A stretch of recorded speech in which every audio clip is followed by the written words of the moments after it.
Welcome to Alexandria Vox, where written memory finds its voice. Today, we present The Siege of Leningrad, Part 1. The 22nd of June, 1941. Drive 60 kilometers southwest of what used to be Leningrad, and you come to what Russians call dacha country, a green, untilled landscape of small lakes, soft dirt roads, tall, rusty-barked ship pines, and weathered wooden summer houses with sagging verandas and glassed-in porches. On the Sunday morning of the 22nd of June, 1941, Dmitry Likachev, a 35-year-old scholar of medieval Russian literature, was sunbathing with his wife and daughters on the sand-martin-busy banks of the river Orodej. The bank was steep, with a path leading along the top of it. One day, sitting on our beach, we overheard snatches of a terrifying conversation. Holidaymakers were walking along the path and talking about Kronstadt being bombed, about some aeroplane or other. At first, we thought they were reminiscing about the Finnish campaign of 1939, but their excited voices bothered us. When we returned to the dacha, we were told that war had broken out. At noon, the Likachevs gathered with other holidaymakers around an outdoor loudspeaker to listen to the formal announcement of war. The speaker was not Stalin, but the Commissar for Foreign Affairs, Vyacheslav Molotov. Men and women, citizens of the Soviet Union. He began. At 4 o'clock this morning, without declaration of war, and without any claims being made on the Soviet Union, German troops attacked our country. The text struck a note of baffled injury. This attack has been made despite the existence of a non-aggression pact between the Soviet Union and Germany, a pact the terms of which were scrupulously observed by the Soviet Union. Before ending with the more rousing "Our cause is good, our enemy will be smashed, victory will be ours." When the broadcast was over, everyone was very gloomy and silent.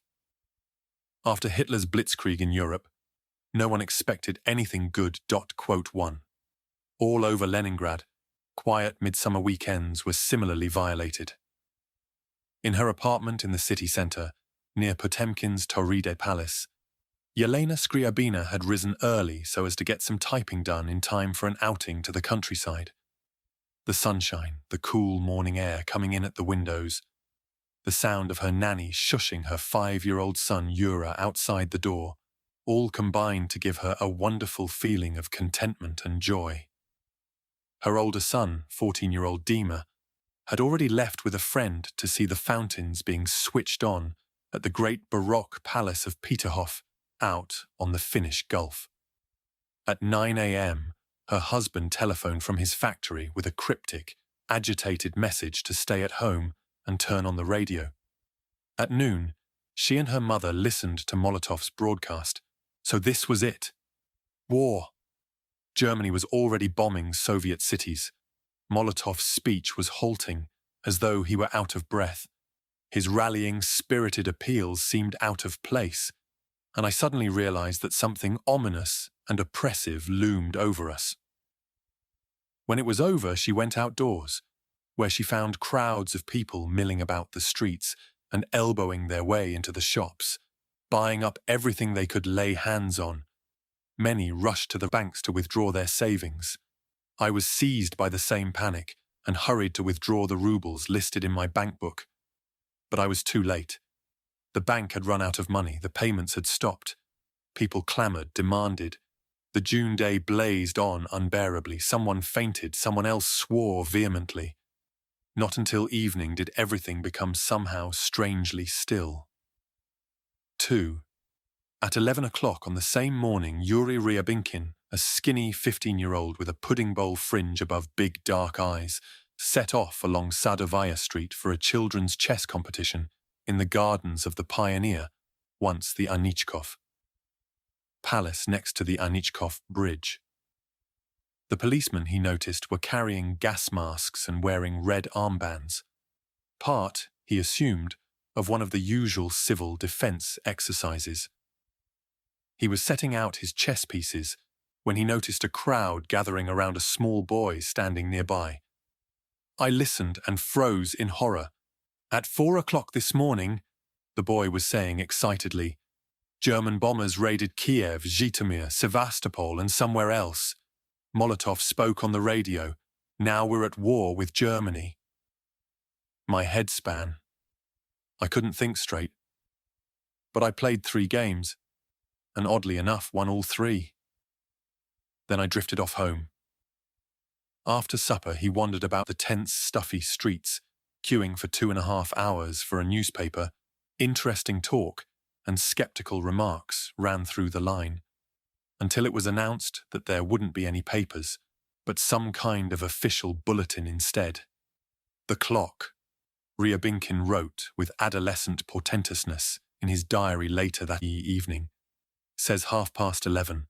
A serious battle is beginning, a clash between 2 antagonistic forces, socialism and fascism. The well-being of mankind depends on the outcome of this historic struggle. 3. Leningraders should have been better prepared for the Second World War, the Great Patriotic War, as they still call it, than other Soviet citizens, because they had had ringside seats at its prequel. Following the Nazi-Soviet Pact of August 1939, the Soviet Union had occupied not only eastern Poland, but also, in June 1940, the Baltic states to Leningrad's west and the lake-fretted southern marches of Finland, directly to its north. The Winter War with Finland in particular provided a foretaste of travails to come. The war was launched on the 30th of November 1939, 3 months after the invasion of Poland, and Russians expected it to be very short. "We thought that all we had to do was raise our voice a little bit," remembered Khrushchev, "and the Finns would obey. If that didn't work, we would fire 1 shot and they would put up their hands and surrender." To quote 4. In fact, the war proved a humiliation, despite their tiny numbers. A population of 3.7 million compared to the Soviet Union's almost 200 million. The Finns put up a dogged defense, forcing the Russians to send in overwhelming numbers of troops when the Soviet Union finally pushed Finland into surrender on the 12th of March 1941, annexing its second city of Viipuri, today Russia's Vyborg, and the whole of the isthmus between the Gulf of Finland and Lake Ladoga. It was at the cost of 127,000 Red Army fatalities. Via the rumors that leaked out of the military hospitals, Leningraders got their first intimation of the army's weaknesses in leadership, equipment and training. Soldiers lacked weapons, ammunition, winter clothing and camouflage. "We couldn't have been offered a better target," reminisced a Finnish fighter pilot of a column of troops crossing a frozen lake. "The Russians weren't even wearing white parkas." Most of all, they lacked good officers, thanks to Stalin's paranoid evisceration of the armed forces during the recent terror. From 1937 to 1939, an extraordinary 40,000 officers had been arrested, and of those, about 15,000 shot. Among them were 3 out of the 5 marshals of the Soviet Union, 15 out of 16 army commanders, 60 out of 67 corps commanders, 136 out of 169 divisional commanders, and 15 out of 25 admirals. The survivors, 44% of whom had no secondary education, were mostly blinkered veterans of the Civil War or over-promoted juniors too afraid of tribunal and execution squads to take the initiative or to adapt their orders to changing circumstances. 5. The mistakes of the Winter War were repeated so exactly during the first months of the German invasion that with hindsight it resembles a warm-up for the main event. It certainly seemed that way to Finns, who still call the Second World War, during which they helped to besiege Leningrad but refused directly to attack it. The Continuation War. In practice, though, for Leningraders as for most ordinary Russians, the first 22 months of the Second World War had seemed rather distant. Somewhere in Europe a war was on, one Leningrader remembered, for a couple of years now. So what? It wasn't considered appropriate to worry about international events, to exhibit, as they used to call it, unhealthy moods. 6. Though the Finns had fought doggedly, the campaigns in Poland and the Baltics had been quick and easy. Hitler's rampage across France and the Low Countries in the spring of 1940 had moved Western-read intellectuals such as the poet Anna Akhmatova, who wrote unpublished verses mourning the fall of Paris and London's Blitz. But most believed the street corner loudspeakers, the notice board wall newspapers, and the agitators at the endless workplace meetings, who told them that the capitalists were tearing each other apart, leaving the Soviet Union ready to snap up the leftovers. Though the treaty with Hitler was only temporary, any war with him would be fought on German soil and be over almost before it had begun, brought to a halt by popular revolution inside Germany itself. Hearing of the Nazi attack, workers at the Leningrad metal factory exclaimed, "Our forces will thrash them. It'll be over in a week." No, not in a week. "We've got to get to Berlin. That'll take 3 or 4 weeks." 7. Even sophisticated observers able correctly to interpret Hitler's April invasion of Yugoslavia in defiance of a Soviet-Yugoslav friendship pact, and Churchill's warning speeches were shocked when what they had feared actually came to pass. For Olga Friedenberg, a classicist and first cousin to Boris Pasternak, it wasn't the invasion that was incredible, for who had not expected it? It was the upheaval in our lives, their sudden cleaving into past and present on this quiet summer Sunday with all the windows wide open. 8. Famously, the Soviet leadership was caught by surprise as well. Stalin and his people remained completely inactive. Goebbels confided to his diary a month before the invasion, like a rabbit confronted with a snake dot. 9.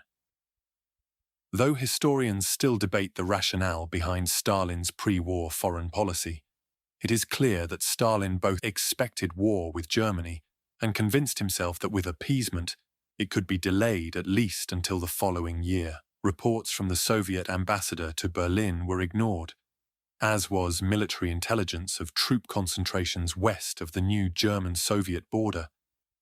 British warnings were dismissed as disinformation designed to turn the Red Army into England's soldiers.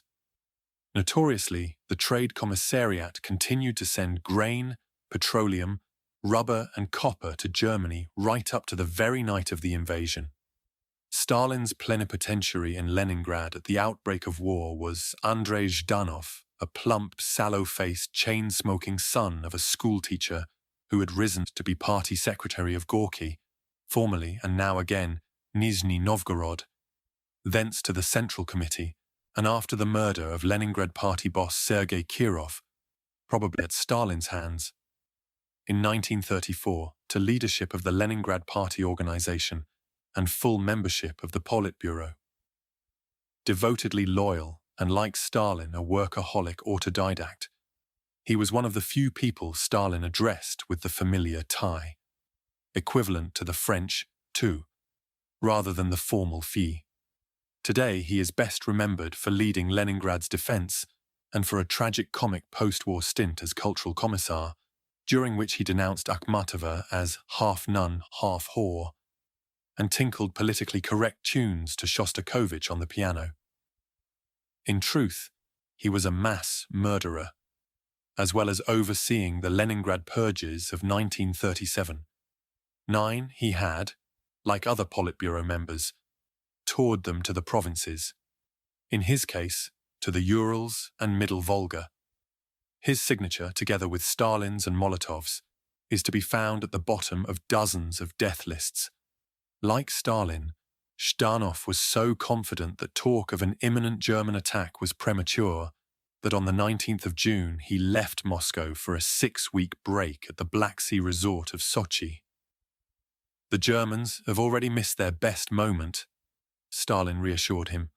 "It looks as though they will attack in 1942. Go on holiday." Through the afternoon of Saturday, the 21st of June, as Zhdanov settled in at the seaside, The border guard's usual trickle of unsettling reports turned into a torrent, of yet more incursions into Soviet airspace, of covert movements of tanks and artillery, of pontoon bridges being built and barbed wire entanglements cleared away. Shortly after 9 in the evening, 3 deserters, a Lithuanian and 2 German communists, crossed the river bug to Soviet lines and told interrogators of the orders that had just been read out to their units. The attack would begin at 0400, said the Lithuanian, and they plan to finish you off pretty quickly, .10. In the Kremlin, apprehensions still vied with denial.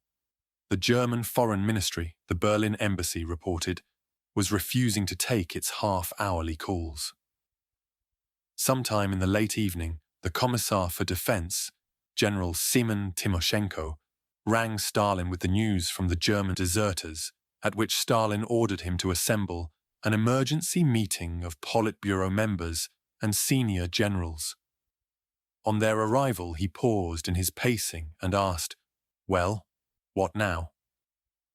Timoshenko and the Chief of Staff, General Georgy Zhukov, insisted that all frontier troops should be put on full battle alert.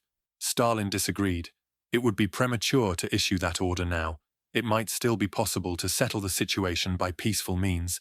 The border units must not allow themselves to be provoked into anything that might cause difficulties. At midnight, he finally allowed the order to go through, prefaced by a warning that the attacks might only be provocations and calling for a disguised response. The meeting broke up at 3 a.m. An hour later, Stalin had just gone to bed when he received a call from Zhukov. The major cities of the Western Soviet Union, Kiev, Minsk, Vilnius, Sevastopol, were being bombed. "Did you understand what I said, Comrade Stalin?" asked Zhukov. He had to repeat himself before he got a reply. War, even Stalin had to acknowledge, had begun. 11.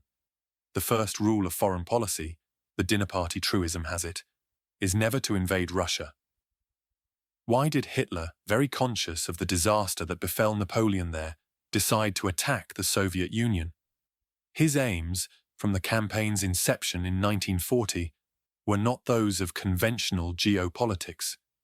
He did not want just to annex useful territory and create a new balance of power, but to wipe out a culture and an ideology, if necessary, a race. His vision for the newly conquered territories, as expounded over meals at his various wartime headquarters, was of a 1,000-mile-wide Reich, stretching from Berlin to Archangel on the White Sea and Astrakhan on the Caspian. The whole area, he harangued his architect Albert Speer, must cease to be Asiatic steppe. It must be Europeanized. The Reich peasants will live on handsome, spacious farms, the German authorities in marvelous buildings, the governors in palaces. Around each town there will be a belt of delightful villages, 30-40 kilometers deep, connected by the best roads. What exists beyond that will be another world, in which we mean to let the Russians live as they like. 12. Existing cities were to be stripped of their valuables and destroyed. Moscow was to be replaced with an artificial lake, and the delightful new villages populated with Aryan settlers imported from Scandinavia and America. Within 20 years, Hitler dreamed, they would number 20 million. Russians, lowest of the Slavs, were to be deported to Siberia, reduced to serfdom, or simply exterminated, like the native tribes of America. Putting down any lingering Russian resistance would serve merely as sporting exercise. Every few years, Speer remembered, Hitler planned to lead a small campaign beyond the Urals, so as to demonstrate the authority of the Reich and keep the military preparedness of the German army at a high level. As a later SS planning document put it, the Reich's ever-mobile eastern marches, like the British Raj's northwest frontier, would keep Germany young. So surreal is this vision, so risible in its barroom sweep and shallowness, that it is tempting not to take it seriously. What was the sense in occupying a country so as to destroy it? Where was the money for the new roads and cities to come from? The millions of willing settlers? The troops to hold half a continent in permanent slavery? For the Nazi leadership, though, it was no daydream. In July 1940, weeks after the fall of France, Hitler ordered the commander-in-chief of the army, Field Marshal Walter von Brauchitsch, and his military chief of staff, General Franz Halder, to start planning the conquest of the Soviet Union. Britain, Hitler argued, could not be invaded for the present, and the only way to persuade her to see reason and make peace was to eliminate the last continental power inherently hostile to the Reich. Brauchitsch and Halder were unconvinced, though less so than Halder claimed post-war, preferring to see Britain knocked out of the war first. Barbarossa, Halder wrote in his diary on the 28th of January 1941, purpose not clear, we don't hit the British that way. Risk in the West must not be underestimated. It's possible that Italy collapses following the loss of her colonies, and we get a southern front in Spain, Italy, and Greece. If we are then tied up in Russia, a bad situation will be made worse. Quote 13. Equally doubtful was Foreign Minister Joachim von Ribbentrop, who regarded the pact with Molotov as his greatest achievement, and pointed out that the USSR was still punctiliously honoring its promises to supply grain and other commodities. Hermann Goering, head of economic planning, and the second most powerful man in the Reich, worried about shortages of food and labor. But Hitler was at the height of his popularity and prestige and used to browbeating subordinates. The waverers swallowed their doubts and accepted the inevitable.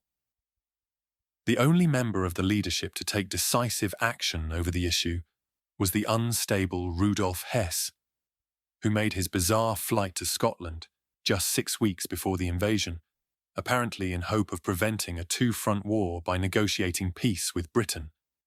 The plan for Barbarossa was completed in December 1940 and a launch date set of the 15th of May 1941. Both date and design soon changed.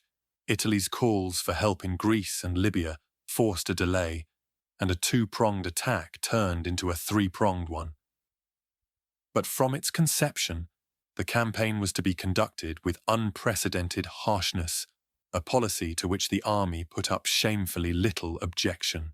This war, wrote Halder after a 2.5-hour address by the Führer to his assembled generals on the 30th of March, will be very different from the war in the West.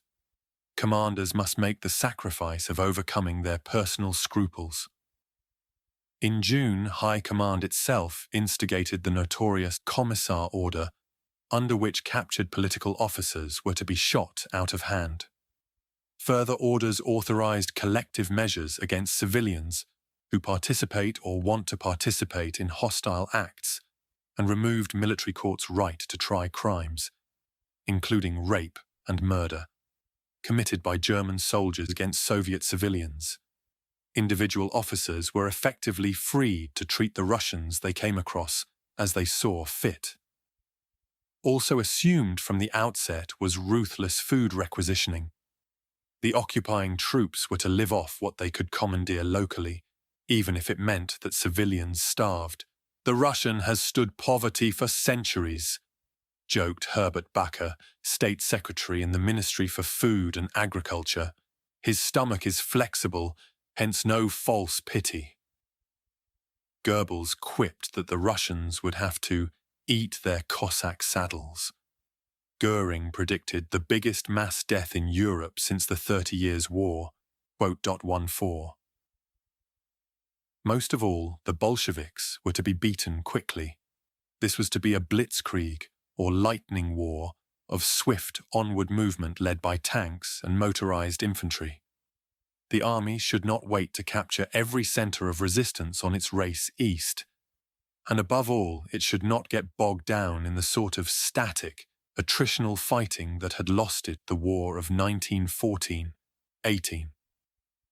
In all, the campaign was to take no more than 3 months, the first few weeks in major battles destroying the Red Army, the rest in mopping up operations. Once conquered, the whole of European Russia would swiftly be transferred to civilian rule under 4 new Reichskommissariats, allowing most troops to come home. Things didn't work out that way not only because Hitler was a fantasist, but because he radically misunderstood Soviet society. He vastly overestimated the power of Russian anti-Semitism and underestimated patriotism and national feeling. He failed.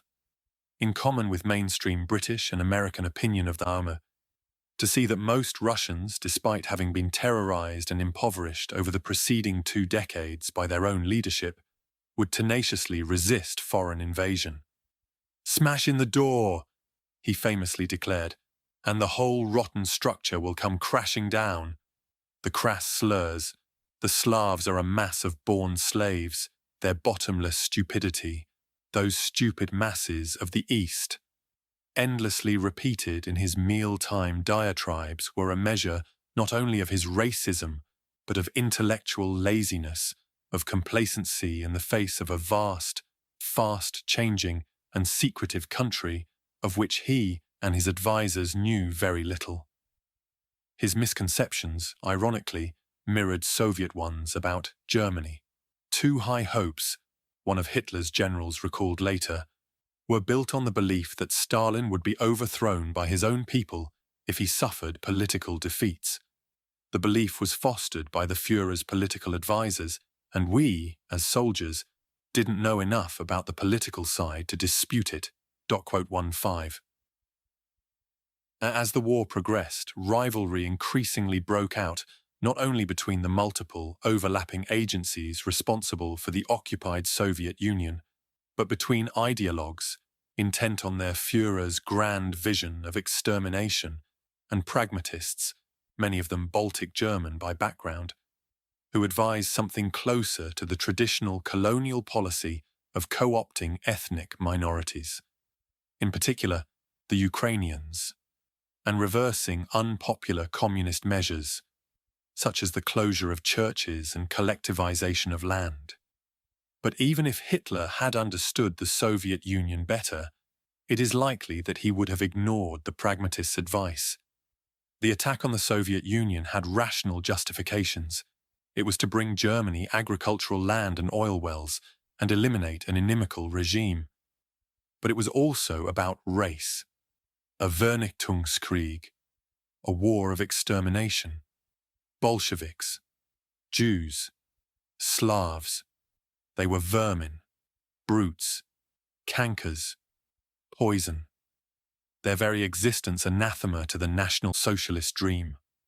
Liquidating or enslaving them was not just a means to territorial domination, but part of its purpose. 2. Barbarossa. On the Sunday night of the 22nd of June, as on every midsummer night, darkness did not fall on Leningrad. The sun slipped below the steel-blue waters of the Gulf of Finland and to the west, but the sky above the rooftops remained a luminous, pinkish violet, held in suspended animation until the small hours of the morning, when the sun rose again and bathed the city in full, disorienting daylight until at 2 a.m., Yelena Scriabina was woken by the deafening sound of anti-aircraft guns, believing, wrongly, it was only a drill. That an air raid was in progress, she and her family joined their neighbors in the stairwell of their apartment building. Lyubov Nikolaevna Kurakina orated above the din. Her husband, a former party member, has already served 2 years on a charge of counter-revolution. Her communist sympathies were shaken by her husband's arrest, but last night, under the roar of the anti-aircraft guns, she forgot all her earlier resentment. With conviction, she extolled the invincibility of Soviet Russia. Anastasia Vladimirovna, our former landlady, sat on a large trunk, smiling sarcastically. She made no attempt to hide her hatred of the Soviet government and sees in this war and eventual German victory our only possible salvation. In many respects, I share her views, but that smile irritates me. Two sentiments entered the controversy: the wish to believe that Russia will not be destroyed, and the realization that only war offers any actual possibility that we will be freed from the terror of the regime. 1. Scriabina was not the only Leningrader to have mixed feelings about the German attack. Everywhere, anger at Nazi aggression combined with anger at the government's evident unpreparedness for war, and among some, like Scriabina's reckless neighbor, with the feeling that German occupation might be a price worth paying for the end of Bolshevism. When Likachev returned to the city on Monday, he found it somber and quiet. In the university's Russian literature department, housed in what had once been the customs house on the eastern point of Vasilyevsky Island, now called Pushkin House, people were unusually talkative, though they looked around as usual before speaking out. Everyone was surprised that literally days before a very great quantity of grain had been sent to Finland. It had been in the papers. A.I. Grushkin talked most, making fantastic suggestions, but all patriotic. At the Kirov Works, informers recorded the reactions of ordinary workers. Speakers at a public meeting were predictably resolute. "I cannot find words to describe the unthinkable treachery of the fascist dogs," declaimed one.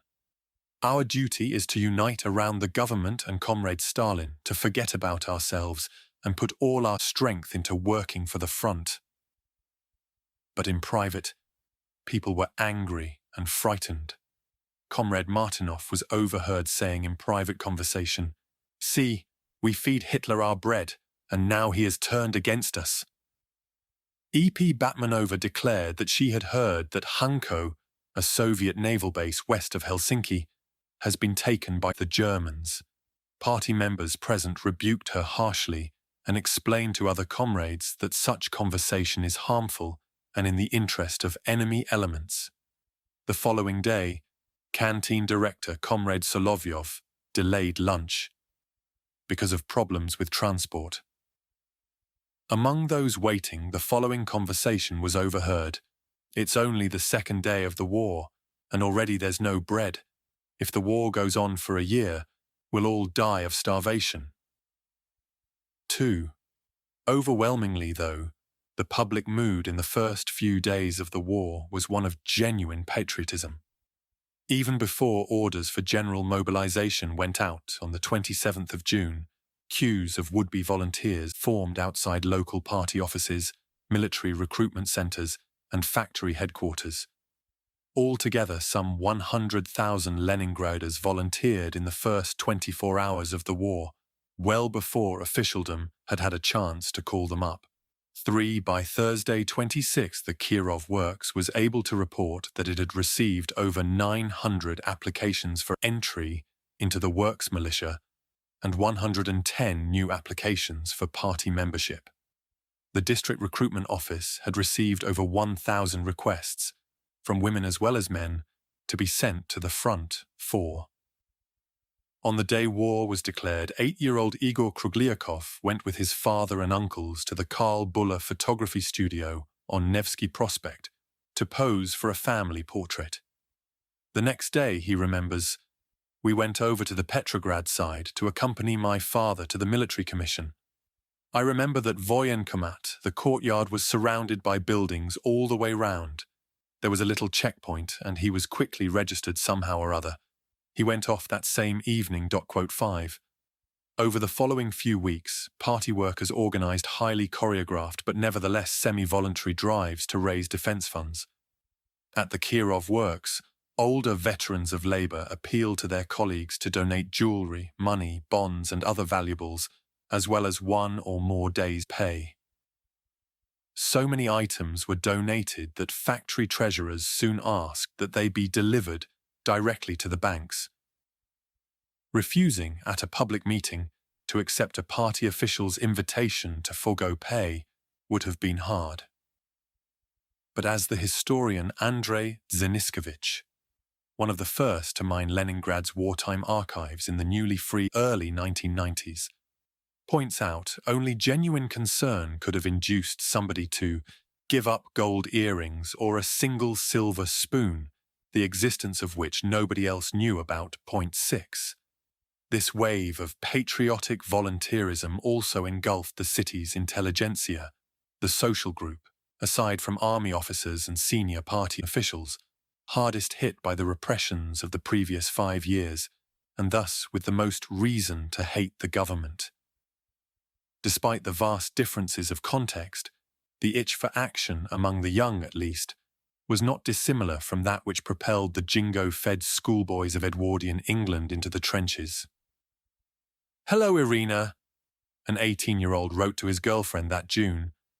"I'm going to witness something extraordinary and significant. I'm off to the front. Do you understand what that means?" "No, you don't. It's a test of self, of one's opinions, taste, character. And that's not a paradox. Perhaps I'll be able to understand Beethoven's music better, and the genius of Lermontov and Pushkin once I've been to war. Well, there's no time to write. Now I've got an advantage over you. I'm going to plunge into the vortex of life, while you're destined to keep on swatting away at your books. Am I overdoing it about the books? It's all right. Maybe we'll see each other again one day. I hold your hands and squeeze them tight. Oleg. 7. Older Russians, for whom the Soviet Union was a foreign and hostile country, felt a new identification with their homeland. In the dismay of the first few days, as the then 39-year-old literary critic Lydia Ginsburg later put it, educated Leningraders wanted to be rid of loneliness, an egoism which intensified fear. It was an instinctive movement, the eternal dream of escape from self, of responsibility, of the supra-personal. It all found absurd expression in an odd feeling of coincidence. The intellectual now wanted for himself the thing that the community wanted from him. Startlingly, people trained by necessity to disguise and hypocrisy, to never speaking their minds except to their oldest friends, suddenly found themselves sincerely in tune with the popular state-approved mood. Those not liable for call-up, Ginsburg remembered, urgently wanted to do something. Go to the hospital, offer their services as an interpreter, write an article for the paper seemingly without wanting to be paid. Officialdom did not always know what to do with them. They fell into a machine totally unadapted to such psychological material. With customary rudeness and mistrust, it threw people out of some sections and dragged them into others against their will. 8. One of the many who identified passionately with her country while loathing its government was Anna Akhmatova. Born in 1889 and brought up in Tsarskoye Selo, a palace town just south of Petersburg, she had won fame before the revolution as a writer of lyrical, bittersweet love lyrics, travelled round Europe and been sketched. Tall, lean and eagle-nosed, by Modigliani. The shadows began to lengthen in the late 1920s when her ex-husband, the poet Nikolai Gumilev, was arrested and executed, one of the first prominent artists to fall victim to the Bolsheviks. Through the 30s, as all-around friends disappeared into the camps, she turned to lecturing and translation, while continuing secretly to compose her own increasingly profound and wrenching poetry. Each new work was committed to memory. Then the manuscript burned. In 1938, her 26-year-old son was arrested for the 3rd time in 5 years and sent to the Gulag, where he remained at the outbreak of war. Despite all this, Akhmatova eagerly took up an invitation to make a patriotic broadcast to the women of Leningrad, and took her turn standing guard duty outside the Sheremetyev Palace on the Fontanka River, where she lived in a cramped and chaotic ménage à trois with her second ex-husband, the art historian Nikolai Punin, and his new wife and daughter. Another writer who wrestled with the distinction between country and regime was the 31-year-old poet Olga Bergholz.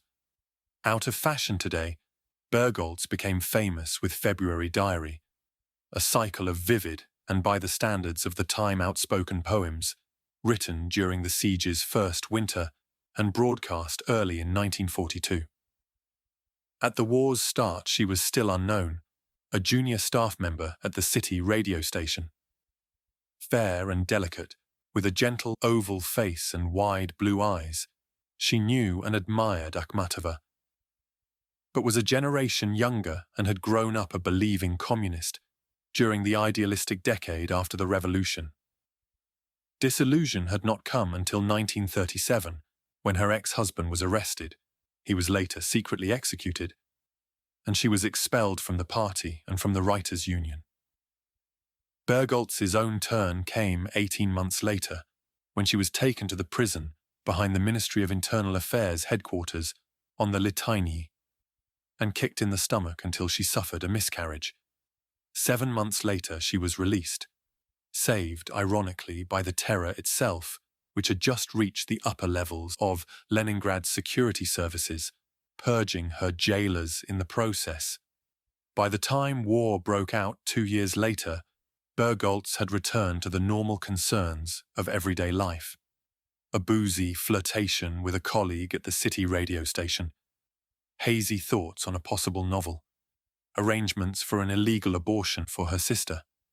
Her diary entry of the 22nd of June reads simply war, but on that day she also wrote a new, unpublishable poem which tried to reconcile her fierce disillusionment with communism, as practiced under Stalin, with her love for her country.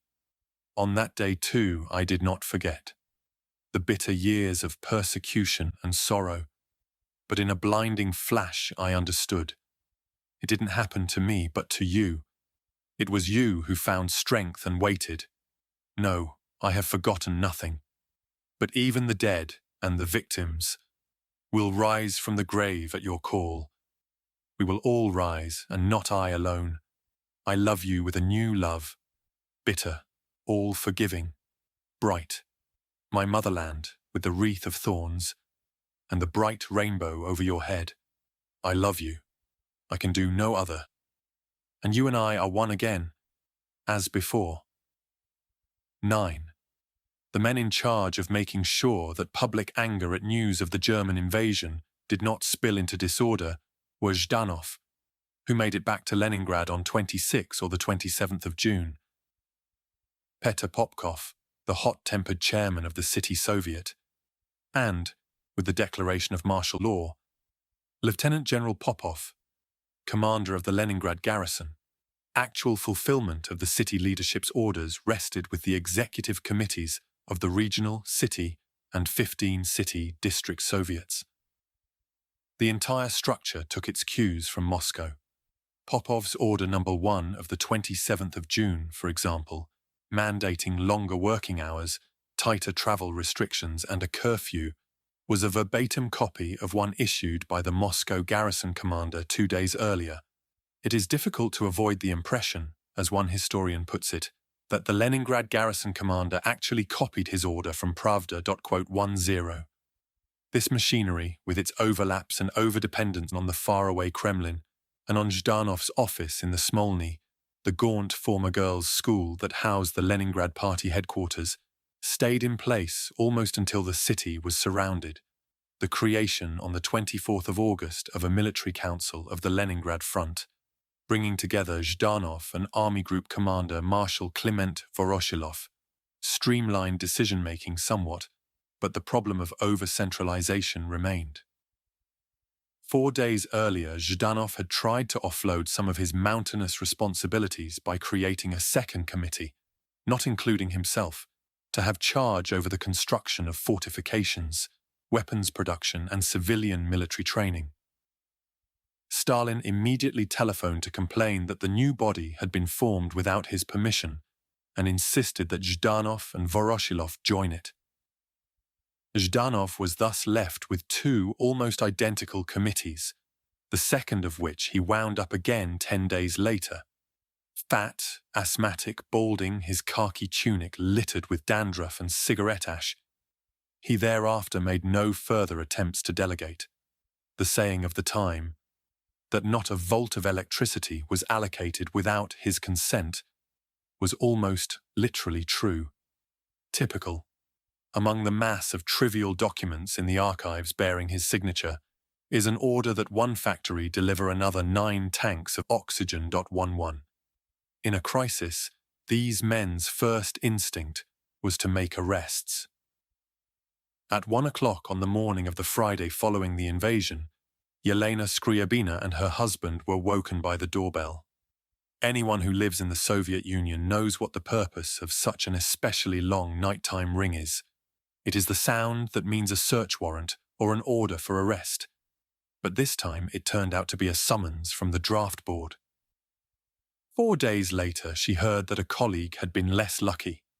They came at night, searched, found nothing, confiscated nothing, but took her away anyway. All I know is that the head of the institute where we both work is very hostile to her. It could be that the charge is foreign ties. Having spent longer than she meant to visiting the woman's family, Skryabina returned home to find her own family convinced that she had been arrested too. 12. The most predictable victims of the new wave of terror that broke over Leningrad on the outbreak of war were the city's ethnic Germans, descendants of German-speaking Balts, of the peasant settlers invited to plough the southern steppe by Catherine the Great, or of the numerous Germans who later came to make professional or service careers under the Tsars. Most had lived in Russia for generations and were indistinguishable from ordinary Russians save for their surnames. Some tried to evade deportation by changing their names, others by pretending to be Jewish. 13. In a procedure already well honed in the Baltics and eastern Poland, they were given 24 hours in which to prepare for departure in overcrowded goods wagons into what was euphemistically called compulsory evacuation to the Arctic, Central Asia, Siberia, and the Far East. About 23,000 ethnic Germans and Finns were thus deported in the summer of 1941, and another 35,162 in March 1942, across the ice of Lake Ladoga. 14. Among them were the Tribergs, who lived on the Nevsky above what had once been the family business, the well-known Alexander shoe shop. They were just a family, a neighbour remembered 60 years later. They lived across the landing from us, on the same staircase of number 11 Nevsky Prospect. There were 3 children, 2 boys and a 3-year-old girl. The 2 older ones, 12 and 16 years old, sometimes used to come round. I took German lessons from their mother and aunt, such beautiful, elegant, intelligent women. The boy's mother was especially kind, as well as highly intellectual. The elder son seemed to have inherited all his mother's talents, and those of his father too, an engineer who spoke several European languages. I can say with certainty that the country lost a future scholar when it lost this young man. More precisely, it lost them all. This is how it happened. In 1938, they arrested the father. In 1941, they likewise arrested the mother. In 1944, she was shot. The sons were left orphans with nothing whatsoever. All their possessions were confiscated. As a consequence, the older son died from starvation since they had nothing to trade for bread. The younger son remained with his aunt and her little daughter. They were living shadows, a woman dying from starvation and 2 dystrophic, emaciated children. In this condition, they were deported from Leningrad, over the ice of Lake Ladoga. During the journey, the aunt died, and the 2 surviving children were separated, never to meet again. Thus perished a family, as the neighbour dryly noted, during the last war with the Germans, but not, strictly speaking, at the hands of the Germans, quote, .15. Also deported or arrested in large numbers, 71,112 up to October 1942, according to security service documents, were socially alien and criminal felonious elements among the general population. In practice, this meant the same sorts of people targeted during the 1936-8 purges: members of the old bourgeoisie, D-classed elements; peasants, former kulaks; ethnic minorities, nationalists; churchgoers, sectarians; the wives and children of earlier repression victims, relatives of enemies of the people, and anyone with foreign connections or knowledge of a foreign language, spy traitors. As usual, it could be fatal simply to air a grumble or state the obvious. The Soviet Union's first execution for spreading defeatist rumors was recorded in Leningrad at the beginning of July. Hundreds of ordinary people were arrested for complaining about their working hours, predicting a bad harvest, or passing on news of the bombing of Kiev and Smolensk. 16. One of the most notable Leningraders to vanish at this time was the absurdist writer Daniil Yuvachov, better known by his pen name Daniil Kalms. A relic of the avant-garde 1920s, he cultivated a range of eccentricities, studying the occult, drinking nothing but milk and parading the neighborhood around his Mayakovsky Street flat in a deerstalker, shooting jacket, +4s, saucer-sized pocket watch, and checked socks. His scraps of prose and dialogue, unpublished until the late 1980s, capture the drabness and mad bureaucratic violence of his times with nightmare black humor. In one, a man dreams, again and again, of a policeman hiding in the bushes, and gets thinner and thinner until a sanitary inspector orders him to be folded up and thrown out with the rubbish. In another, inquisitive old women lean out of a window, tumbling one after another to the ground. In a third, friends quarrel over whether or not the number 7 comes before the number 8, until distracted by a child who fortunately falls off a park bench and breaks its jaw. Kalms was arrested in August and sent to the psychiatric wing of the Kresty prison, where he died of unknown causes 2 months later. Why was he picked out? Perhaps, as the siege historian Harrison Salisbury put it, just because he wore a funny hat. The volunteerism of the first few days of the war swiftly became mandatory.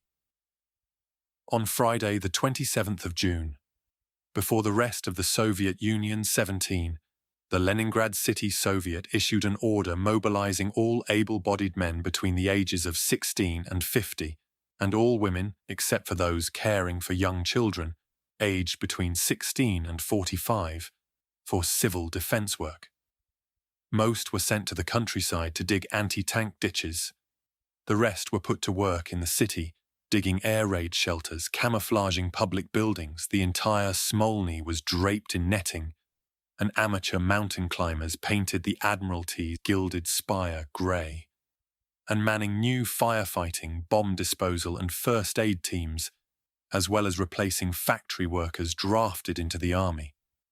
Much of the responsibility for making all this happen fell on the ubiquitous, disliked Upravdomy, or apartment block managers, who were given the power to assign civil defense duties, as well as to check residents' permits and report on draft dodgers. 18. For children, all this novel activity was rather fun. Yuri Ryabinkin helped build bomb shelters near the Kazan Cathedral. "Now I have blisters and splinters on both hands," he wrote proudly. Loaded sand. The boys modelled Hitler's ugly mug out of sand and started whacking it with spades, played pool and more chess at the Pioneer Palace, and read David Copperfield. 19. Little Igor Kruglyakov, finding himself left to his own devices, went out exploring. To the Tavrichesky Gardens, where silver barrage balloons swum like great whales above the gravel paths, and to the Suvorov Museum, whose janitor let him onto the roof to look at his racing pigeons. Blackouts, not very effective in the short, light summer nights, were introduced on the 27th of June, and phosphorescent badges shaped like fireflies and roses, issued to children so as to prevent accidents.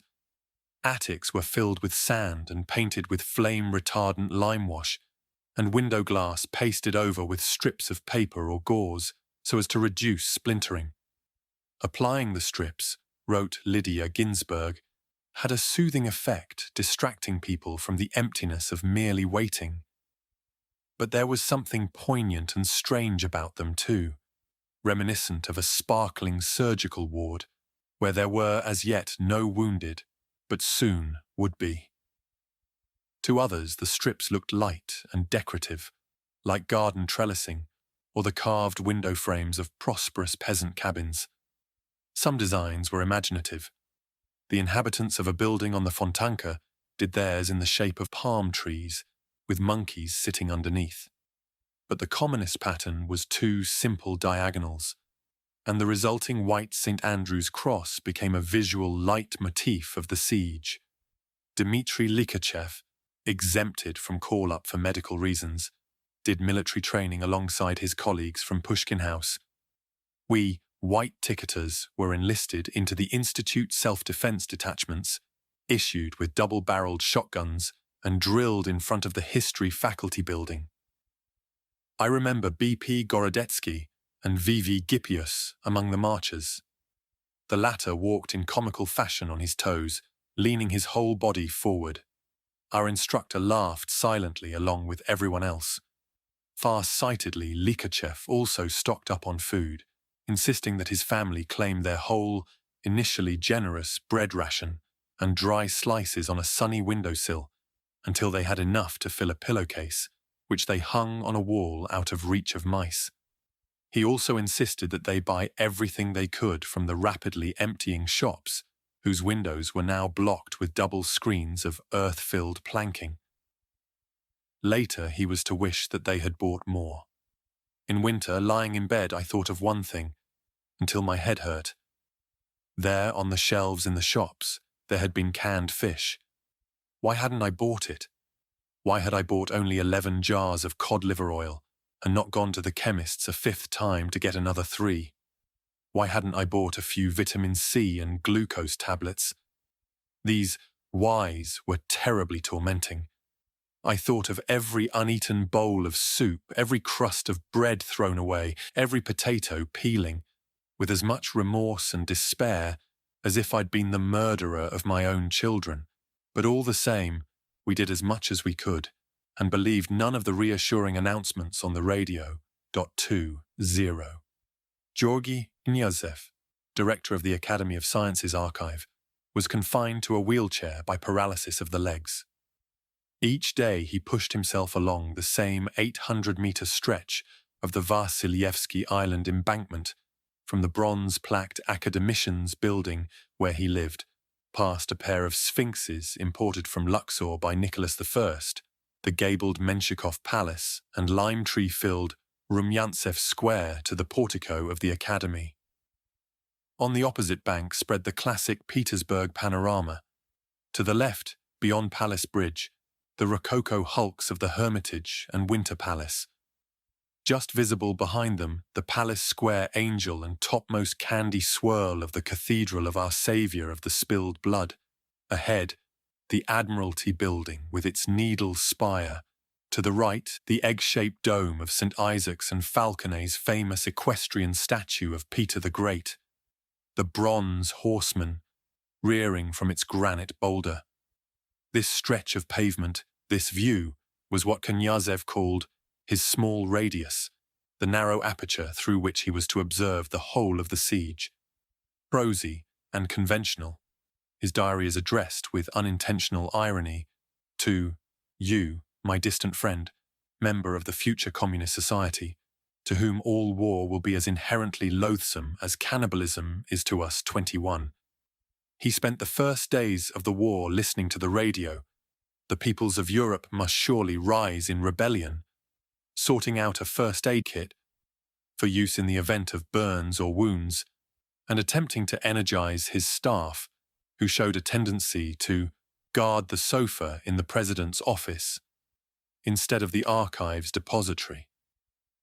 On the 2nd of July, he visited the Archive Administration headquarters in the old Senate building. On the staircase, which once heard the rap of Guards Officer Lermontov's sabre, there now hangs a length of rail on a thick cord, and next to it a metal rod. A beater. This is for use in the event of a gas alarm. On the upper landing it was dark, although blue lamps were burning. Walking along the corridor, which was in almost total darkness, I felt as though I were in a Meyerhold production. The IRLE, Institute of Russian Literature repository, was a dreadful sight. I hardly recognized the workrooms. Everything was in chaos. Behind a statue of Alexander Vox stood two large barrels of water, one of which was already leaking. There were boxes of sand and spades all over the place, and a fire hose stretched along the corridor. Outside the Pushkin room stood storage boxes, some empty, some full. I had to do them justice. Pushkin's manuscripts were packed perfectly. But there was a lot of fuss and agitation. Right next to the boxes, a staff member was dictating an article on fascism to a typist. Someone else was writing out a list of what had to be packed. Everywhere there were crowds of people carrying sandbags. Yelena Skriabina decided to escape the war and reduce her chances of arrest. By renting a dacha, their price had plummeted, near Pushkin, the town, formerly Tsarskoye Selo or Royal Village, that had grown up around the Tsar's summer palaces. There, she and her children spent their time wandering in the sunshine round the folly-dotted Catherine Palace Park. Blue sky, blue lake, and the green frame of the shore. Peaceful. No voices audible. No one strolling the paths. Only somewhere far away, the silvery walls of the palaces sparkling through the greenery. Tutu. On weekly visits back to the city, though, it was impossible to shut out reality. She worried about gas attacks. Unnecessarily, as it turned out, gas masks were issued but never had to be used, and about famine, because all those newspaper reassurances about our massive food supplies are bare-faced lies. Her neighbour, Kurakina, whispered of the beatings her newly returned, but now half-deaf and fearful husband had endured in camp. Up in the cloudless sky, high-flying planes left vapour trails, a sinister novelty to Leningraders, who thought them some sort of targeting device. Not until the 3rd of July, 11 days after the invasion, did Stalin make his first wartime broadcast. Unpolished but immediate, the rim of the glass clicking against his teeth as he took sips of water. It was, in the words of the BBC's Moscow correspondent Alexander Worth, a great pull-yourselves-together speech, a blood, sweat and tears speech, with Churchill's post-Dunkirk speech its only parallel quote, .2-3, opening with novel, almost beseeching informality. Comrades, citizens, brothers and sisters, I appeal to you, my friends. It called the nation to total war in the tradition of the struggle against Napoleon. Production was to go into overdrive, and whiners, cowards, deserters and panic-mongers were to be put in front of military tribunals. Not a single railway truck, not a pound of bread nor pint of oil was to be left in the path of the fascist enslavers' advance, and behind their lines partisans were to blow up roads, bridges and telephone wires and set fire to forests, stores and road convoys. Intolerable conditions were to be created for the enemy and his accomplices, who were to be persecuted and destroyed at every step. All the strength of the people, Stalin rounded off with sledgehammer emphasis, must be used to smash the enemy, onward to victory. The speech had a steadying effect, in Leningrad as elsewhere. In Moscow's cinemas, Worth remembered, audiences broke into frantic cheering whenever Stalin appeared on a newsreel, which, in the dark, people presumably wouldn't do unless they felt like it, .24. Though in reality Stalin had grossly understated the success of Barbarossa, claiming heavy German losses, Russians now felt that they had heard the worst and stood on firm ground. The 70-year-old watercolourist Anna Ostromova-Lebedeva, who had studied under Repin, Buxt and Whistler and seen out 3 Tsars, listened with her maid Nyusha in their flat near Finland Station on Leningrad's Vyborg side. Today, she wrote in her diary, I listened with heartfelt anxiety to the wise words of Comrade Stalin. His words pour feelings of calm, hope and cheer into the soul. .25. she would have been less reassured if she had known how far the Germans had really got. For the Soviet Union, the first 11 days of the war were devastating. A raid against it was the largest invasion force the world had ever seen. 4 million German and Axis troops, 3,350 tanks, 7,000 field guns, over 2,000 aircraft and 600,000 horses. In the north in particular, the Red Army was heavily outnumbered, with 370,000 troops compared to the Wehrmacht's 655,000. Numbers of guns, tanks and combat aircraft were roughly similar. 26. The Germans were also better led and organized.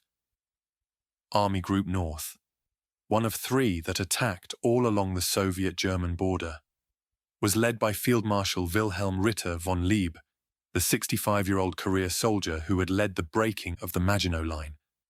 Under him, in command of the 16th and 18th Armies, came General Ernst Busch and General Georg von Küchler, fresh from victory in France.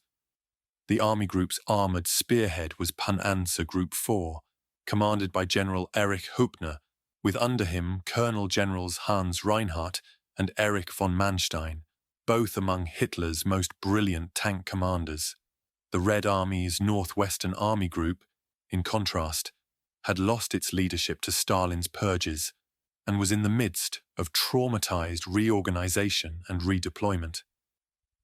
The bulk of its forces were under strength, and some had not even been issued with live ammunition. Its defences were also physically inadequate. By June 1941, the army had largely abandoned its bunkers along the old pre-1939 frontier, the so-called Stalin Line, but was still in the process of constructing fortifications further west. Most of all, Germany had the advantage of surprise. When Soviet frontier guards woke to the sound of exploding shells in the early hours of the 22nd of June, many had not yet even received Stalin's reluctant order of less than 3 hours earlier to go on to full alert. Flabbergasted and afraid to take the initiative, junior officers wired for orders. "We are being fired upon," ran a typical appeal. "What shall we do?" The Air Force did not have time to mobilize either. Luftwaffe pilots were astonished to find Soviet aeroplanes lined up, uncamouflaged on forward airfields, and even those that managed to take off proved easy targets. "The Russian was well behind our lines," wrote a Finnish air ace of one. "So I held my fire, though I am not at all sure that I could have brought myself to finish off such a lame duck." His inexperienced flying suggested that he could have hardly been more than a duckling. In all, 1,200 planes were destroyed at 66 bases in the first day of the war, 3/4 of them on the ground. 27. For the rest of the year, the Germans had complete air superiority and were able to strafe and dive bomb as much as their resources, still depleted by the Battle of Britain, allowed. The fact that the air raids on Leningrad did not begin until early September was due to delay in repairing airfields that the Luftwaffe had itself earlier bombed, and the city would have been far more badly damaged had it not been for its hundreds of searchlights, anti-aircraft guns, and listeners, the acoustic devices, shaped like giant gramophone horns, that tracked the approach of what were often the same bomber crews who had blitzed London 12 months earlier. With numbers, leadership, surprise and air superiority all on its side, Army Group North advanced at astonishing speed. Though Leningraders did not know it, 3 days into the war, von Lieb's panzer groups had already overrun most of Lithuania, and the following day they seized a bridgehead across Latvia's River Dvina, a line the Tsarist armies had held for 2 years in 1915. 17. It is unlikely I will ever again experience anything comparable to that impetuous dash, von Manstein wrote in his notoriously selective memoirs. It was the fulfillment of every tank commander's dream. In Lithuania and Latvia, most of whose citizens rejoiced to see the Soviets pushed out, Women handed the German cavalrymen bunches of flowers, and nationalist militias joined in the fighting and the lynching of Jews. As the German attack sped forward, the Red Army's communications broke down. Shouted telephone calls were cut off mid-sentence. Staff cars dodged between smoking villages in search of command posts. Orders, when they arrived at all, bore no relation to reality, telling officers to deploy forces that no longer existed, or to defend points already far in the German rear. Typical was the experience of the 5th Motorized Rifle Regiment. Like other border units, it was not part of the regular army, but came within the sprawling security empire of the People's Commissariat for Internal Affairs, the NKVD. The outbreak of war seems to have taken the regiment completely by surprise. At 10 o'clock on the morning of the 22nd of June, it was travelling along the road from Vilnius northwards to Riga when it was suddenly dive-bombed by German Stukas. The town of Šiauliai burned, the regiment reported, and the German planes dealt brutally with the refugees and troops moving along the road. From this, it became clear that war had begun. The regiment took shelter in a wood, where a courier reached it with orders to proceed urgently to Riga, where disturbances had broken out. On arrival, the regiment found the city in the grip of a rising by anti-Soviet Latvian partisans, who had set up machine gun posts in church towers, attics, and behind the top-floor windows of the city's Art Nouveau apartment buildings. Red Army and NKVD headquarters, the offices of the Latvian Communist Party, and the railway station were all under attack. Rallying the local garrison, the regiment engaged the 5th columnists in hard fighting. Incoming fire from windows, towers, or bell towers was answered with fire from machine guns and tanks. It shot 120 scoundrels seized from amongst the 5th columnists out of hand, and also took out reprisals against civilians. Before the corpses of our fallen comrades, the personnel of the regiment swore an oath mercilessly to smash the fascist reptiles, and on the same day the bourgeoisie of Riga felt our revenge on its hide. It was not enough. Though demoralized and disorderly units of the retreating 8th Army arrived in the city on the 30th of June, 5 days later the Soviets were forced to abandon Riga, retreating north into Estonia. The operation was a mess. Riga's railway bridge was blown up before all the Soviet troops had crossed.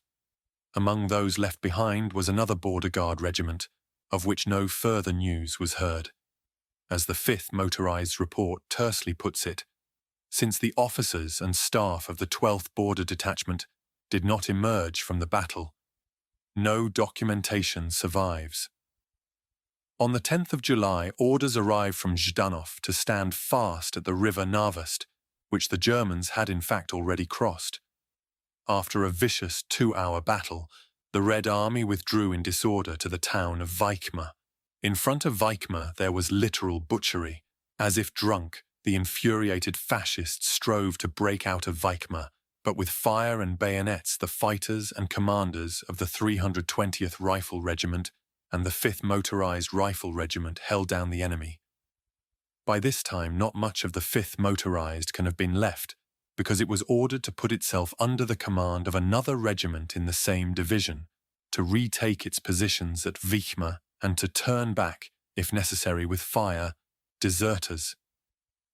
It was an impossible demand.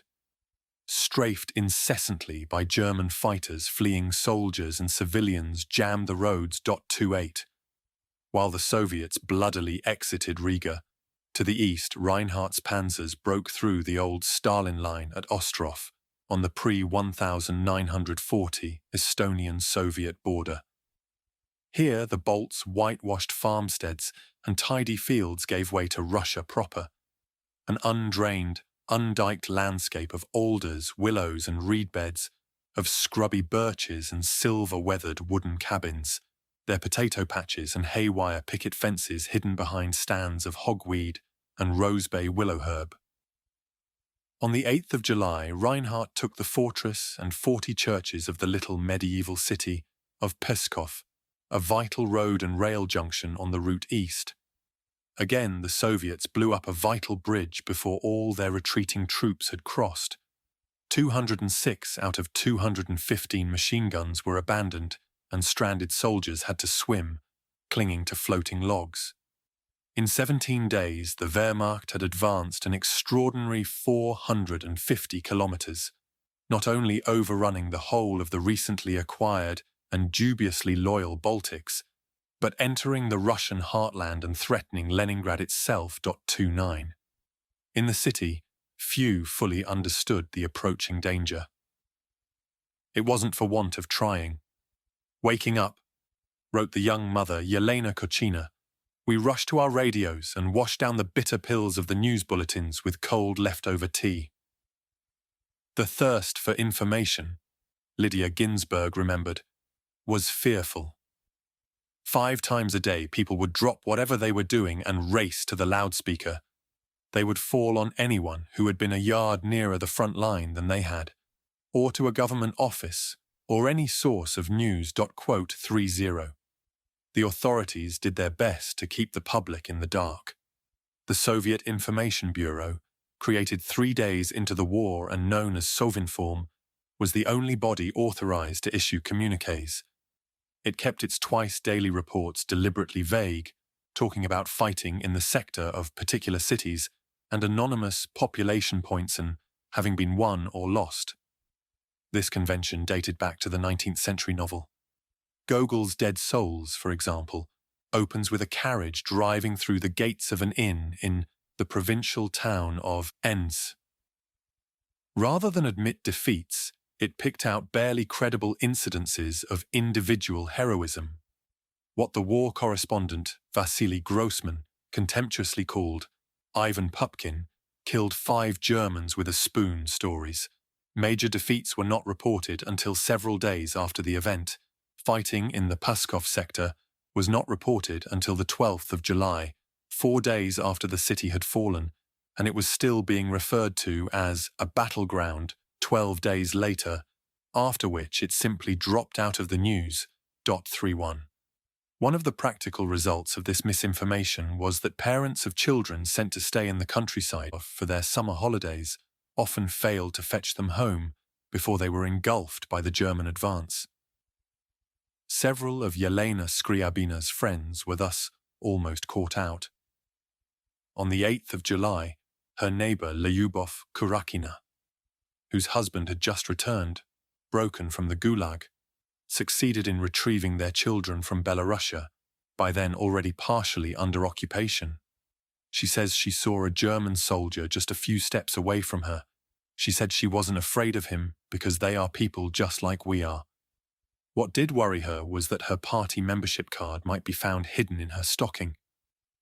But everything turned out all right. She found her children.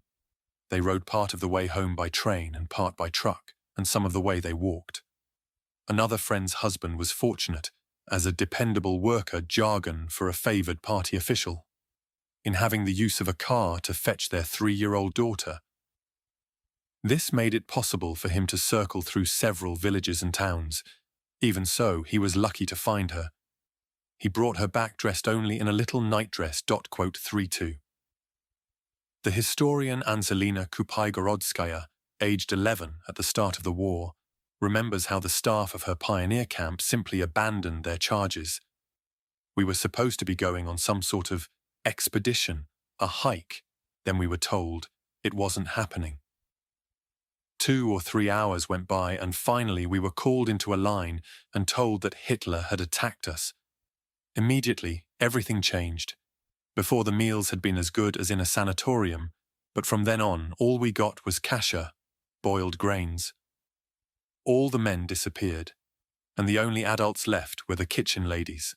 Camp was supposed to have ended, but nobody came to fetch us. We just wandered around. Nobody explained anything. There was some sort of rumor that we were going to be sent to Moscow, to live in the metro. She got a message to her parents via another child, and they eventually came to collect her towards the end of July. I have no idea what happened to the rest of the children. Many still hadn't been picked up, and by then the Germans were already close. 33. Driven by fear of accusation of cowardice, even the army's internal communications were more rhetorical than factual. No sooner had the village of Pollyanna fallen under our fire, ran a report of the 31st of July, than the Germans jumped out of their cottages with their underwear down. Soldiers in the trenches also took to their heels. With cries of "Hurrah!" the battalion fell upon the fascists. Grenades, bayonets, rifle butts, and flaming bottles came into play. The effect was stupendous. On the 2nd of July, NKVD border troops holed up in a former kulak's house, outside Ostrov, found themselves under attack from 5 enemy tanks. From the flaming premises, Junior Politruk, political organizer Breutmann, already twice wounded in the chest, carried on firing at the enemy, not allowing him to open his tank hatches. Next to him, the Starshina, roughly sergeant major of the picket, Comrade Nagorsky, heroically struck at the enemy with a submachine gun. Bleeding profusely, they courageously covered the retreat of the picket to new lines. Both fell dead in courageous defense of their picket sector. 34. Closer to reality was a cynical joke of the time. A Red Army lieutenant is found sitting in an abandoned German lorry. He is told to move because otherwise he will get fired at. "Who by?" he retorts. "The Germans will think it's theirs, and our lot will run away." 35. Throughout the war's first weeks, the Northwestern Army Group remained in near total disarray. Internal reports repeatedly describe units as retreating, as individuals and in small groups, a euphemism for complete disorder. Cut off by the German advance, large numbers of soldiers wandered the devastated countryside, trying either to return to Soviet lines or to surrender to the enemy. Leaflet drops told them to consider themselves partisans and encouraged them with news of the new Soviet-British alliance. 36. So many were taken prisoner that the Germans simply herded them into the nearest available secure buildings without any provision for food, sanitation, or clean water. Men who did manage to rejoin their units were accused of cowardice, desertion, or spying. Though the Red Army knew the terrain, its attempts at counterattack were conducted, according to Holder, in a manner which plainly shows that their command is completely confused. Also, the tactics employed in these attacks is singularly poor. Riflemen on trucks drive abreast with tanks against our firing line, and the inevitable result is very heavy losses to the enemy. By the 3rd of July, Halder estimated 12 to 15 of the Northwestern Army Group's 21 infantry and armoured divisions had been wiped out. 37. The confusion was intensified by a deadly round of scapegoating within the Soviet High Command. The most prominent victim was General Dmitry Pavlov, commander of the Western Army Group, who was arrested on the 4th of July and executed on the 22nd, together with 3 of his subordinates. General Kopets, head of Soviet Bomber Command, saved the NKVD the trouble by committing suicide on the 2nd day of the war. Further down the line, uncounted numbers of officers were shot on the spot by military tribunals for cowardice in making unauthorized retreats. 38. From Moscow, General Zhukov urged on the bloodletting. Commanders who retreat from defense lines without orders, treacherously squandering their positions. A telegram of the 10th of July thundered, have been going unpunished. Nor do your destruction battalions of NKVD troops responsible for rounding up deserters, yet seem to be operating. They have produced no visible results. Representatives of the military council and military prosecutor were to quickly drive out to the forward units and deal with cowards and traitors on the spot. 39. Hence the abject tone of many reports from the front, which typically insist that units have fought to their last round before being forced to retreat. 40. Significant for Leningrad was the fate of Kirill Meretskov, the burly, snub-nosed 44-year-old general who had commanded the disastrous first stages of the war against Finland and briefly been promoted to Chief of Staff, before losing the post to Zhukov. He was arrested in the first days of the war, having been named by his friend Pavlov as a member of a fictitious anti-Soviet conspiracy. In prison, he was beaten with rubber rods by one of NKVD Chief Lavrenti Beria's senior deputies, another former friend. Before being recalled to duty in September, cleaned up and in full uniform, he was affably greeted by his torturer on his way to Stalin's office. Bravely, he refused to act the amnesiac. "We used to meet informally," he told the man, "but I'm afraid of you now." Having inquired after his health and kindly allowed him to sit, Stalin told him that he had been appointed Stavka's, High Command's representative to the Northwestern Army Group. Understandably reluctant, following this experience, to take the initiative or question orders, Meretskov was one of the Army Group's 2 or 3 most senior commanders for the whole of the rest of the war. 4.1. Along with the bloodletting came a reshuffle of senior military appointments. Leningrad was unlucky in being assigned to Marshal Kliment Voroshilov. 60 years old, vain and dapper, with a pencil moustache and small, pale blue eyes, he is often portrayed as a gallant but bumbling old warhorse, not least by Harrison Salisbury, who repeats the story that he personally led a group of Marines, their blonde hair tousled in the wind, their faces fresh, their chins grim, in a bayonet charge outside Krasnoye Selo in September. Perhaps he did. He was, in fact, not only militarily incompetent. As defense commissar, he had presided over the disastrous opening stages of the Winter War, but, like Zhdanov, a desk-bound mass murderer, organizer of the purges that had wiped out most of the senior Red Army officer corps only 4 years before. Dmitry Volkogonov, in charge of the Soviet Army's political education section before he became the first important Glasnost-era biographer of Stalin, is eloquent. Mediocre, faceless, intellectually dim, Voroshilov was nothing more than an executioner, a henchman of the executioner-in-chief. 4-2 Voroshilov's second in command, Marshal Grigory Kulik, was no better. Another old Civil War cavalryman and a crony of the sadistic Beria, he was a bullying, ignorant drunkard whose incompetent direction of the 54th Army to Leningrad south was largely to blame for the city's encirclement. Soldiers nicknamed his leadership style prison or a medal. If a subordinate pleased him, he got an award. If not, he was arrested. 4.3. While Stalin wiped out yet more of his top brass, Hitler and his staff.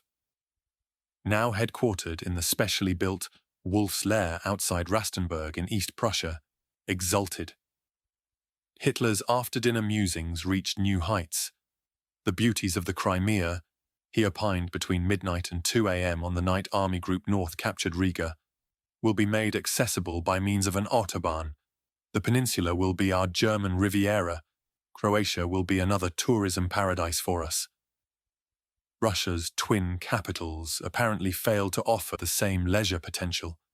3 days later, as Pskov was taken, Hitler called Halder to a meeting and told him that it was his firm decision to level Moscow and Leningrad and make them uninhabitable, so as to relieve ourselves of the necessity of feeding their populations through the winter. The cities will be razed by the Air Force. So confident was he that the whole of European Russia was about to fall into his hands, that he instructed Halder to start planning operations against the industrial cities of the Urals. Even cautious Halder admitted to his diary that things were evolving gratifyingly according to plan. Barbarossa's initial objective, to shatter the bulk of the Red Army west of the rivers Dvina and Dnieper, had, he thought, been more or less accomplished. Though much remained to be done, it was probably no overstatement to say that the Russian campaign has been won in the space of 2 weeks. 44. 3. We're winning, but the Germans are advancing. Sovinform's Economy. With the truth meant that Leningraders quickly learned not to trust official news sources. Nashi Biyut, they whispered to each other, a Nemtsi Barut. We're winning, but the Germans are advancing. They also learned to interpret vague Sovinform language. Ozhestosheni boy, bitter fighting. Uporny boy, determined fighting. And Tiazhali boy, heavy fighting, suggested increasing levels of seriousness. Complex situations were grave ones, and the worst communique phrase of all, heavy defensive battles against superior enemy forces, meant full retreat.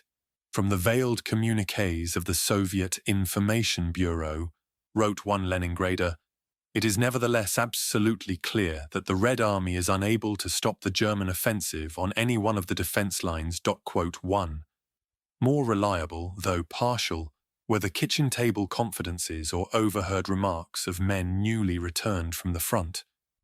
In mid-August, passionately anti-Bolshevik Lydia Osipova, a pensioner living in Pushkin, thus discovered to her joy that the Germans were only 50 kilometers away. Yesterday, an airman eating at the aerodrome cafeteria said to the girl on the till, now we're going to bomb the enemy in Siverskaya. Hence, we know that Siverskaya has been taken by the Germans. When are they going to get to us? And will they really come? The last hours before release from prison are the hardest. The so-called reports by party activists at her women's organization were useless, like extracts from an illiterate wall newspaper. No commentary or questions are allowed. What we could have read for ourselves in 15 minutes takes up a whole hour. Lord, when is all this going to end? 2. Guessing, though, was not the same as knowing, and hearsay filled the vacuum. Leningrad had not been bombed, it was rumored, because Hitler was saving it as a present for his mythical daughter. Alternatively, Vasilyevsky Island would be spared because Alfred Rosenberg, chief of Hitler's Ostministerium, had been born there. A Red Fleet ship had been scuttled in the middle of the channel out to the Baltic. The Wehrmacht had a circular tank that spat out shells like a devil's wheel, and a German paratrooper had landed in the Tavricheski flowerbeds, where he was lucky not to have been killed by old ladies armed with gardening forks. 3. The authorities tried to halt the rumour mill. The City Soviet's executive committee forbade its employees from discussing the war on the telephone on pain of prosecution for disclosing military secrets. And yet more defeatists were arrested in accordance with a new law making those accused of spreading false rumours provoking unrest amongst the population, liable to trial by military tribunal. 4. At the same time, the leadership indulged in some rumour-mongering of its own, diverting attention from disasters at the front by whipping up fear of spies, saboteurs and raketniki rocket men, who were supposed to be using flares to signal to enemy aviation. Guidebooks and maps had to be handed into a special department, as did bicycles, cameras, and wireless radios. Tram and trolley car conductors stopped calling out stops, street signs were painted over, and name boards removed from outside prominent buildings. It became hazardous to ask for directions or to appear in public in foreign-looking clothing. Dmitry Likachev found himself trailed by small boys by reason of his pale grey coat. Light-coloured clothes, he remembered, were not usual in the USSR, and Yelena Skryabina, having left her tall, bespectacled son Dima outside a shop for a moment, returned to find him being questioned by a policeman. She was able to persuade him of Dima's identity only by producing her husband's military certificate, and by pointing out that since Dima was not yet 16, he couldn't possibly have a passport. 5. Another diarist, Yelena Kochina, found that she herself was not immune from the spy mania, which spread like an infectious disease. Yesterday near the market, a little old woman who looked like a flounder dressed in a mackintosh grabbed me. "Did you see? A spy for sure!" she shouted, waving her short little arm after some man. "What?" His trousers and jacket were different colours. I couldn't help but laugh, and his moustache looked as though it was stuck on. Her close-set, angry eyes bored into me. "Excuse me." I tore myself away. Before pushing off, she trailed me for several steps along the pavement. But, even to me, many people seem suspicious, types it would be worth keeping an eye on. 6. Though the mania continued well into the autumn, and the stories of Rakitniki seem to have been believed even by shrewd observers, like, for example, the Anglo-Russian BBC correspondent Alexander Worth, there is not a single reliable instance of a genuine foreign spy, as opposed to local sympathizer, ever having been discovered in the city. 4 weeks into the invasion, the mood in Leningrad was one of disoriented anticipation, of disconnect between near normality on the streets and the stunning news on the radio. "It's just impossible to believe there's a war on," wrote the crippled archivist Georgy Knyazev. "Everything's so calm, if only outwardly." The weather continued hot and still. The fluff-covered poplar seeds Russians called pukh drifted along the gutters, and after work office clerks gathered as usual in Rumyantsev Square to play dominoes. Sitting out an air raid drill in front of the academicians building one evening, Knyazev watched a team of teenage girls shoveling a pile of sand into a lorry, while small boys in swimming trunks dived into the river off the glossy stone backs of the Luxor sphinxes. An academician's wife stood guard duty wearing gloves and a hat. Chatting to the building's caretaker, Knyazev tried to introduce a mood of cheerfulness and perseverance. But the man didn't understand why the war wasn't working out the way it had in the films. "It's awful," he said, "that the fighting is happening on our territory. There's so much destruction. Why did we surrender the old border defenses just like that?" There was nothing I could say in reply. "We have very little information. I still don't know how near or how far the Germans are from us. Is Leningrad seriously under threat or not?" The air, he noticed, carried a faint smell of smoke, from peat bogs deliberately set on fire so as to confuse enemy aviation. 7. Anna Ostromova-Lebedeva, the elderly artist who had been so reassured by Stalin's broadcast, lived opposite a military hospital. During air raid drills, she watched the wounded being stretchered down into bunkers and medical students popping through trapdoors up onto the hospital roof. "Still not a single bomb has fallen on Leningrad," she wrote on the 21st of July, though the sirens go off often. "Last night there were air raid warnings at 12.30 and again at 5:30 a.m. I woke up and the anti-aircraft guns were firing so loudly that I couldn't go to sleep again. I got dressed, went out into the courtyard and sat on a bench. It was a cloudless morning, and though the sun hadn't yet reached the buildings, it shone brightly on the barrage balloons scattered across the sky. They swam in the gentle blue ether like silver ships. One couldn't see their cables. It looked as though they were floating free." 8. Though most public parks were closed for the excavation of air raid shelters, she had permission to enter the botanical gardens. The gardens were still in order, but not as carefully tended as usual. "I got a great deal of pleasure from the wonderful hydrangeas. They grew in big urns in bunches of white, pink and pale blue, great explosions of unbelievable loveliness. Not a soul was there. The sun shone on the grass and through the leaves of the trees. The light played across the bench, our dresses, the pages of our books. A cool breeze blew from the river.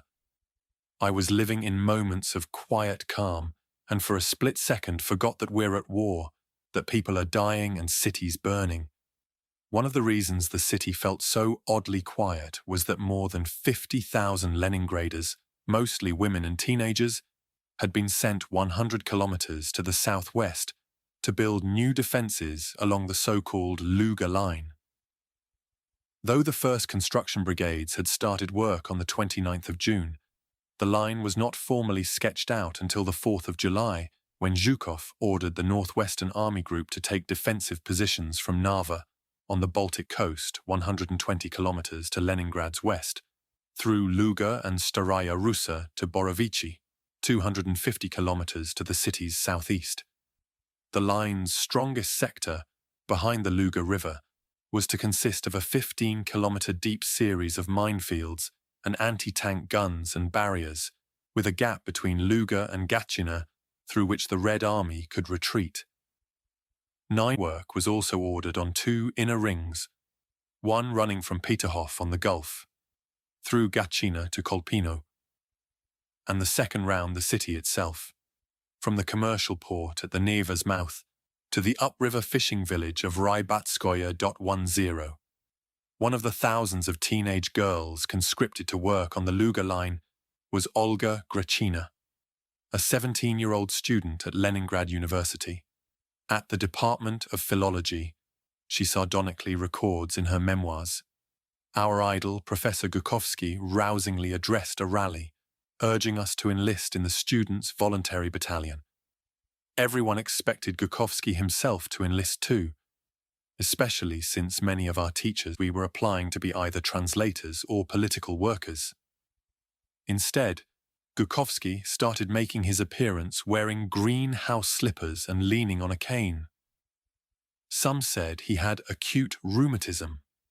Others cautiously hinted that he found calling others to action much pleasanter than acting himself.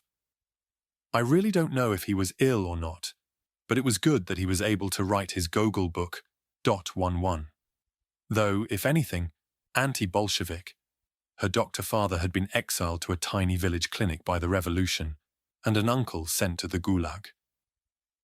Grachina employed no such stratagem, and in the third week of July found herself one of a group of female students waiting, amidst crowds of evacuees, at Moscow station for a train to the Luga line. There were worrying reports of strafing and bombing coming from the trenches, and especially from around Luga. But we hadn't been told where we were headed, and when we set off that evening we were cheerful, singing songs so as to distract ourselves from the anxiety inside. When we got off the train at Gatchina, it was already dark. We were sent to spend the night in a park next to the Pavlovsk Palace, but never slept since the Germans started bombing a nearby airfield, and around us everything droned and shook.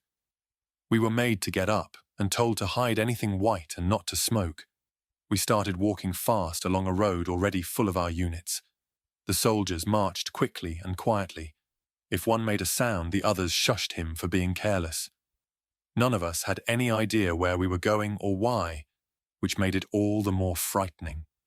We were all desperate for something to drink, so much so that when the road went through a wood, we drank muddy water from the roadside ditches. In the morning, having marched 20 kilometers, the students reached a village, where they were distributed among local residents, 2 or 3 to a house.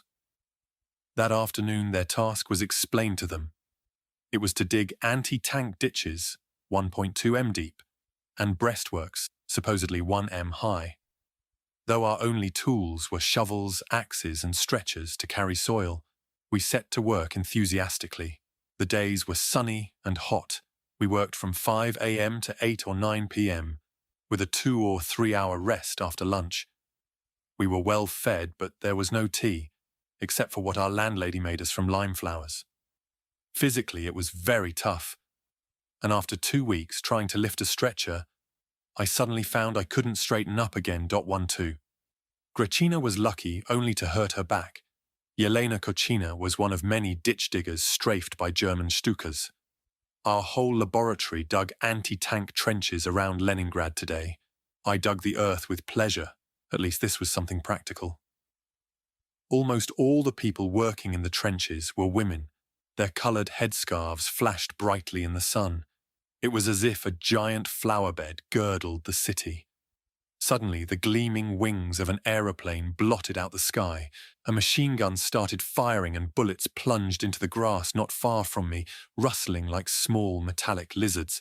I stood transfixed, forgetting completely the air raid drill that I had learned not long before. "Run!" someone shouted, tugging at my sleeve. I looked back. Everyone who had been working in the trenches had run somewhere. I ran too, though I didn't know where to go or what to do. Suddenly I saw a small bridge. I ran towards it.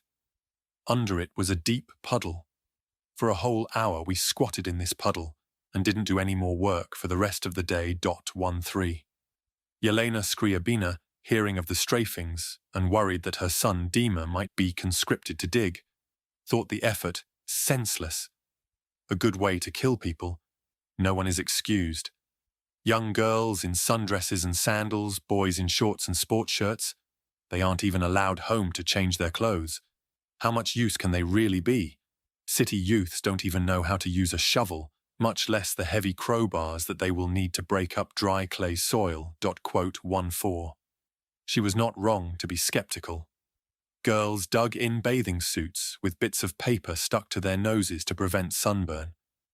They dropped their heavy shovels during the nighttime marches, or had to be sent home with hopelessly blistered hands and feet. The peasant women who cooked them kasha and spread out straw for them to sleep on tut-tutted over the little ladies from the city. The men overseeing them shouted, "You think you're actresses, that you've come to a resort. You've come to save the motherland." Their initial enthusiasm quickly wore off. What did he think we were doing? Playing croquet. One burst out when her professor of Marxism-Leninism, out for a visit, asked if they were tired. 15. Thin, patchy, and in places overrun before it had even been manned, the Luga line was nonetheless also where the Wehrmacht met its first, albeit temporary, hitch. From Moscow, Zhukov ordered the Northwestern Army Group to occupy the Luga line on the 4th of July, and the 1st Divisions took up their positions the same day. On the 10th, with deployments and digging work still underway, Zhukov ordered Voroshilov to launch a counterattack against Manstein's 8th Panzer Division, which was in an exposed position having pushed on east after taking Soltsi, just to the west of Lake Ilmen. By this time, the blitzkrieg was already being slowed by terrain and climate. Dust ground out engines, bridges were not strong enough to bear the weight of tanks, and turning off the main roads, as one German officer put it, was like leaving the 20th century for the Middle Ages. Nor could the Wehrmacht rely on its maps. All supposed main roads were marked in red, a general remembered, and there seemed to be lots of them, but they proved to be nothing but sandy tracks. Our intelligence was fairly accurate about conditions in Russian-occupied Poland, but badly at fault about those beyond the original Russian frontier. Summer thunderstorms turned the dust into mud, passable for tanks but not for the lorries that carried their fuel, supplies and auxiliary troops. An hour or two's rain reduced the panzer forces to stagnation. It was an extraordinary sight, with groups of tanks and transports strung out over a 100-mile stretch, all stuck, until the sun came out and the ground dried. 16. Launched in 30 degrees heat on the 13th of July, the Soviet counterstroke caught the 8th Panzer Division by surprise, separating it from a motorized infantry division to its left and forcing it into a fierce 4-day battle out of encirclement, during which it had to be supplied by air. Though the crisis was over by the 18th, it cost the division 70 of its 150 tanks, and helped force a pause of a vital 10 days along the Narva and Luga rivers, while von Leib and his commanders regrouped and debated what to do next. It was far, however, from the decisive victory that Moscow had wanted. At this point, the Leningrad leaders, as they no doubt realized, edged perilously near the fate of General Pavlov of the Western Army Group, who had been arrested in the first week of the war and now awaited execution, together with his subordinates. The Northwestern Army Group's sacrificial lamb was the head of the Luga Operational Group, General Konstantin Pyadyshev, a respected and experienced specialist on military fortifications and holder of 2 Orders of the Red Banner. At the time, he simply disappeared. We now know that he was arrested for dereliction of duty by his commanding officer, General Popov, on the 23rd of July and died in prison 2 years later. A week later, Zhdanov and Voroshilov got away with a summons to Moscow and a carpeting from Stalin for lack of toughness, .17. In Leningrad, the mood was one of rising anxiety. Two questions were beginning to predominate. Food. Would there be another famine like the one during the 1920-21 Civil War? And whether or not to evacuate. Evacuation of valuables and of defense plant from the city had begun directly on news of the invasion, in expectation not of siege, but of air raids. One of the best prepared institutions was the Hermitage, thanks to the shrewdness of its director, Iosif Orbeli, who had risked accusations of warmongering by discreetly stockpiling packing materials, among them 50 tons of wood shavings, 3 tons of cotton wadding, and 16 kilometers of oilcloth, months before. He immediately ordered that the museum's 40 most valuable paintings be moved into the steel-lined vaults housing its famous collection of Scythian gold, and the following morning staff and volunteers began the gigantic task of moving, dismantling, crating and cataloguing the whole of its vast and wonderful collection, from winged Babylonian bulls to Fabergé's snowdrops in jade and crystal. "We work from morning to late evening," wrote an art student. "Our legs are throbbing. We take the paintings off the walls." There isn't the usual feeling of awe for the masterpieces, though we deliberately wrap up Titian's Danae slowly. Downstairs, the sculptors are packing things into crates. Orbeli is everywhere in the halls. The empty Hermitage is like a house after a funeral. 18. Wherever possible, paintings were packed flat, but those too large to fit into a railway carriage had to be rolled, including, after much anguished indecision, Rembrandt's fragile Descent from the Cross. Only one painting, Rembrandt's The Return of the Prodigal Son, got a crate to itself, and only another 3, 2 Leonardo Madonnas and Raphael's exquisite little Madonna Conestabile, were left in their frames. The rest, Giorgiones, Tiepolos, Royals, Van Dycks, Holbeins, Rubens, Gainsboroughs, Canalettos, Velasquez's, El Grecos, were removed from their stretchers, and the empty frames hung back in their usual places on the gallery walls. Houdon's magnificent sculpture of Voltaire, all beaky nose and twisted smile, was lowered down the 3 flights of a ceremonial staircase with the help of naval ratings, using wooden runners and a system of blocks and pulleys. The Chertomlik vase, a 4th century BC silver ewer magnificently decorated with doves and horses, had to be filled with tiny pieces of crumbled cork which 2 women spent the night patiently feeding through a crack in its lip with teaspoons. After 6 days and nights of frantic activity, a first trainload of treasures, about 500,000 items in more than 1,000 crates, left the city on the 1st of July. Originally intended for the evacuation of machinery from the Kirov Defense Works, the train was made up of 2 engines, 22 freight wagons, an armoured car for the most valuable items and passenger carriages for guards and Hermitage staff, with flatbeds for anti-aircraft guns at either end. Its destination, known only to a few, was Sverdlovsk, in the Urals, formerly Yekaterinburg, the town in which Nicholas II and his family had been assassinated. A second train, containing 700,000 items in 422 crates, left on the 20th of July. Orbeli's packing materials had now run out, and an Egyptologist, Milica Matya, was given charge of finding more. For almost 2 years, she marvelled later, some long, smooth poles had stood in the corner of my office. I would never have believed that the time would come when I would wrap them round with fabrics from Coptic Egypt and send them to the Urals. 19. Pleading with shops and warehouses for everything from sawdust to egg boxes, she gathered enough to pack another 351 crates, but by the time they were ready, the siege ring had almost closed, and they spent the war stacked in a gallery on the Winter Palace's ground floor.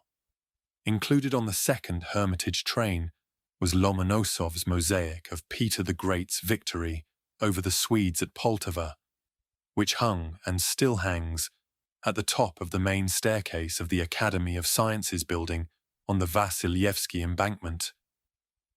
Knyazov oversaw its departure. No words can describe what I felt when they took away the Peter the Great mosaic. The Hermitage workers carefully removed it from the wall and carried it out to the waiting lorry. I accompanied them in what was, to be honest, an agitated state. Initially, we discussed secure storage in the city, but now, in view of developments at the front, our only concern is to get as much as possible evacuated.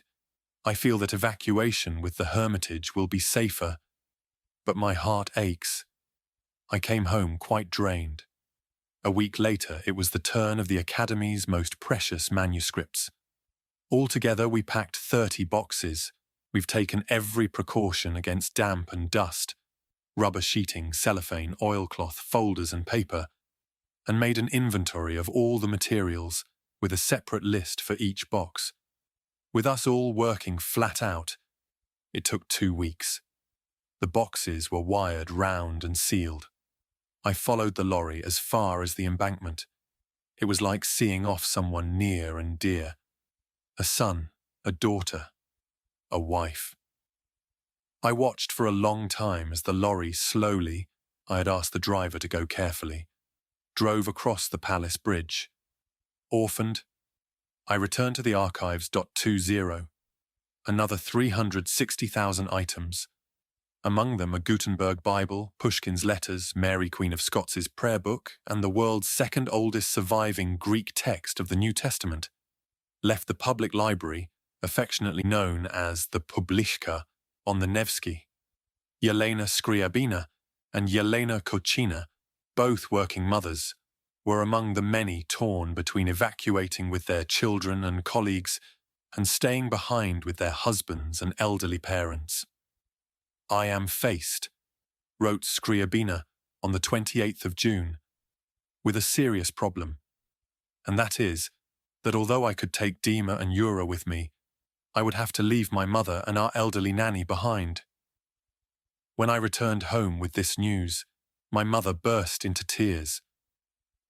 Nana is overcome and silent. I am caught between two fires. On the one hand, I understand perfectly well that the children must be saved, and on the other, I pity these helpless old women. How can I leave them at the mercy of fate?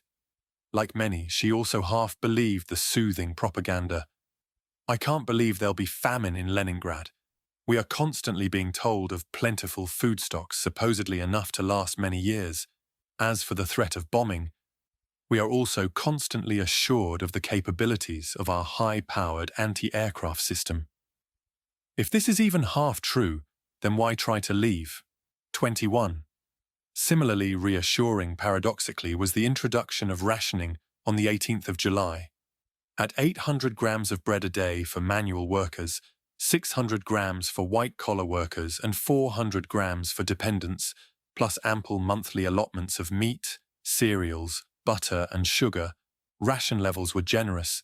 This is not so bad, one can live on this, wrote Scriabina, 22, and even represented an improvement in diet for the poor. On the same day, 71 new commission shops opened, selling off-ration food in unlimited quantity, though at high prices. Unaffordable for many, especially given new restrictions on the withdrawal of savings, their lavish window displays nevertheless helped to instill a false sense of security. When you see a shop window full of food, thought Scriabina, you tend to disbelieve talk about an imminent famine. Kochina was less complacent, rushing to buy the 4.5 pounds of millet. That was all that was left in her local commission store. I hate porridge made from millet. And she would have left for Saratov with her chemistry institute had it not been for her husband's opposition and her baby daughter's illness. Lena has diarrhea and a fever, will have to put the evacuation off for several days, and in general, How does one handle sterile baby bottles on the road? 23. The 1st of August found Scriabina still out at Pushkin, doing her best to ignore the war and enjoy the deserted palace parks. A niece had come to visit from the city. From her, I found out about the rapid German onslaught. They are advancing on Leningrad. We have decided to stay in the country until Luga is captured. The deluge began a week later. On the 8th of August, in driving rain, Reinhardt's panzers began an assault on the northern sector of the Luga line, near Kingisepp. In 3 days of chaotic fighting, they broke across the Luga River in 3 places, at the cost of 1,600 German casualties. Manstein's 8th Panzer Division, recovered from the Solzhenitsyn setback, cut the Kingisepp-Gachina railway line on the 12th.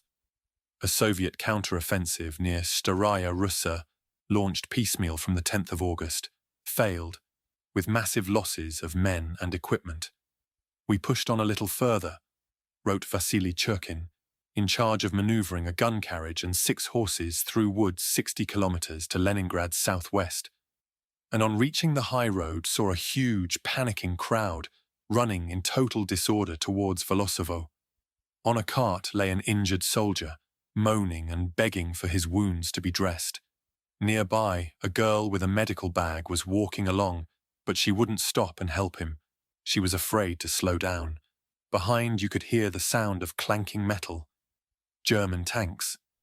Someone shouted at the girl to help the injured man, and we turned around and quickly made our way back to where we'd left our guns. But guns and men had gone. Coming out of the woods into a clearing, we saw battery number 4 being dragged along, under fire from tanks. A shell exploded right under the legs of the horse pulling the baggage cart.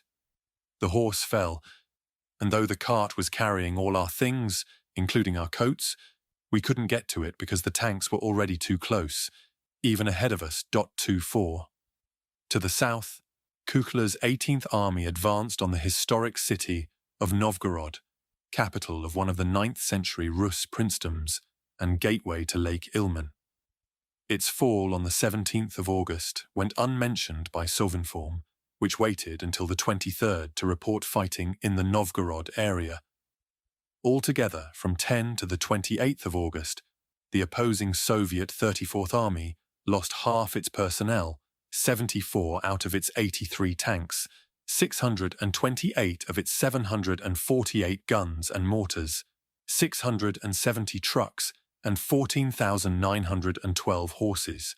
To escape the slaughter, large numbers of soldiers either fled or mutilated themselves in hope of being invalided to the rear. Between 16 and the 22nd of August, more than 4,000 servicemen were seized as suspected deserters while trying to get to Leningrad from the front, and in some medical units, a worried political report noted, up to 50% of the wounded were suspected of self-mutilation. At evacuation hospital, Numpel 61, for example, out of 1,000 wounded, 460 had been shot in the left forearm or left hand. 25. Stalin's response to the disasters was a furious telegraph to Zhdanov and Voroshilov. If the German armies won more victories around Novgorod, he thundered, they might be able to outflank Leningrad to the east, breaking communications with Moscow and meeting the Finns on the far shore of Lake Ladoga. It appears to us that the High Command of the Northwestern Army Group fails to see this mortal danger, and therefore takes no special measures to liquidate it. German strength in the area is not great, so all we need to do is throw in 3 fresh divisions under skillful leadership. Stavka cannot be reconciled to this mood of fatalism, of the impossibility of taking decisive steps, and with arguments that everything's being done that can be done. 26. 3 days later, Stalin's fears came to pass when Chudovo, a town on the main Moscow-Leningrad railway line, was taken. On the 22nd of August, Zhdanov begged Stalin for reinforcements. The 22 rifle divisions of the Northwestern Army Group, he pointed out, were now fighting along a 400-kilometer front, and 7 of them had almost no heavy weapons or radios. Another 5 divisions he did not include in his calculations, since their remaining fighting capacity was low. In other words, they had been wiped out. He needed 45 to 50 fresh battalions and new weapons for 5 divisions. 27. On the evening of the 25th of August, Lyuban, 30 kilometers north of Chudovo, on the Moscow-Leningrad line, fell too. The following day, Stalin telephoned, asking for a report. Voroshilov's second-in-command, General Popov, took the call, admitting that Lyuban had been abandoned and again requesting more troops, since the ones sent to us don't cover even half of our losses, semi-automatic weapons for the infantry, who only have rifles, and that Leningrad be allowed to keep rather than send to other fronts its own armoured vehicle production. Unwillingly, Stalin agreed. We've already let you have 3 days' worth of production. You can have another 3 or 4 days. We'll send you more infantry battalions, but I can't say how many. In a couple of weeks, perhaps, we'll be able to scrape together 2 divisions for you. If your people knew how to work to a plan and had asked us for 2 or 3 divisions a fortnight ago, they would be ready for you now. The whole trouble is that you people prefer to live and work like gypsies from one day to the next, not looking ahead. I demand that you bring some order back to the 48th Army, especially to those divisions whose cowardly officers disappeared. The devil knows where from Lyuban yesterday. I demand that you clear the Lyuban and Chudovo regions of the enemy at any price and by any means. I entrust you with this personally. Tell me briefly, is Klim Voroshilov helping or hindering? He's helping. We're sincerely grateful, Popov prudently replied. 28. On the 26th of August also, Stalin finally allowed a retreat by sea from Tallinn, 200 miles due west of Leningrad and the capital of Estonia. This operation, a kind of Dunkirk but without the air cover, as Worth put it, was one of the biggest and is one of the least remembered of the military disasters that befell the Soviet Union in the first few months of the war. The man in charge was Admiral Vladimir Tributs, Commander-in-Chief of the Red Banner Baltic Fleet. Realizing early on that the newly established Soviet naval base of Libau, now Liepaja, on the Latvian coast, was vulnerable in case of German attack, he had bravely sought and won permission to transfer his largest ships east to Estonia shortly before the war began. It was a prescient move. Libau fell 2 days into the war, and 5 days after that his flagship, the 7,000-ton cruiser Kirov, was lucky to escape Riga for Tallinn. To defend Tallinn, Tributs had at his disposal 14,000 sailors, 1,000 or so police, and the battered remnants, about 4,000 strong, of the frontier troops who had fled there from Riga, among them the 5th Motorized Rifle Regiment, now down to 150 bayonets. Though Tributs conscripted 25,000 Estonian civilians into trench digging, most, like the Latvians, did not want to be defended. Bursts of gunfire sounded around the city at night. Anonymous hands pasted up pro-German flyers, and a Russian officer was murdered coming out of a restaurant. The NKVD responded with its usual round of arrests, firing squads and tribunals. On the 8th of August, same day von Lieb began his attack on the Luga line. Tallinn was surrounded by land as the Wehrmacht reached the coast to its east. Tributs suggested 2 equally unpalatable ways out of the trap. Either he could mass his forces for a breakout eastwards towards still unoccupied Narva on the Estonian-Russian border, or he could sail them across the Gulf to the Finnish shore and fight back through Finnish lines to Leningrad. Stalin rejected both proposals. Tallinn was to be held at all costs. The 18th Army launched its attack on the evening of the 19th of August. Shells crashed among the cobbled alleys and steep red-tiled roofs of the old city, and among the clapboard summer houses and canvas bathing machines of Pirita Beach. The Kirov's guns replied, flashing orange from her anchorage in the harbour. The city's civilians watched and waited behind shuttered shops, and barricaded doors. A week into the bombardment, Tribuz's second-in-command, Admiral Yuri Panteleev, described the situation in his journal. Beat off strong attack on city during the night. Enemy has changed tactics, infiltrating in small groups. All airfields captured by the enemy. Our planes flew off to the east. Fleet and city under bombing and shelling. Lovely Pirita burning. Other suburbs also burning. Big fires in the city. Barricades being built at the approaches to the harbour. Smoke everywhere. Fire of ships and shore batteries has not slackened. Our command post at Minna Harbour constantly under fire. 29. Later that morning, Stalin finally gave permission to evacuate the fleet to Kronstadt, Russia's historic island naval base at the head of the Gulf of Finland. While the defenders fell slowly back towards the harbour, setting fire to a power station, grain elevators and warehouses on the way, embarkation began of the fleet's civilian entourage.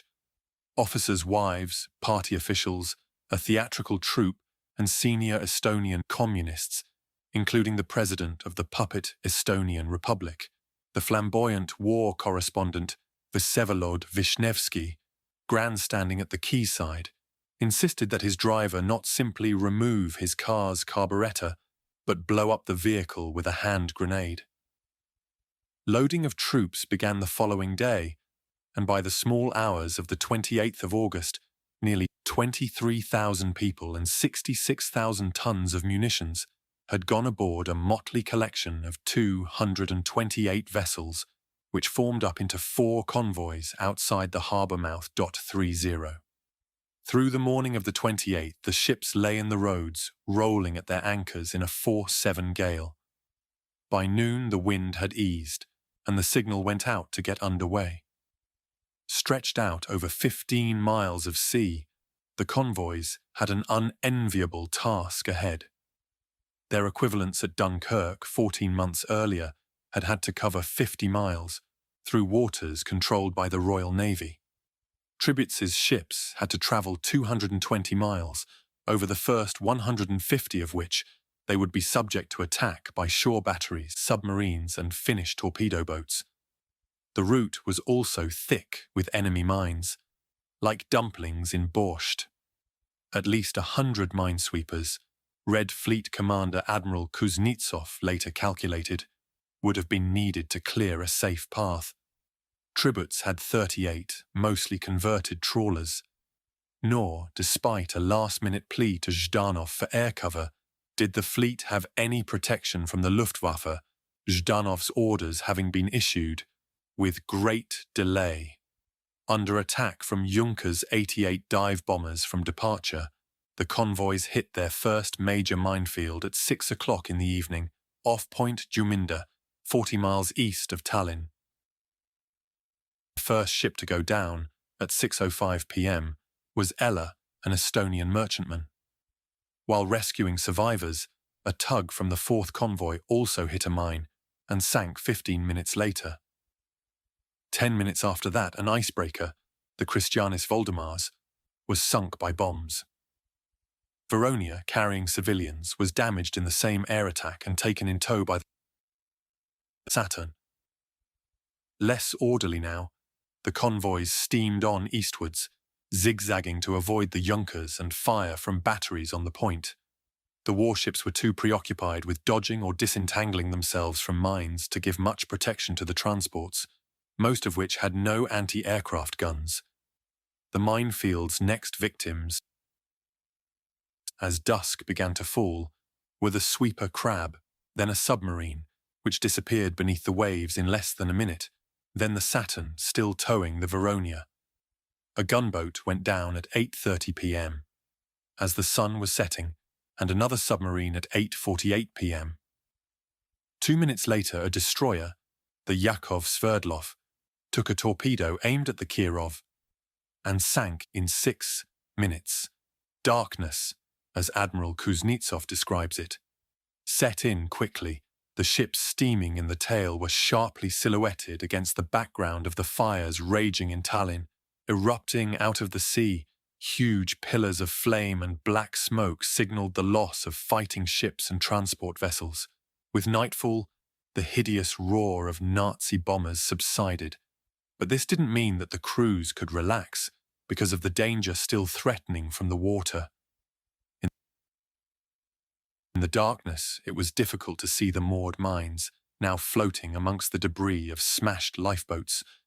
Between 9 and 11 p.m., another 9 ships were lost, including the transport Everita, the Luger carrying 300 wounded, and 4 more of the flotilla's 8 destroyers. The Minsk, with Admiral Pantaleev aboard, lay wallowing after a mine exploded in one of her paravanes. The mine layer, Skory, Rapid, took her in tow, only herself to hit a mine and sink half an hour later. The best-remembered casualty was the Veronia, with her gaggle of glamorous civilians. Listing to starboard and pouring smoke, she was already under tow when she hit a mine at 9:45 p.m. Soviet accounts describe dark figures leaping from the burning quarterdeck, the sound of the Internationale drifting across the water, and the crack of revolvers as her officers took their own lives in the moments before she slid beneath the waves. Shortly before midnight, the surviving ships anchored in the midst of the mines and waited for better visibility. With daylight, they weighed anchor, and the carnage resumed. By the end of the afternoon, 6 more ships had been sunk by mines and 8 by bombs, and 2 tugs had been captured by Finnish patrol boats. Among the casualties were the transport 5-year plan, with 3,000 troops aboard, and the patrol ship Sneg, Snow, which had picked up survivors from the Vironia. 4 more damaged ships, 3 of them transports, managed to beach themselves on the island of Gogland, Hogland to Swedes, Suosari to Finns, from which troops, among them the remnants of the 5th Motorized Rifle Regiment, were picked up in small boats and taken to Kronstadt. The remainder of the flotilla limped into port over the next 4 days. The whole operation had cost 65 vessels and perhaps 14,000 lives. 31. It was the worst disaster in Russian naval history, at least twice as costly as the defeat of the Tsarist navy by the Japanese. The first time an Asian power defeated a European one at sea, at Tsushima in 1905. Later, arguments abounded as to what went wrong. Kuznetsov and Pantaleev both supported the decision to defend Tallinn, but thought that civilians should have been evacuated far earlier, blaming Voroshilov for not ordering plans in good time. The convoys would have done better to take to deeper water, running the gauntlet of German submarines but avoiding the shore batteries and most of the minefields. Obviously, they should also have included more minesweepers. But where could we have got them? Asked Kuznetsov. Today's military historians question the defense of Tallinn itself, which cost about 20,000 soldiers taken prisoner and pinned down only 4 German divisions, making little difference to the fighting further east. 32. The underlying problem, though, was that of the whole Soviet command. Senior officers' well-founded fear of advocating retreat until it became inevitable and inevitably disastrous. Instructive is the story of Vyacheslav Kalitaev, captain of the Kazakhstan, the largest troopship in the flotilla. Knocked unconscious by a bomb that hit the bridge soon after departure on the first morning of the evacuation, he fell into the sea and was lucky to be picked up by a submarine, which took him to Kronstadt. Meanwhile, the Kazakhstan limped on, aflame, under her 7 surviving crew, depositing her passengers on a sandspit before arriving at Kronstadt 4 days later, the only troopship to do so. Immediately, an investigation was launched. Why had Kalitaev abandoned his ship? Why had he returned ahead of her? Had he deliberately jumped overboard? The crewmen who nursed the Kazakhstan home were rewarded with orders of the Red Banner in a special communiqué from Stavka. Kalitaev was executed by firing squad for cowardice and desertion under fire, quote, 33. 4. The People's Levy. And what makes you think that I want to talk about the war? 80-year-old Ilya Frenklach, retired to Sun and sectarianism in Israel, scolded his interviewer 6 decades after the war's end. So, you want to hear the truth from a soldier, but who needs it now? If you speak the whole truth about the war, with real honesty and candor, immediately dozens of hurrah patriots start bawling slander, libel, blasphemy, mockery, he's throwing mud. But political organizer talk, stoutly and heroically, with not much blood, with strong blows, under the leadership of wise and well-prepared officers. Well, that sort of false, hypocritical language, the arrogant boasting of the semi-official press, always makes me sick. An apprentice textile worker at the start of the war, Frenklach learned to fight not with the Red Army, but with the Leningrad Army of the Narodnoye Opolchenie, literally translated as People's Levy, but more usually given as the People's Militia or People's Volunteers.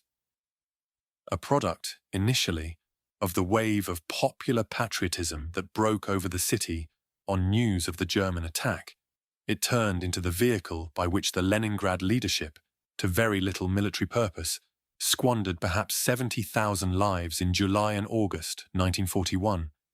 The Opolchenie was no Soviet invention. Scratch levies had helped to defeat the Poles in 1612 and the French in 1812. Nor were its members, to start with at least, conscripts. Most of us, Frenklach remembered, passionately dashed off to war as fast as possible. When the Military Medical Academy came along and started choosing people for medical training, nobody wanted to join this super-elite institution for one reason only. It would mean missing the first skirmishes with the enemy. In my platoon there was a comsorg, a junior Komsomol functionary from the Agricultural Institute. He had tuberculosis, he actually coughed blood. He was offered a job in the rear, but refused it and fell in one of the first battles. 1. Among the volunteers, the Vasilyevsky Island District Soviet turned away, according to party documents, were professors, judges, directors, and some plain invalids. Sergeyev, with half his stomach cut away, Luzhik, on one leg, and so on. Point 2. The novelist Daniil Alshitz, now in his 90s and a grand old man of the Petersburg literary establishment, was one of 209 students at the Leningrad University History faculty who signed up. An orphan of Stalinism, his father had been exiled in the 1930s. He was nonetheless a believing communist. Very few families, he explains, had not suffered under Stalin. And we students never believed in those fabricated trials, the show trials of 1936-7. But you have to understand that we felt no hostility to Soviet rule. We thought that it was just Stalin overdoing things in eliminating his opponents, that all these reshuffles at the top would soon be over. And everyone understood that Stalin was one thing, and the country another. When his knowledge of German meant that he was split off from his friends to train as an interpreter, he was furious. We all wanted to go to the front to fight. Nobody wanted to be left behind. In the event, the delay saved his life, since by the time he reached the front in late September, the People's Levy was being wound up and all but 30 of his fellow students were dead. 3. What began as a spontaneous, genuinely popular movement rapidly became official and near compulsory. A party organizer at the Kirov Works later described the transition. The first people to come to him with a request to be sent to the front, straight after Molotov's announcement of the German invasion, were 5 Red Cross girls. They were the very beginning of the People's Levy. Of those 5, I know that 3 were killed near Voronino and 1 drowned in the Oredej. After them, other applicants began arriving in large numbers. Through the Sunday and Monday, there were hundreds every few hours, We were accepting the applications but not sending people anywhere. By the end of Monday, everything had reached such dimensions that we finally had to come up with some sort of specific reaction. I went to a member of the city party committee, Comrade Verkoglas, and asked him, "What do I do with all these people?" Other enterprises were in the same situation. The partcom didn't answer immediately. It just told me to keep on accepting applications. Some 7 or 8 days later, we were told to form a division of the Narodnoye Opolchenie. 4. On the 27th of June, Zhdanov had asked Moscow for permission to form an Opolchenie, envisaging that it would form part of the army reserve. The following day, he received a reply from Zhukov, approving a plan for 7 volunteer divisions to reinforce the Northwestern Army Group, and the scheme was officially announced on the 30th. Moscow's regional government followed suit with its own copycat Opolchenie proposal on the 4th of July, a feather in Zhdanov's cap, especially since his arch-rival Beria had strongly opposed the plan, wanting to keep all civilian militias, like the police, under his own NKVD's control. In a typical bit of one-upmanship, Zhdanov swiftly declared that Leningrad would match the bigger city's numbers, setting a target, never met, of 270,000 men in 15 divisions. 5. The first 3 Leningrad Opolchenie divisions, totaling about 31,000 volunteers, were called up from 4 to the 18th of July. Each was based on a city district, which meant that men from the same factories and often from the same families were able to stick together in the same units. The first division were nicknamed the Kirovtsi, after the Kirov Defense Works, whose 10,000 or so applicants filled 2 regiments and 3 battalions, and the second regiment of the second division, the Skorohodovtsi, literally go quicklies, after the Skorokhod footwear manufactory. The remainder of the second came from the Elektrosila power plant. Altogether, about 67,000 factory workers signed up, the majority of them skilled men who had been exempted from the ordinary draft. 6. As well as creaming off the best of Leningrad's industrial workforce, the divisions also contained a great many of its engineers, scientists, artists, and students. The Railway Engineering Institute produced 900 men for the Opolchenie, the Mining Institute 960, the Shipbuilding Institute 450, the Electrotechnical Institute 1,200. 7 battalions worth signed up from Leningrad University. Not surprisingly, a disproportionate number of the first wave of Opolchensi were also communists. Of the 97,000 men enrolled up to the 6th of July, 20,000 belonged to the party and another 18,000 to its youth wing, the Komsomol. 7. As Zhdanov's inflated targets bit, recruitment became more systematic. District Soviets were given quotas based on numbers of eligible residents, which they in turn parceled out among local factories. Factory managers, now working flat out to evacuate or to convert to defense production, tried hard to hold on to key personnel, in some cases sending women instead of men. Production, the party official in charge of recruitment at the Kirov Works remembered, was stripped bare. Managers proposed to the director and the partcom, factory party committee, that there should be a mechanism for deciding who should be allowed to go and who shouldn't. But of course, a lot of people who shouldn't have been allowed to go went all the same. 8. A.I. Verkoglas, chief of the Opolchenie's political department and a member of the city party committee, scolded his agitators into greater efforts. You can't wait for patriotism. It has to be taught. They were not to hang about in warm, sleepy rooms in headquarters, but to go to the factories and face people squarely. Tell them, take up your weapons. 9.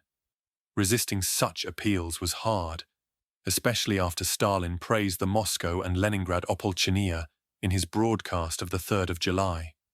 One volunteer, reported the Vasilyevsky Island Soviet, a former party member applied for exemption but reappeared an hour later with a request to withdraw his application because he was so ashamed, 10 another, pleading illness, was told that his health was of no significance. What is important is the very fact of volunteering and thereby displaying one's political attitude.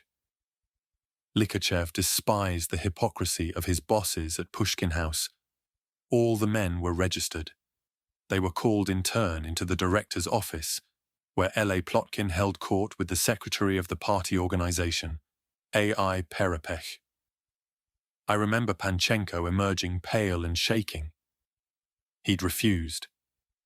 He said that he wouldn't go as a volunteer and that he would serve with the regular army. He was branded a coward and treated with scorn, but a few weeks later he was called up, as he'd said. He fought as a partisan and was killed in the forests somewhere near Kalinin. Plotkin, in contrast, having registered everyone else, obtained exemption on medical grounds. In the winter he escaped Leningrad by plane. A few hours before departure he enrolled a good friend of his, an English teacher, onto the institute staff, and got her onto the plane too. 11. Many people, it is clear, did not realize what they were signing up for, assuming that they would be used for civil defense or specialist work, or as a home guard in case the Germans actually entered Leningrad. Extracting oneself from the Opolchaniya, however, was even harder than avoiding recruitment into it. 52 actors and musicians, the party files note, tried to refuse arms, presumably thinking that their job should be to entertain the troops, but steps were taken to halt this phenomenon. 12A Comrade Ninyukov of the Botanical Institute kept saying that his work was extremely important and asking to be dismissed. The same happened with Nikulin and Denisov from the Geology Institute. They have been sent back to their workplaces where measures will be taken. Party member Tates declared, "If the regiment can't use me according to my profession of engineer-metallurgist, I don't want to be in the regiment." The Liberals from headquarters, instead of giving him the necessary rebuff, let him go back to his factory. And not until the 11th of July did the Zamkom, Deputy Commissar of the Regimental Political Department, start taking necessary measures. 13. Reports on would-be draft dodgers were an excuse for coarse anti-Semitism. Sverdlin, a volunteer in the 3rd Sapper Battalion of the 2nd Sapper Regiment, a Jew, previously worked in a food shop. He applied to become a volunteer, but suddenly realized that the division was a fighting division and about to be sent to the front. He became distressed, announcing that when he joined the Opolchaniya, his wife had tried to hang herself and had only been saved at the last moment. He was dismissed. In the artillery, Communist Brauman burst into tears because he was afraid to go to the front. Komsomol member Peterson wanted to leave the Opolchaniya, but things were made clear to him and he was sent to work in the kitchens. 14. But such backsliding was rare. Most people either itched to fight, like Jewish, Frenklak, and Alschitz, or found it easier simply to go along with the crowd. It was an unequal choice, as Lydia Ginsburg put it, between danger close at hand, certain and familiar, the management's displeasure, and the outcome of something as yet distant, unclear, and above all incomprehensible. 15. Having created their people's army, the authorities treated it with deep suspicion. Born of a genuine grassroots movement rather than by party diktat, its members showed an unwelcome tendency to organize themselves and to offer suggestions and criticisms. Particularly hard to marshal were the thousands of intelligentsia volunteers. Of the 2,600 men of the 3rd Rifle Regiment of the 1st Division, recruited from the Institute-packed Dzerzhinsky district, about 1,000, the political department apprehensively noted, were highly cultured types. Professors, scientific workers, writers, engineers, who needed to be planted with educated officers whom they could respect, request to be used according to a specialisms. Radio engineers asking to become signal officers, mining engineers asking to become sappers, were nonetheless to be treated as manifestations of cowardice. and the regiment was subsequently stripped of moaners and unstable elements. In both of the first two Opolchenia divisions, volunteers initially chose their company commanders and political leaders. The battalion-level entertainments officers, come propagandists, come informers known as politruki. By informal ballot, 16, a perilously democratic practice that was swiftly stamped out on Stavka's orders. The political department's best efforts, though, could not persuade them to initiate socialist competitions with other units or to adopt military formalities. Here are two examples, lamented one Politruk, from the Zhdanovsky and Kirovsky regiments. He used to be an ordinary worker and is now an officer. In his unit, he has two of his former foremen. And of course, it's difficult to drop the familiar Sasha Vanya Petya, or take the following incident. A commander gives an order and says, "Repeat it." And his subordinate replies, "Sasha, why do I have to repeat it? Do you think I'm stupid?" We have to force our commanders to be stricter. 17. Volunteerism, the party bosses worried, might also mask treachery. 13 ethnic German and Estonian foreigners were discovered to have signed up, as had an ex-Trotskyite, a white Finn, and several Spanish and Austrian communists. All were dismissed from the Opolchenia, and their details passed to the NKVD.18. More practically, what were by the 7th of July 110,000 volunteers, 19 had to be transferred to barracks, equipped and taught to fight. In this, the authorities failed miserably, as the Politrukis' frank reports attest. The 1st, or Kirov Division's volunteers were called up on the 4th of July and sent to improvised barracks in schools, a hospital, a factory hostel, and a dormitory of the conservatoire, where they slept on the floor or on bunks with no mattresses. They arrived, the political department complained, straight from work, drunk after the traditional conscription send-off, and without proper clothing. They sat listening to political lectures with their shirts off, banged their newly issued rifles on their bedsteads to detach the bayonets, hid quarter-litre bottles of vodka in their gas masks, and bought Eskimo lollipops from ice cream sellers who were allowed to come and go unhindered and might be spies. Worst of all, they were not being trained. Theoretically, volunteers were supposed to have 16 hours training. In practice, they had even less than this, since they had not enough weapons or ammunition to learn with, and almost no instructors, 1 per 500-600 soldiers, according to one report 20. In practice, no adequate training could possibly have taken place in the time available. On the 7th of July, after 3 days in barracks, the men of the Kirov division marched through the streets, followed by crowds of wives and children, to the Vitebsky railway station, where they entrained for the front. It was a piece of theatre. For a few stops out, the army command sent them back again to pick up basic equipment. Altogether, a volunteer remembered. We set off for the front 3 times. The first time was on the 7th of July. The command sent us back because we didn't have any kit. On the 8th of July, our weapons arrived and were distributed. We set off again, and our uniforms were handed out on the way. Again, we were turned back. By the 9th, we were finally properly dressed and equipped, everyone with his rifle and the officers with carbines. But though the 1st Division had artillery, machine guns, and a few submachine guns, it had no anti-aircraft guns, its mortars lacked sights, and some of the rifles that had been issued were 40 years old. Mine was made in 1895, one Kiroviets remembered.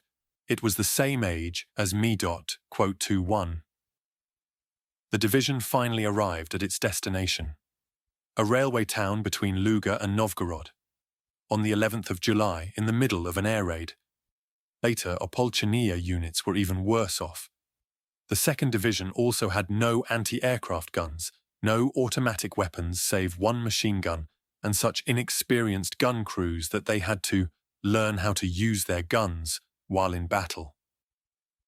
The 3rd Division, Opolchenia Commander Major General Alexei Subotin, complained to Zhdanov, had half its designated artillery, no armoured shells, no grenades or Molotov cocktails, not a single mortar, insufficient cable for field telephones, only a handful of cars and motorbikes, and no gun oil for rifles, which meant that they hadn't been cleaned since being handed out. The third was nonetheless sent to man fortifications near Leningrad on the 15th of July, the actual day of its call -up.22. The party saw the volunteers, internal records make clear, as cannon fodder.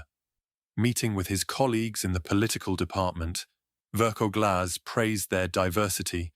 In our units, you can see a professor marching alongside a student, a metal worker and a blast furnace operator, or an architect doing target practice alongside a baker, but admitted that, since we don't have much preparation time, they must train while fighting and fight while training. Volunteers were not to be used for maneuvers, only for defense, which is why they need to know how to use grenades and other primitive means of fighting off enemy attacks. Quote, .23. The first division to be thrown into battle was the second, which on arrival at the front on the 13th of July was immediately ordered to turn back German tank units from a bridgehead across the Luga River southeast of Kingisepp. The 1st and 3rd divisions followed suit a week later, as the Wehrmacht's motorized divisions spread south along the Luga line. The result was near universal panic and confusion. Unarmed, untrained, exhausted by nighttime marches and sleepless days hiding from air attack, volunteers fled or fell into captivity in vast numbers.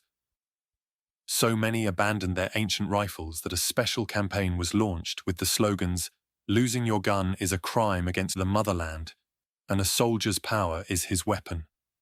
Mass flight in the face of tanks was so common that it got its own pseudo-medical name, tankovaya boyaznь, or tankophobia. Verkoglas even hinted to his subordinates that they should spread the rumor that the Germans were using dummies. The other day, exactly this sort of incident was uncovered. It was spotted through binoculars. A colossal column of tanks was seen approaching. The tanks stopped. An officer got out and leant against one with his elbow, and his elbow made a dent. Well, as you know, elbows don't make dents on real tanks. This slight detail revealed the truth. The tanks turned out to be fake .24. Whether this absurd attempt at persuading men to fight panzers virtually with their bare hands had any success we do not know. It seems highly unlikely. Brought to battle, the volunteers' lives were thrown away in the most primitive fashion. Russian attack method. German Chief of Staff General Halder wrote in his diary, 3-minute artillery barrage, then pause, then infantry attacking as much as 12 ranks deep, without heavy weapons support. The men start hurrahing from far off. Incredibly high Russian losses. .2.25. One of those infantrymen was Frenkluk. "You're so terrified that your legs root themselves to the ground," he remembered.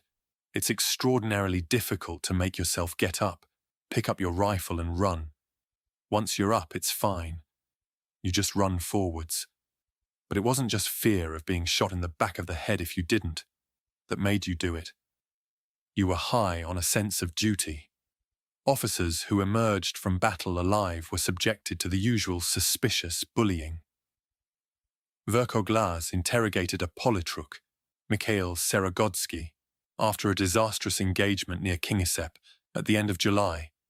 Serogodsky: 900 of us arrived at the railway station and 600 came out of the fighting there. Verkoglas: were the rest killed, or did they make off? Serogodsky: some went off towards Godov, some were killed. Verkoglas: I know exactly why some of them ran away. It was because you lost your head. You didn't understand that you have to lead. Thanks to your failure of leadership, they ran away in animal terror. The remainder of the unit, Serogodsky continued, were ordered to consider themselves partisans, broke up into groups and headed into the woods. Verkoglas: the reason for your return from the rear. Serogodsky: we had difficulties with food. For the last 3 days, until we met up with our units again, we fed off wild plants. We were walking through deep pine forest and living off wood sorrel. Extreme hunger forced us to rejoin our lines. Verkoglas, and your losses are how big? Serogodsky. Hard to say. In our detachment there are 65 men left. That wasn't just deaths. Twice I sent men out on reconnaissance, and they didn't come back. 26. Anger and despair come through the battalion-level reports as well, their language burned clean of the usual political jargon. A Commissar Mozayenko of the 1st Division explained, on the 21st of July, why his unit had been forced to retreat. The battalion was defending itself against mortar fire and could not open fire in return because it had no mortars of its own. The battalion had no communications with the regiment, the artillery, or its own companies, as a result of which our artillery was firing at our own soldiers in their own trenches. The 1st Company of the battalion subjected the 3rd Company of the same battalion to fire. 27. Another officer of the 1st Division complained of the lack of medical services. It isn't just that the situation with drugs is bad, we have no surgical equipment at all. If the wounded need surgery, we can't help them. There are no surgeons, no instruments, no nurses. There are the Red Cross girls. They are heroines, true, but that isn't much help to them. We haven't got enough first aid kits. There are no backup stocks, only what the soldiers already have in their bags. That's all. 1 small bottle of iodine per bag. What can I say about medical transport? We should have 380 trucks. We have 170. There are no qualified doctors. It was small wonder, he hinted, that officers often found their position unbearable. There was one unpleasant incident. The commander of the 1st Kirovsky Regiment shot himself. The reason, apparently, was cowardice, fear that the regiment was not properly armed. They say that 15 minutes earlier he had given an excellent speech to the troops, then walked out and shot himself. His actions have not been explained to the soldiers. They have been told that he was killed by diversionists. 28. A senior lieutenant questioned why he had ordered a retreat on his own initiative, replied, "I don't know how to be an officer, and I didn't want lots of people to be killed through my fault," before bursting into tears. 29a. A machine gunner left a brisk note. "I've decided to take my own life. It's too difficult in the company." Signed, Company Sergeant Major Smirnov. On the 16th of July, the High Command ordered the creation of 4 more Opolchenaya divisions, eventually comprising another 41,446 volunteers. Recruitment criteria were loosened to include white ticketers, spectacle wearers, and the sons of enemies of the people, and age limits extended from 18 down to 17, and from 50 up to 55. Their grand new title of Guards Divisions failed to disguise the fact that they were even worse equipped than their predecessors. The 3rd Rifle Regiment of the 1st Guards Division, for example, had 791 rifles, 10 snipers' rifles, and 5 revolvers for 2,667 men. 30 training was again abysmal or non-existent. "We're teaching them to fight with stones," lamented an instructor. Thanks to the profligacy of the past 3 weeks, the new divisions were also acutely short of experienced officers. Of the 1st Guards Division's 781 officers, only 82 were cadres, roughly speaking, professionals. To officer the 2nd Guards Division, commissars had to scout the unoccupied Soviet Union, bringing men from as far away as the Urals. 31. The new divisions were thrown into the same bloodbath as their predecessors.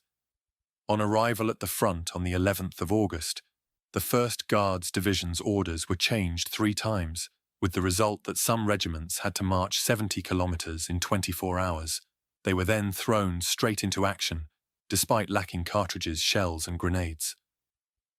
More ammunition could not be brought up from the rear, a political department boss reported to Zhdanov after a tour of the front, because the division had no fuel tanker and had had to leave behind 390 horses for lack of harnesses and carts.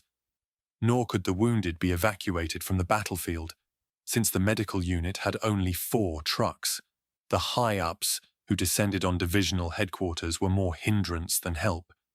Every one of them feels that it's his duty to give an order or advice. A characteristic example: the divisional commander only found out that the 2nd Rifle Regiment had been ordered to attack on the evening of the 12th of August, when the order had already been carried out, under the command of a Major General from Group Headquarters. In conversation with me, Major General Shcherbakov and Brigade Commissar Kurochkin both declared, "Everybody gives orders, but nobody actually helps." A long list of requested supplies included water carts, an ambulance, and a mobile field hospital, as well as 20 more mid-ranking officers and politruki to round up and rally retreating volunteers. 3-2. The 2nd Guards Division was sent into the lines at Gatchina on the 12th of August and cut to pieces 2 weeks later. During the battle, Regimental Commissar Nabatov reported, it became apparent that a. Some of the soldiers don't know how to handle rifles or grenades. This contributed to their dispersal during fighting. b. A number of soldiers were badly camouflaged, having failed to carry out orders to dig themselves in. As a result, we suffered large losses from artillery fire and mortars. c. During counterattacks, soldiers tried to keep close to one another instead of spreading out in proper formation. This meant more losses. d. Soldiers do not recognize their neighbors to the left and right. Mistaking their own men for the enemy, they think they have been encircled. e. A number of unit commanders do not know their own soldiers by name. f. Some soldiers do not know how to use their first aid kits. As a result, some, having suffered relatively minor wounds, bleed to death before they can be delivered to a medical point. In between the bouts of carnage, volunteers sat out summer thunderstorms in half-built trenches, wet and hungry. We sploshed about, as Franklin put it, like hippos in the zoo. Units pleaded for tarpaulins, tents, field kitchens, underwear, razors, mess tins, water bottles, shovels, entrenching tools, helmets, and most of all for vehicles, communications equipment, weapons. The 3rd Guards had only 3 rifles for every 4 volunteers, and men who knew how to use them. The majority of volunteers reported a polytruk of a battalion of the 4th Guards Division, sent to join the eviscerated 2nd Division, are untrained or insufficiently trained to shoot, so that in some cases they are unable to load their own rifles and their officers have to do it for them. Out of 205 listed as machine gunners, only 100 turned out actually to be acquainted with machine guns. The rest were just riflemen. A list of sappers included more riflemen and ordinary labourers, but not a single explosives expert. Nor do they have any tools for repairing weapons, so that simple breakage of a machine gun's firing pin puts the gun out of commission. 3-3. The decision formally to wind up the remains of the Opolchania was taken on the 19th of September, and by the end of the month its remnants had been absorbed into the Red Army. Some 135,400 people, including substantial numbers of female auxiliaries, had served in it altogether. 3-4. The nearest we have to an official casualty estimate is from Zhdanov's deputy, Alexei Kuznetsov, who stated in a speech in the Smolny the following year that no fewer than 43,000 Leningrad volunteers were killed, taken prisoner, or went missing in the first 3 months of the war. This is almost certainly far too low. The proportion of casualties in the 1st and 2nd Divisions, and in the 2nd and 4th Guards Divisions, all of which were virtually annihilated before being officially wound up, was much higher, and hints dropped to Western journalists at the end of the war suggest loss rates of up to 50%. 3-5. Was the sacrifice worth it? The traditional interpretation is that though undertrained and under-equipped, the Opolchania held the Luga line for a vital few weeks, winning time for the strengthening of Leningrad's inner defences. They couldn't be considered fully trained soldiers. the director of the Kirov Works, told Wirth in 1943. But their drive, their guts were tremendous. They managed to stop the Germans just in the nick of time. The fight put up by our workers' division and by the people of Leningrad was absolutely decisive. 36. Today's historians are much less sure, crediting the brief late July pause in von Lieb's advance more to rain and the regular Red Army. Even if the volunteers, bewildered, unarmed, leaderless, did make a difference on the battlefield, their loss undoubtedly represented a prodigious waste of skilled and educated manpower, especially given the Red Army's desperate need for officers shortly afterwards. By the end of September 1941, the Red Army as a whole had lost an extraordinary 142,000 out of its total 440,000 officers. Basically to blame, reported General Fedyuninsky of a failed operation outside Leningrad in October, is weak leadership on the part of platoon and company-level officers, in some cases amounting to simple cowardice. 37. The military historian Antony Beevor is damning. The waste of lives, he writes, was so terrible that it is hard to comprehend, a carnage whose futility was perhaps exceeded only by the Zulu king marching an impi of his warriors over a cliff to prove their discipline. Even harsher is Opolchenaya survivor Franklach. There are moments I am ashamed of to this day. We repeatedly took to our heels, abandoning our casualties. Everyone was terrified of being wounded during a retreat, because if you couldn't walk, there was almost no hope of stretcher bearers picking you up. Your only chance was if a friend helped you. After the war, I thought for a long time about 41, analysing the situation as it was then. All those fairy tales about mass heroism, they lie on the consciences of the writers and the politruki. There were some heroes, of course, but there were also crowds of people who just panicked and fled. It was mass, completely unjustified, senseless sacrifice at the pleasure of our moronic command. 38. The last word should go to Stalin. In April 1942, wishing to humiliate Voroshilov, who had turned down an offered command, he circulated a note to the Central Committee listing comrade, pointedly not Marshal, Voroshilov's failings. Among them was the fact that while in command of the Northwestern Army Group he had neglected Leningrad's artillery defences, distracted by the creation of workers' battalions, poorly armed with shotguns, pikes, daggers, etc. 39.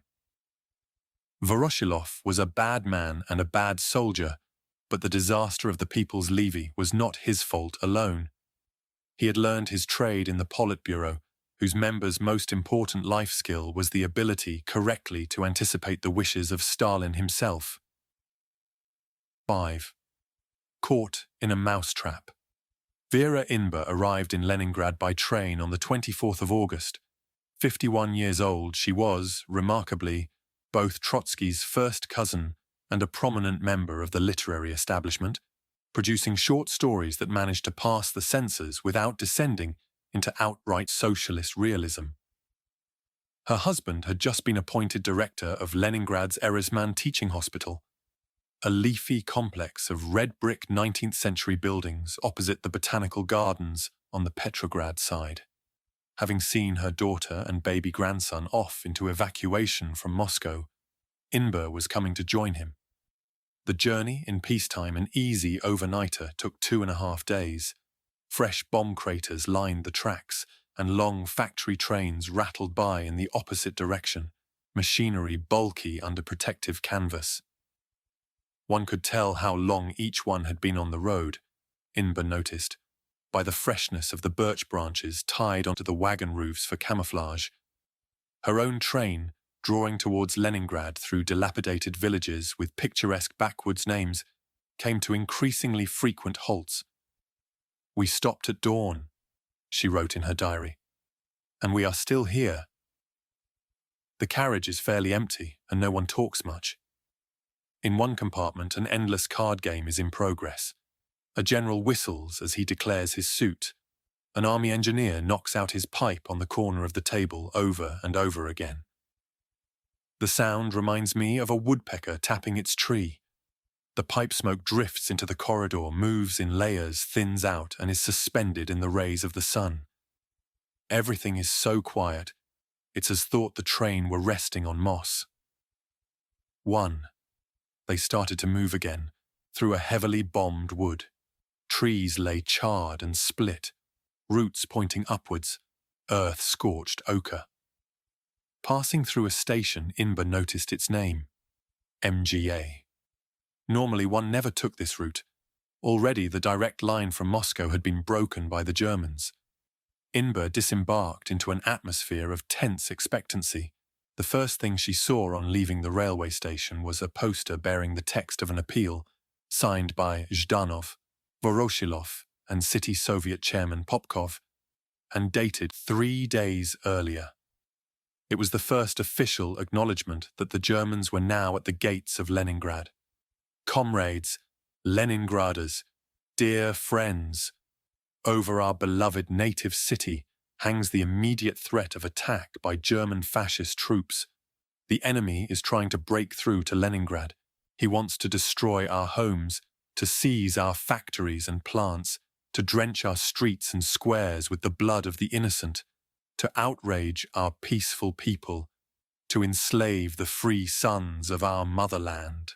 But this shall not be. Leningrad, cradle of the proletarian revolution, never has fallen and never shall fall into enemy hands. Let us rise as one man in defense of our city, our homes, our families, our honor and freedom. Let us perform our sacred duty as Soviet patriots and be indomitable in the struggle with the fierce and hateful enemy, vigilant and merciless in the struggle against cowards, alarmists, and deserters. Let us establish the strictest revolutionary order in our city. Armed with iron discipline and Bolshevik resolve, we shall meet the enemy bravely and deal him a crushing blow. 2. In the 8 days since she had decided to leave Moscow, Inba reflected, Leningrad's situation had become dramatically worse. Still, joining her husband had been the right thing to do. He always said, if war breaks out, we should be together. And here we are, together. Over the next few days, she saw little of him. He was frantically busy at the hospital. She made a broadcast for the city radio station. Moscow and Leningrad, brother and sister, stretch out their hands to one another. And idled, feeling oddly surplus to requirements, round their airy new flat. Through the high windows the sun sparkled on the Karpovka River and the palm-filled glasshouses of the botanical gardens opposite. Inside, the walls were hung with fine, old porcelain plates, their roses as fresh as the day they had been painted in the reign of Empress Elizabeth. What on earth would she do with them, she wondered, when the air raids began? Though there were 10 to 15 alerts each day, more like one continual drill with short breaks. Everything seemed to be happening far away beyond the horizon. During alerts, I go out on the balcony. Pesochnaya Street, always quiet, empties completely. Only the air raid wardens in their tin helmets stand looking up at the sky. Occasionally, a factory schoolboy runs by. They have a hostel in one of the buildings in the botanical gardens. The woman tram driver had this to say about them. They carry on as if they owned the tram, hang on to the step, push their way onto the platform, but I don't mind anymore. After all, they'll soon be off to the front to dig trenches. 3. Across the Neva on Sadovaya Street, Yuri Ryabinkin spent the radiant late summer days playing chess, sketching out study plans with his friend Finkelstein in case their school closed, and doing more chores around the flat, now that his mother had dismissed the maid. Nobody took much notice of his 16th birthday, but as a treat he bought himself a chess book and 5 rubles worth of supper at his mother's office canteen. Poring over books of military strategy, he came up with a plan to save his city. The whole population would be sent out into the forest, and the Red Army would feint a retreat, luring the Germans into a trap. Immediately, like lightning, even more so than the Germans on the 22nd of June, our tank units will go over to a general offensive and push the Germans into a knot. Then all the might of our artillery, which in the course of the retreat will have occupied the most advantageous positions, will be hurled at that knot. After half an hour of firing, our guns will move off a few kilometers and the places they shelled be occupied by our troops. All the aircraft massed above them will bomb the remnants of the enemy. And as soon as the enemy falters, he will be pursued by land, air, and sea. Ryabinkin knew, though, that this was a wish-fulfillment fantasy. But all this is impossible, he confided to his diary. There is no one to undertake such an offensive, and we have too few tanks. Every editorial shouts, "We shall not surrender Leningrad." But for some reason, our army is not victorious. Probably it doesn't have enough weapons. The policemen on the streets, and even some of the Opolchanaya volunteers and regular soldiers, are armed with Mausers of goodness knows what vintage. The Germans are lumbering forward with their tanks, and we are taught to fight them not with tanks, but with bundles of grenades or bottles of petrol. That's how it is. 4. The elderly artist, Anna Ostromova-Lebedeva, walked the city centre, making a mental record, sketching was forbidden, of the boarding up of Leningrad's public monuments. On the Anichkov Bridge, Klotz plunging horses had already been rolled away for burial in the gardens in front of the Alexandrinka Theatre. Opposite St. Isaac Mayases, the outline of the equestrian statue of Nicholas I was still visible under layers of sandbags, which seemed to pour endlessly downwards in a fat, globular flow. The Alexander column in Palace Square was covered in wooden scaffolding, but the poles did not reach its triumphant angel, who continued to brandish his cross against the blue sky. There had been debate about how to protect Falconet's famous statue of Peter the Great, the bronze horseman. Some had suggested sinking it in the Neva, but now it too was being boarded up. Watching volunteers unload sand from a barge moored nearby, Ostromova-Lebedeva wished she could join in. It was hot, the sun was burning. I stood there and watched, and felt ashamed that I wasn't working myself.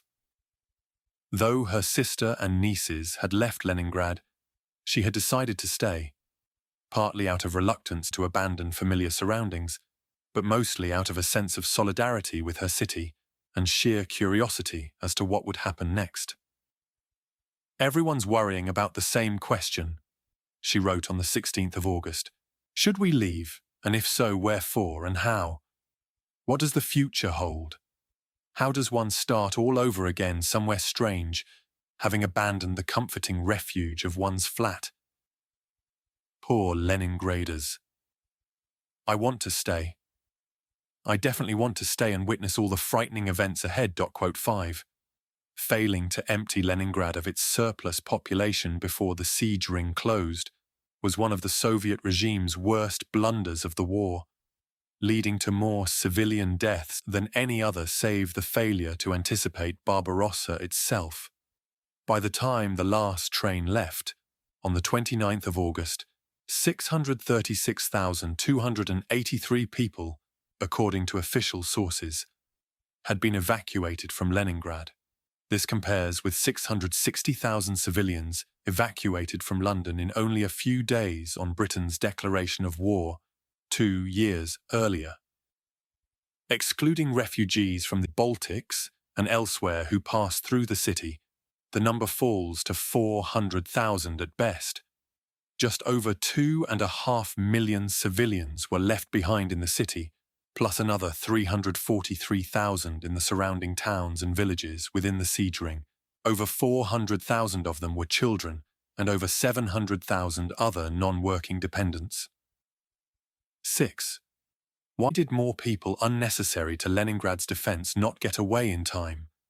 To blame was a mixture of deliberate government policy, muddle and Leningraders' own faulty decision-making, exacerbated by an all-pervading culture of fear. Policy, from the outset of the war, was to prioritize industrial and institutional evacuation over that of the non-working population.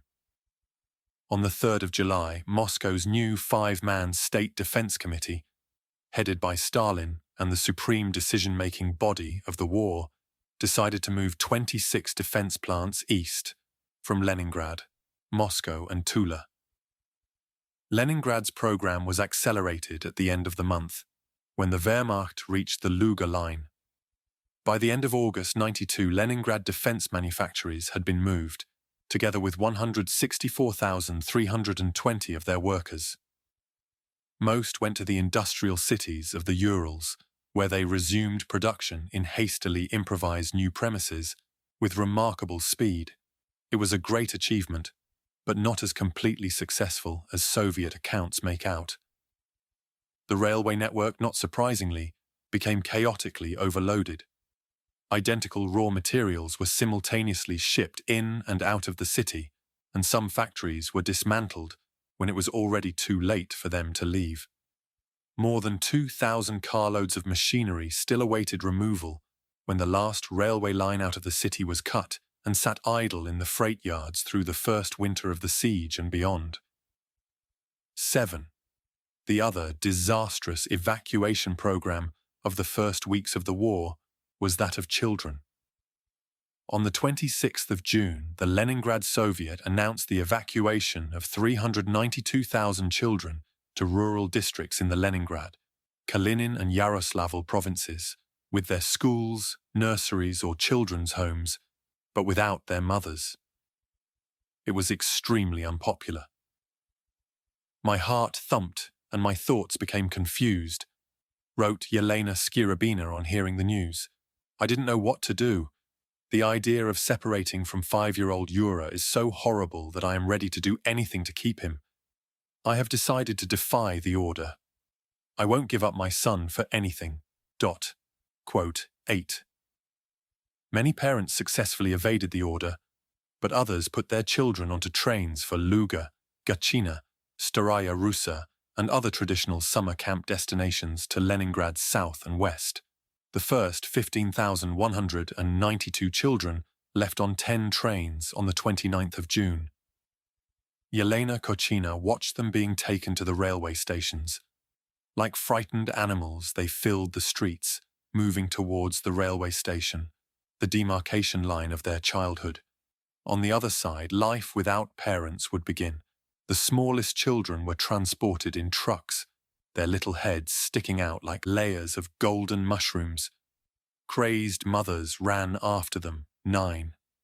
3 weeks later, the Wehrmacht had reached the Luga line, and parents realized that far from sending their children to safety, the authorities had actually put them in the path of the German advance.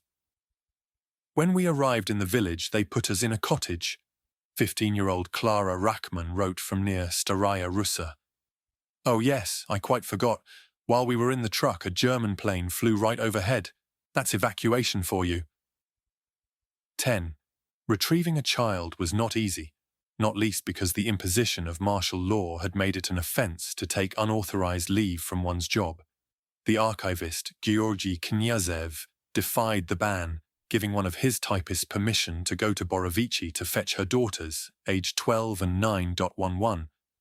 Lydia Okhapkina, hampered by a new baby, could not fetch her young son herself, but managed to persuade a chance bread queue acquaintance, a bespectacled, intellectual-looking woman in her early 60s, to do it for her. She told me that her grandson had been evacuated with nursery school number 21. I remember the exact number, which meant that he had gone precisely to the place where we had sent Tolya. She asked how old my little boy was. I said he'd soon be 6. I was lying, but he was sturdy and could walk a long way if he had to. Applying to the district soviet for the necessary papers the following day, Okhapkina found herself one of a crowd of angry mothers.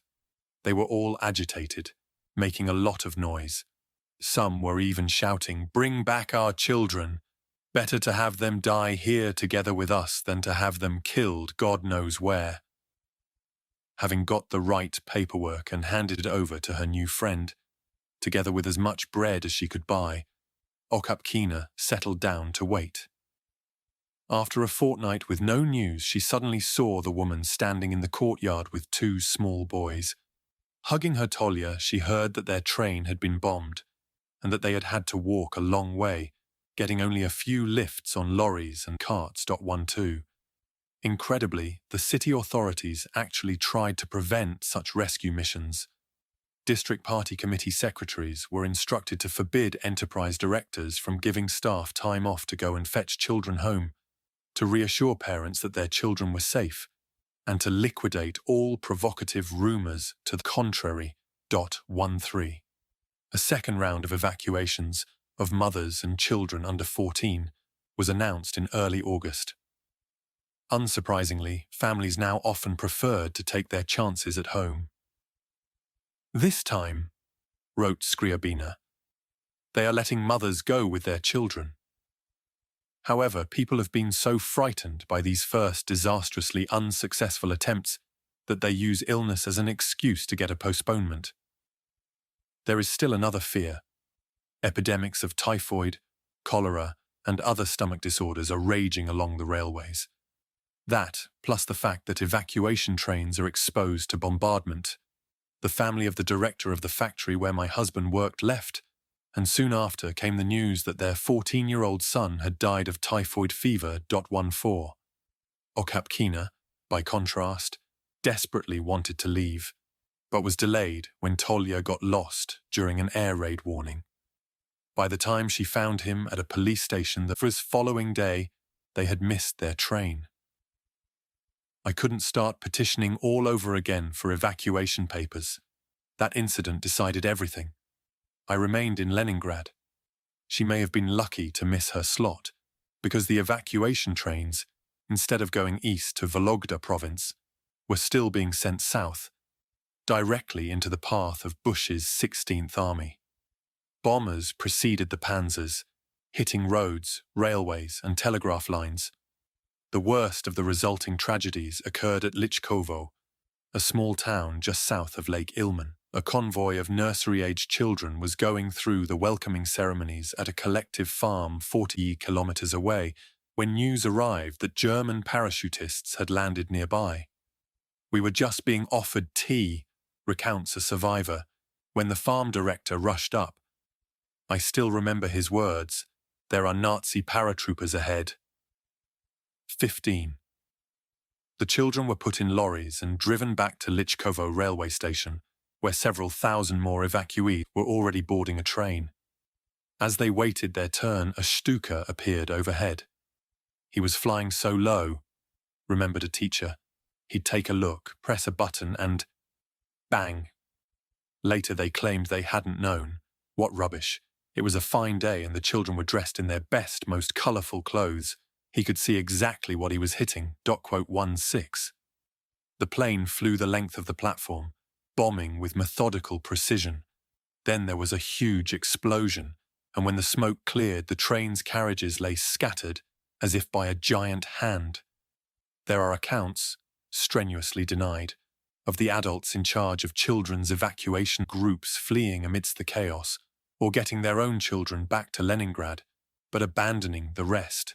The station was on fire, we couldn't find anybody, it was absolutely horrible, remembered a mother of her passage through MGA. The man in charge of our train sat on a stump with his head in his hands. He had lost his own family and had no idea who was where. Wandering infants were unable to give their names, and thus lost their families for good. 17 Returning to Leningrad, evacuation trains were met by mobs of enraged parents who behaved so threateningly that district Soviet representatives were warned not to get off. Other evacuation groups were spared air attack, but endured epic, circuitous journeys punctuated by long, hungry halts. A train that left for the Siberian city of Omsk towards the end of August carried 2,700 children between the ages of 7 and 16. In peacetime, the journey would have taken 3 days. Now it took 7 weeks. Most of the children, a doctor accompanying them remembered, carried food for the trip, But after a few days, it started to go bad and had to be thrown out. Evacuation bases along the way only supplied flour and water, which she took outside during halts and cooked up into a sort of bread. Sometimes they got a little milk, but not regularly. They often went hungry. Occasionally we could pick things out of a field, tomatoes or carrots, but we couldn't wash them properly. Measles as well as lice spread in the overcrowded carriages, killing 5 children en route. 18. The awful rumours about the children's evacuation were not the only reason surplus civilians chose not to leave Leningrad. Many were tied to the city by relatives, or feared that a son or husband missing in action might come home to an empty flat. The siege survivor Irina Bogdanova describes how her grandmother sabotaged her family's evacuation with the Geology Institute, where Irina's mother worked. Though Irina, her mother and grandmother had been given permission to leave, Irina's aunt Nina, a defense worker, had not. As they drove to the railway station in the institute's truck, her grandmother suddenly recalled that she had forgotten a trunk and insisted on returning home to collect it. She then also insisted that there was no longer enough room for her in the lorry and that she and Irina would go to the station by tram.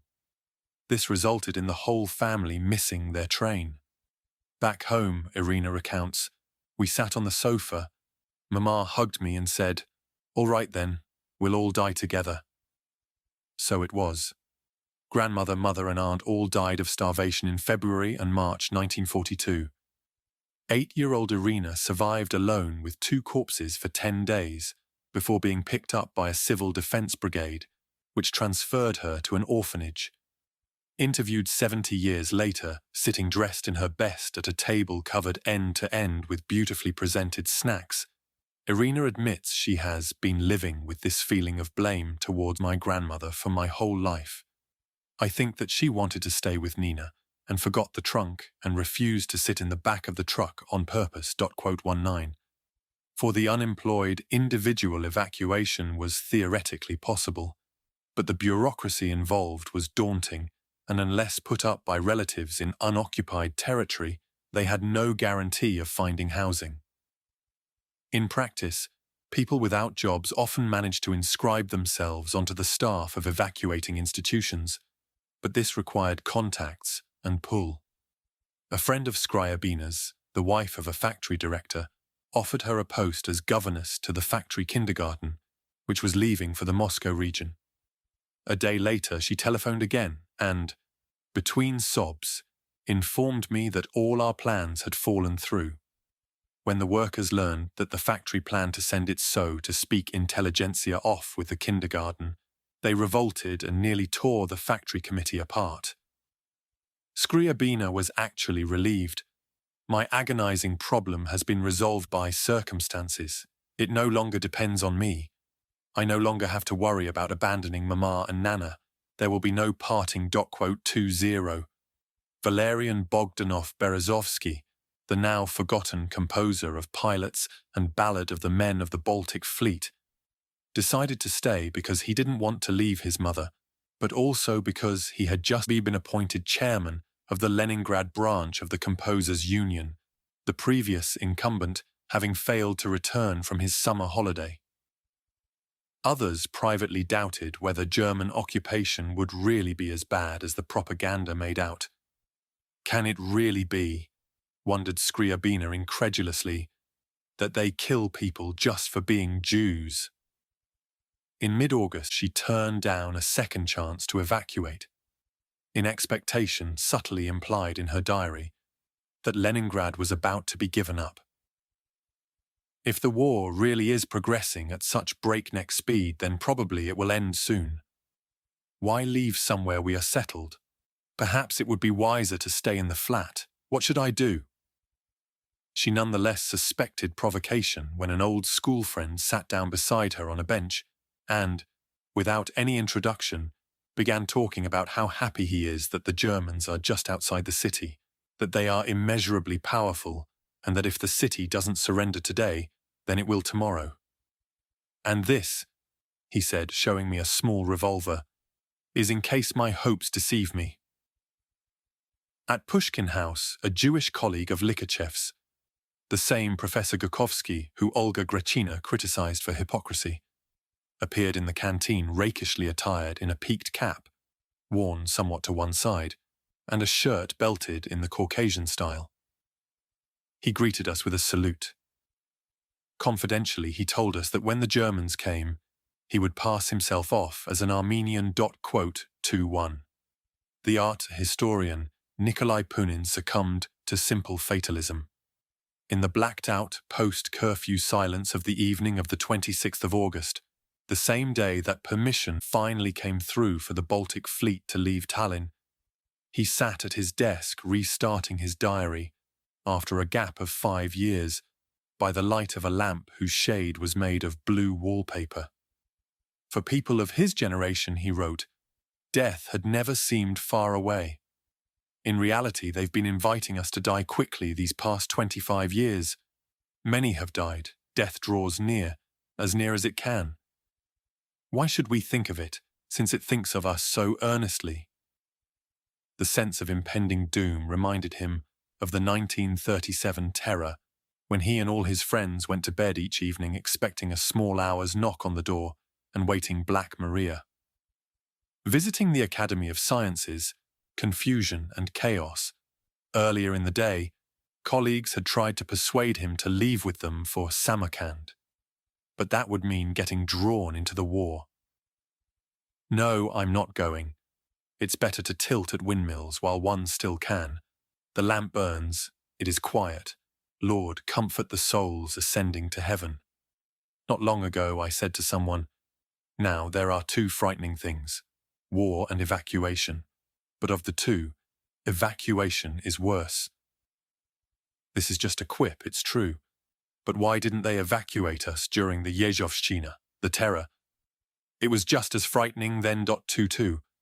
The background noise to agonized personal decision-making was strong, popular, and semi-official disapproval of those who were quick to leave the city. Evacuees were dubbed rats, or bezhentsy, refugees, but literally translated as runners away. Olga Grachina had an awkward parting with a pair of brothers, fellow students at the university, whose mother had wangled them places on an archaeological dig in Central Asia. I couldn't understand how healthy young people could agree to be evacuated when everyone else was trying to get to the front. Conversation was difficult. I didn't blame them for leaving. I was just terribly surprised that they had agreed. 23. As perniciously and less inevitably. Some district Soviets paraded their faith in seemed to the leadership by actually discouraging civilian evacuation in their areas. As Dmitry Pavlov, wartime head of the National Food Supply Agency, puts it in the best Soviet account of the siege, they viewed citizens' refusal to evacuate as a patriotic act and were proud of it, thus involuntarily encouraging people to remain. The number of Leningraders evacuated through July and August, he thought, could and should have been 2 or 3 times higher. 24 refusal to evacuate could, ironically, also be regarded as suspicious. A diarist noted the following rumor. It said that PZ Andreev and SP Preobrazhenskaya of the Mariinsky Theatre refused to leave. Why? They were asked. We're sure that Leningrad won't be surrendered, they replied. But the administration thought to themselves, we know you. It's already certain that Leningrad will have to be abandoned, and you want to go over to the fascists. We'd better interrogate you so as to see just what kind of Soviet people you really are. 25. By the 25th of August, Leningrad was 3/4 surrounded. The railway lines west of the Baltics had been cut, as had the direct routes to Moscow. The only unbroken line ran to the east, splitting in 2 at the junction town of MGA, now itself the scene of heavy fighting. To the west, the Red Army had lost the whole of the Baltic littoral, except for a 60-kilometre stretch of Gulf shoreline to the west of Peterhof.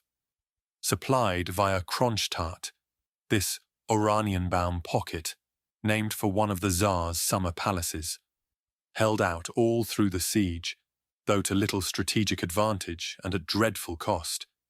To the north, the Finnish army under General Karl Mannerheim, having recovered its pre-Winter War borders, had crossed into Russian Karelia and was advancing along the northeastern shore of Lake Ladoga in accordance with a promise to Hitler to shake hands with the Wehrmacht on the river Schwer. The threat to Leningrad now absorbed all the Kremlin's attention. There is a school of thought dating from Khrushchev's Thaw, heralding secret speech of 1956, which maintains that Stalin deliberately allowed Leningrad to be surrounded out of suspicion of its liberal bent and record as a breeding ground for charismatic politicians such as the old Bolsheviks Kirov, mysteriously murdered in 1934, and Grigory Zinoviev, shot after a show trial in 1936. But reading Stalin's furious, sometimes fantastical, harangues of the late summer and autumn, the theory dissolves. Though he clearly contemplated abandoning the city so as to save its armies, he equally clearly viewed this as a desperate last resort. Sometime between 21 and the 27th of August, as German armour rolled through the railway towns to Leningrad's south, a special commission set out to Leningrad from the Kremlin. Its members included Molotov, the chiefs of the Air Force, Navy and Artillery, Trade Commissar Alexei Kosygin, and, most significantly, Georgy Malenkov, the 39-year-old rising star recently appointed to the State Defense Committee, the five-man chamber headed by Stalin that acted as the USSR's supreme decision-making body throughout the war. Despised by Zhdanov, who gave him the servant-girlish nickname Melania for his pear-shape, smooth chin and high-pitched voice, Malenkov was also a crony of Zhdanov's arch-enemy, NKVD chief Beria. The Commission's mission, officially to evaluate the complicated situation, was probably in reality to decide whether Leningrad should be abandoned. The journey alone proved how near to disaster it had already come.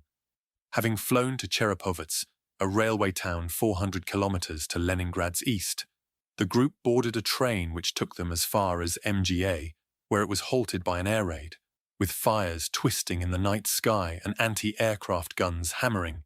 The Kremlin grandees got out and stumbled along the tracks until they met an ordinary town tram, which took them to a second train that finally carried them to the city.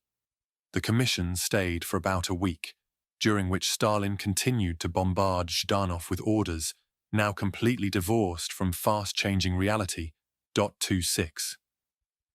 On the 27th of August, he telephoned the Smolny with a dreamlike scheme to post tanks, on average every 2 kilometers, in places every 500 meters depending on the ground, along a new 120-kilometer defense line from Gatchina to the Volkhov River. The infantry divisions will stand directly behind the tanks, using them not only as a striking force but as armored defense. For this, you need 120 KVs, a type of heavy tank. I think you could produce this quantity of KVs in 10 days. I await your swift reply. 27. The following day, Zhdanov came up with his usual slavish agreement. Stalin's plan for a defense line of a special type was absolutely correct, and he asked permission to postpone the evacuation of workshops belonging to the Izhorsk and Kirov weapons factories so that their tank production be used to fulfill the scheme. On the 29th of August, the Germans took Tosno, only 40 kilometers from Leningrad on the Moscow road. They also reached the south bank of the Neva, cutting the forces defending Leningrad to the southeast in two. Spitting fury and paranoia, Stalin telegraphed Molotov and Malenkov alone. I have only just been informed that Tosno has been taken by the enemy. If things go on like this, I am afraid that Leningrad will be surrendered out of idiot stupidity, and all the Leningrad divisions fall into captivity. What are Popov and Voroshilov doing? They don't even tell me how they plan to avert the danger. They're busy looking for new lines of retreat. That's how they see their duty. Where does this abyss of passivity of theirs come from? This peasant-like submission to fate? I just don't understand them. There are lots of KV tanks in Leningrad now, lots of planes. Why isn't all this equipment being used in the Lyuban-Tosno sector? What can some infantry regiment do against German tanks without any equipment?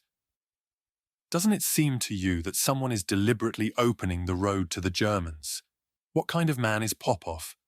How's Voroshilov spending his time? What's he doing to help Leningrad? I write this because the uselessness of the Leningrad command is so absolutely incomprehensible. I think you should leave for Moscow. Please don't delay. 28. How close Popov and Voroshilov came to a bullet in the back of the neck we can't tell. Malenkov and Molotov certainly heaped on the criticism, taking care not to spare Zhdanov either. Replying to Stalin the same day, they boasted that they had sharply criticized Zhdanov and Voroshilov's mistakes, which included creating the Defense Council of Leningrad, allowing battalions to elect their officers, holding back civilian evacuation, and failing properly to build new fortifications. Worse, Zhdanov and Voroshilov were guilty of not understanding their duty promptly to inform Stavka of the measures being taken to defend Leningrad, of constantly retreating before the enemy, and of failing to take the initiative and organize counterattacks. The Leningraders admit their mistakes, but of course this is absolutely inadequate. 29 Stalin's response was curt. Answer: first, who holds MGA right now? Second, find out from Kuznetsov what the plan is for the Baltic Fleet. Third, we want to send Kozin as Voroshilov's deputy. Any objections? According to Beria's son, on the Commission's return to Moscow, Malenkov urged Stalin to arrest and court-martial Zhdanov, but Beria dissuaded him. 30 Instead, Stalin made Malenkov his point man on Leningrad. Stalin's wishes were to be transmitted to Zhdanov through him, and vice versa. This extraordinary arrangement, whereby Zhdanov communicated with Stalin via a man who had tried, as Zhdanov must at least have suspected, to have him murdered, continued for the rest of the war. Zhdanov was spared. Ordinary Leningraders were less fortunate. As the fighting rolled to and fro outside the city, Molotov and Malenkov stepped up the pace of terror inside it. A table drawn up by the Leningrad NKVD on the 25th of August gives a target number of 2,248 arrests and deportations, divided into 29 categories, from Trotskyites, Zinovievites, Mensheviks, and anarchists, through priests, Catholics, former officers in the Tsarist army, former wealthy merchants, white bandits, kulaks, and people with connections abroad, down to the catch-all diversionists, saboteurs and anti-social elements, and simple thieves and prostitutes. 31. Their zeal had its usual results. At one collection point, a disgusted observer noted, about 100 people waited to be exiled. They were mostly old women in old-fashioned capes and worn-out velvet coats. These are the enemies our government is capable of fighting. And, it turns out, the only ones. The Germans are at the gates, the Germans are about to enter the city, and we are busy arresting and deporting old women. Lonely, defenseless, harmless old people. 32. Among the victims was Olga Bergolz's elderly father, a doctor at a defense factory. Summoned to police headquarters at midday on the 2nd of September, he was ordered to depart by 6 p.m. the same evening. Papa is a military surgeon who has faithfully and honestly served the Soviet government for 24 years, Bergolz wrote incredulously in her diary. He was in the Red Army for the whole of the Civil War, saved thousands of people, is Russian to the marrow. It appears, no joke, that the NKVD simply don't like his surname. 33. Thanks to the Germans' advance and Bergolz's frantic string-pulling, he managed to stay in Leningrad until the following spring, when he was deported, half-starved, to Krasnoyarsk in western Siberia. The reasons? His Jewishness, his refusal to inform on colleagues, and probably his relationship to Bergolt herself, for whose good behavior he acted as hostage once her war poetry had turned her into a popular public figure. At the end of August, the glorious run of late summer weather broke. Rainwater gurgled down Leningrad's fat galvanized drainpipes, fanned over paving stones, dulled the greens and yellows of the stucco facades. Outside the city, seesaw fighting continued in the mud and wet. On the 31st of August, having changed hands 3 times, MGA finally fell, cutting the last railway line out of the city. Stavka considers the Leningrad front's tactics pernicious. Menaced Stalin. It appears to know only one thing: how to retreat and find new lines of retreat. Haven't we had enough of these heroic defeats? 34. Vera Inberg got the news from her husband, who had heard that a military hospital, loaded and waiting to depart for a week, had been told to detrain and return to quarters. The train she had arrived on herself, she calculated, must have been one of the last to get through. Yelena Skriabina, who had just ducked an evacuation order with a chit from her doctor, felt a chill of presentiment. The last transport left during the night. Leningrad is surrounded, and we are caught in a mousetrap. What have I done with my indecision? 35 seated at his desk at midnight, Georgy Knyazov listened to the distant thump of guns. Once again I have lit the lamp with the green shade. But what will be happening in a few days' time is utterly beyond imagination.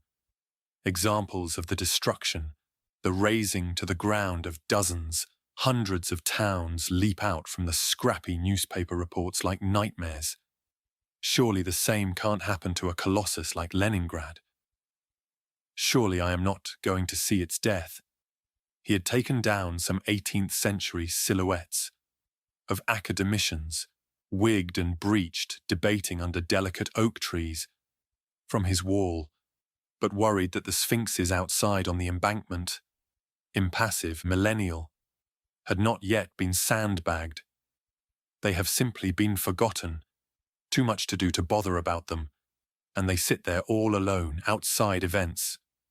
Beyond the civilians' rings of lamplight, the battle for Leningrad raged on.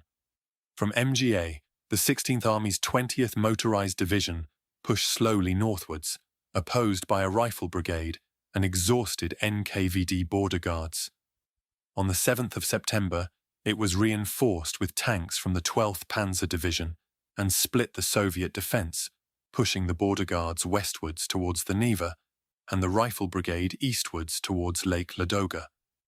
In heavy fighting, it took the Sinyavino Heights, a wooded ridge above a convict-manned peat works which was to become the scene of repeated Soviet breakout attempts and one of the bloodiest battlefields of the whole Eastern Front. Finally, on the 8th of September, the Germans took the fortress town of Schlisselburg, wedged like a nut at the Neva's junction with Lake Ladoga and guardian of the river route to Moscow since the 14th century. With it, Leningrad lost its last land link to the unoccupied Soviet Union. For the next year and 5 months, Leningraders would only be able to reach the mainland via Lake Ladoga or by air.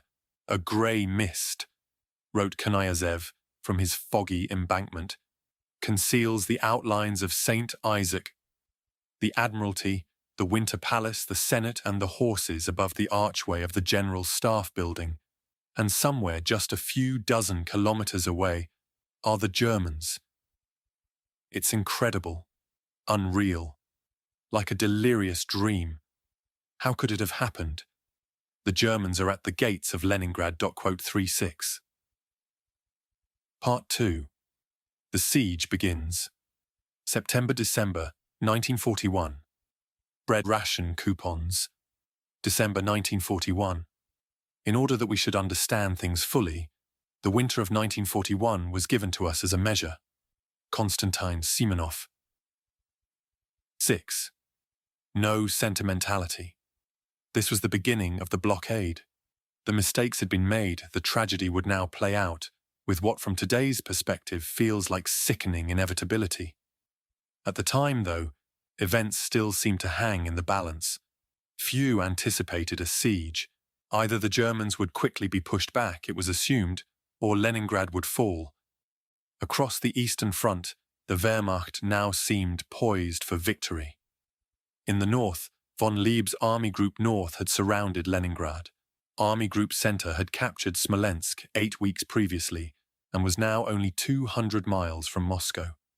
Outside Kiev, Army Group South was in the process of encircling 4 Soviet armies and shortly to capture the city itself. To the outside world, the Soviet regime seemed about to be overthrown or forced into a humiliating peace. "Everyone is remarking in anticipation," wrote George Orwell in London. "What a bore the Free Russians will be. People have visions of Stalin in a little shop in Putney, selling samovars and doing Caucasian dances." On the 4th of September, Stalin had sent a half-desperate, half-threatening letter to Churchill via his ambassador Ivan Maisky. The Russian front, he admitted, had broken down. And it was imperative for Britain to open a second front in France or the Balkans by the end of the year, diverting 30 to 40 German divisions. If Soviet Russia were defeated, the ambassador added in conversation, how could Britain win the war? We could not exclude the impression, Churchill wired Roosevelt after the meeting, that they might be thinking of separate terms. 2. Stanov and Voroshilov only dared tell Stalin that Schlisselburg had fallen on the 9th of September, a day late. His telegraph in response, jointly signed, ominously, with Malenkov, Molotov, and Beria, bristled with contempt. "We are disgusted by your conduct. All you do is report the surrender of this or that place, without saying a word about how you plan to put a stop to all these losses and of towns and railway stations. The manner in which you informed us of the loss of Schlisselburg was outrageous. Is this the end of your losses? Perhaps you have already decided to give up Leningrad. What have you done with your KV tanks? Where have you positioned them? And why isn't there any improvement on the front when you've got so many of them? No other front has half the quota of KVs that you have. What's your aviation doing? Why isn't it supporting the troops on the battlefield? Kulik's division has come to your aid. How are you using it? Can we hope for some sort of improvement on the front? Or is Kulik's help going to go for nothing? Like the KVs, we demand that you update us on the situation 2 or 3 times a day. 3. Even before hearing about Schlisselburg, Stalin had decided to bring in new leadership. The previous day, he had summoned his head of staff, General Zhukov, to the Kremlin, and ordered him to fly to Leningrad with a note for Voroshilov that read simply, "Hand over command of the army group to Zhukov and fly to Moscow immediately." 43 years old, with a bald, block-shaped head, ruthless will, brilliant tactical sense, and the courage to stand up to Stalin on military matters, Zhukov was the outstanding Soviet commander of the Second World War. He had made his name and evaded, he suspected, the clutches of the NKVD 2 years earlier with the successful repulse of a Japanese incursion into Soviet Mongolia. Later, he was to mastermind the spectacular encirclements at Stalingrad and lead the Red Army in triumph to Berlin. The 3 weeks in the autumn of 1941, during which he stopped the Germans in front of Leningrad, were to become part of a legend. As recounted in his memoirs, Zhukov took off from Moscow on the same day that he saw Stalin in grey, rainy weather. He took with him 2 trusted lieutenants from Mongolian days, Generals Mikhail Kozin and Ivan Fedyuninsky. 4 approaching Ladoga, the cloud cleared, and their plane was spotted by a pair of Messerschmitts, which chased them low over the water until seen off by outlying anti-aircraft guns. Having landed safely at an army airfield, the generals took a car straight to the Smolny, where they were stopped at the gate by guards. They asked us to present our passes, which naturally enough, we did not have. I identified myself, but even that didn't help. Orders are orders after all. "You will have to stay here," the officer told us. We waited outside the gate for at least 15 minutes before the commandant of headquarters gave permission for us to drive up to the door. Zhukov walked in, as he tells it, on a mood of drunken defeatism. A meeting of Leningrad's military council was in progress. Being planned were the demolition of the city's utilities and principal factories and the scuttling of the Baltic fleet. His arrival turned the mood around. After a brief conference, we decided to adjourn the meeting and declare that for the time being no measures were to be taken. We would defend Leningrad to the last man. 5. All that night he kept the council up discussing how best to strengthen the city's defences, particularly around Pulkovo, a small range of hills, site of Russia's oldest astronomical observatory, 12 kilometers to Leningrad south.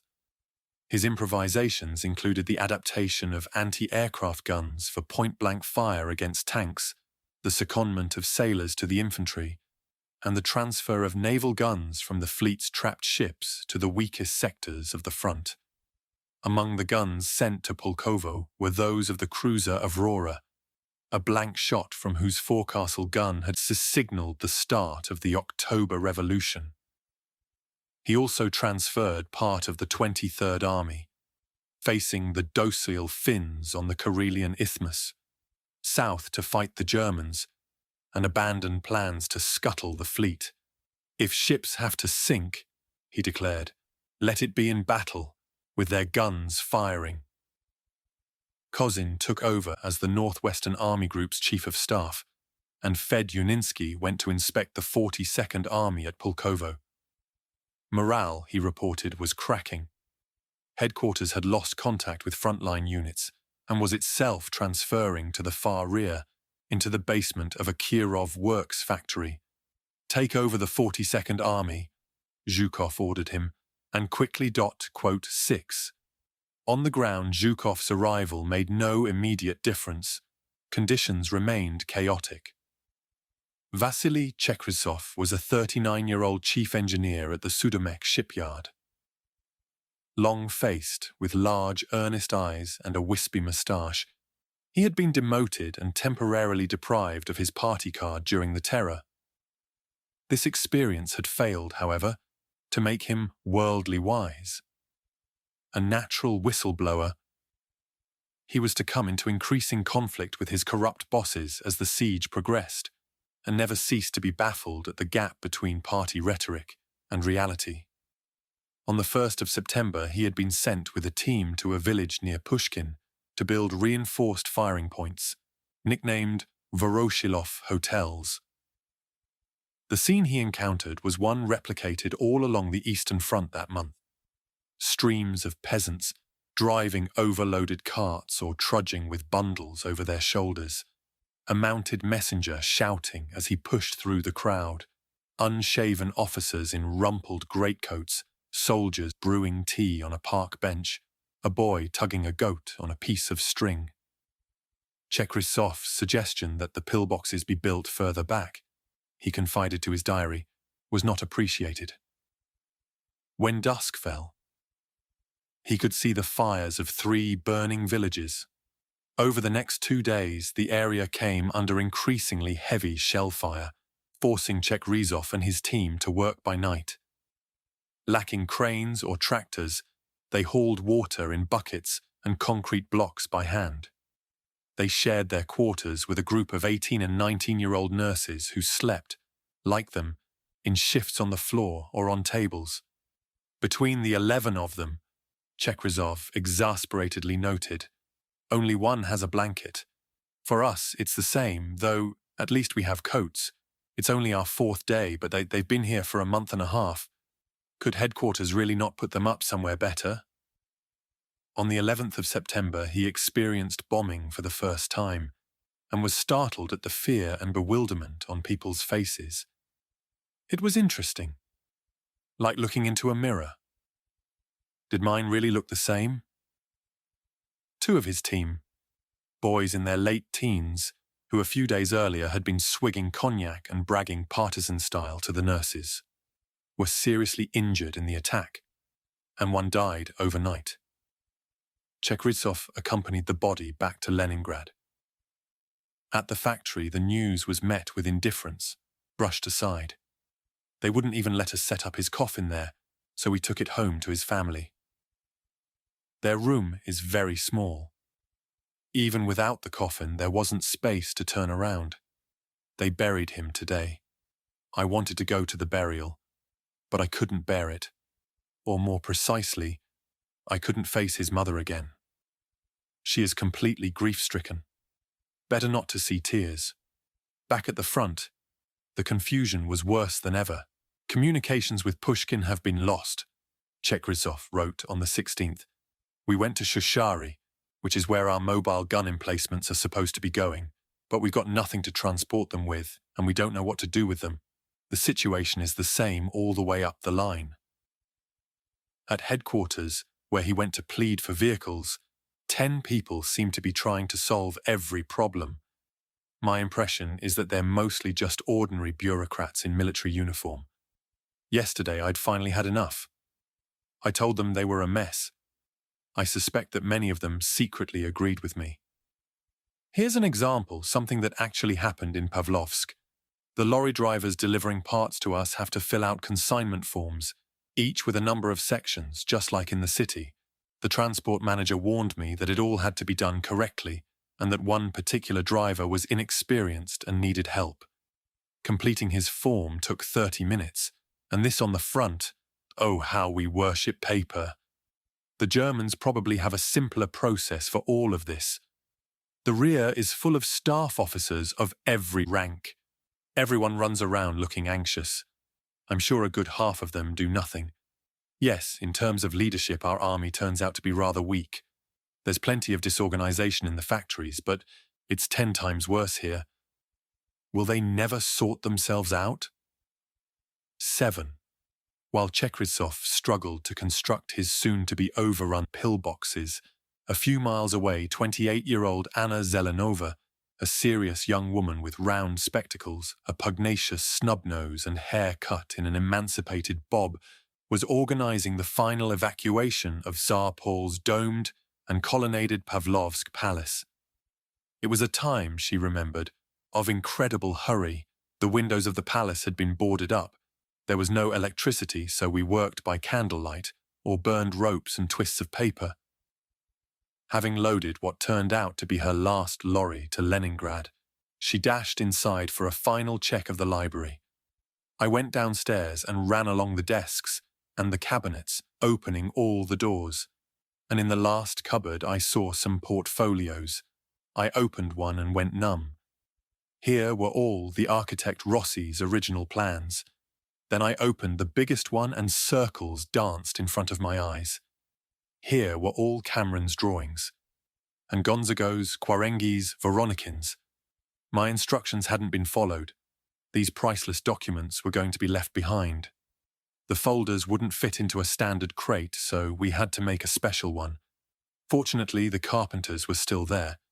I gave them the measurements, but they said, "We've got no more wood." So I told them to break up a chest in which cushions were kept. While the crate was being put together, I made up my mind to perform an act of vandalism.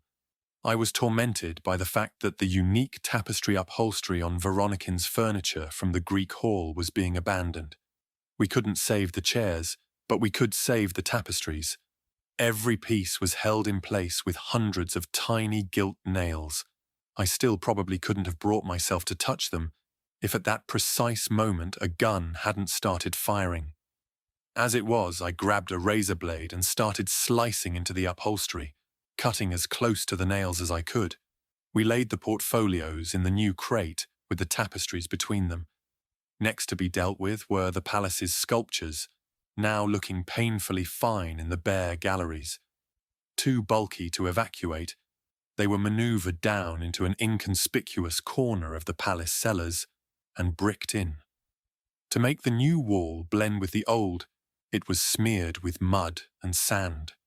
The outdoor statues, Apollo, Mercury, Flora, Niobe with her weeping children, were buried where they stood, dotted about the park.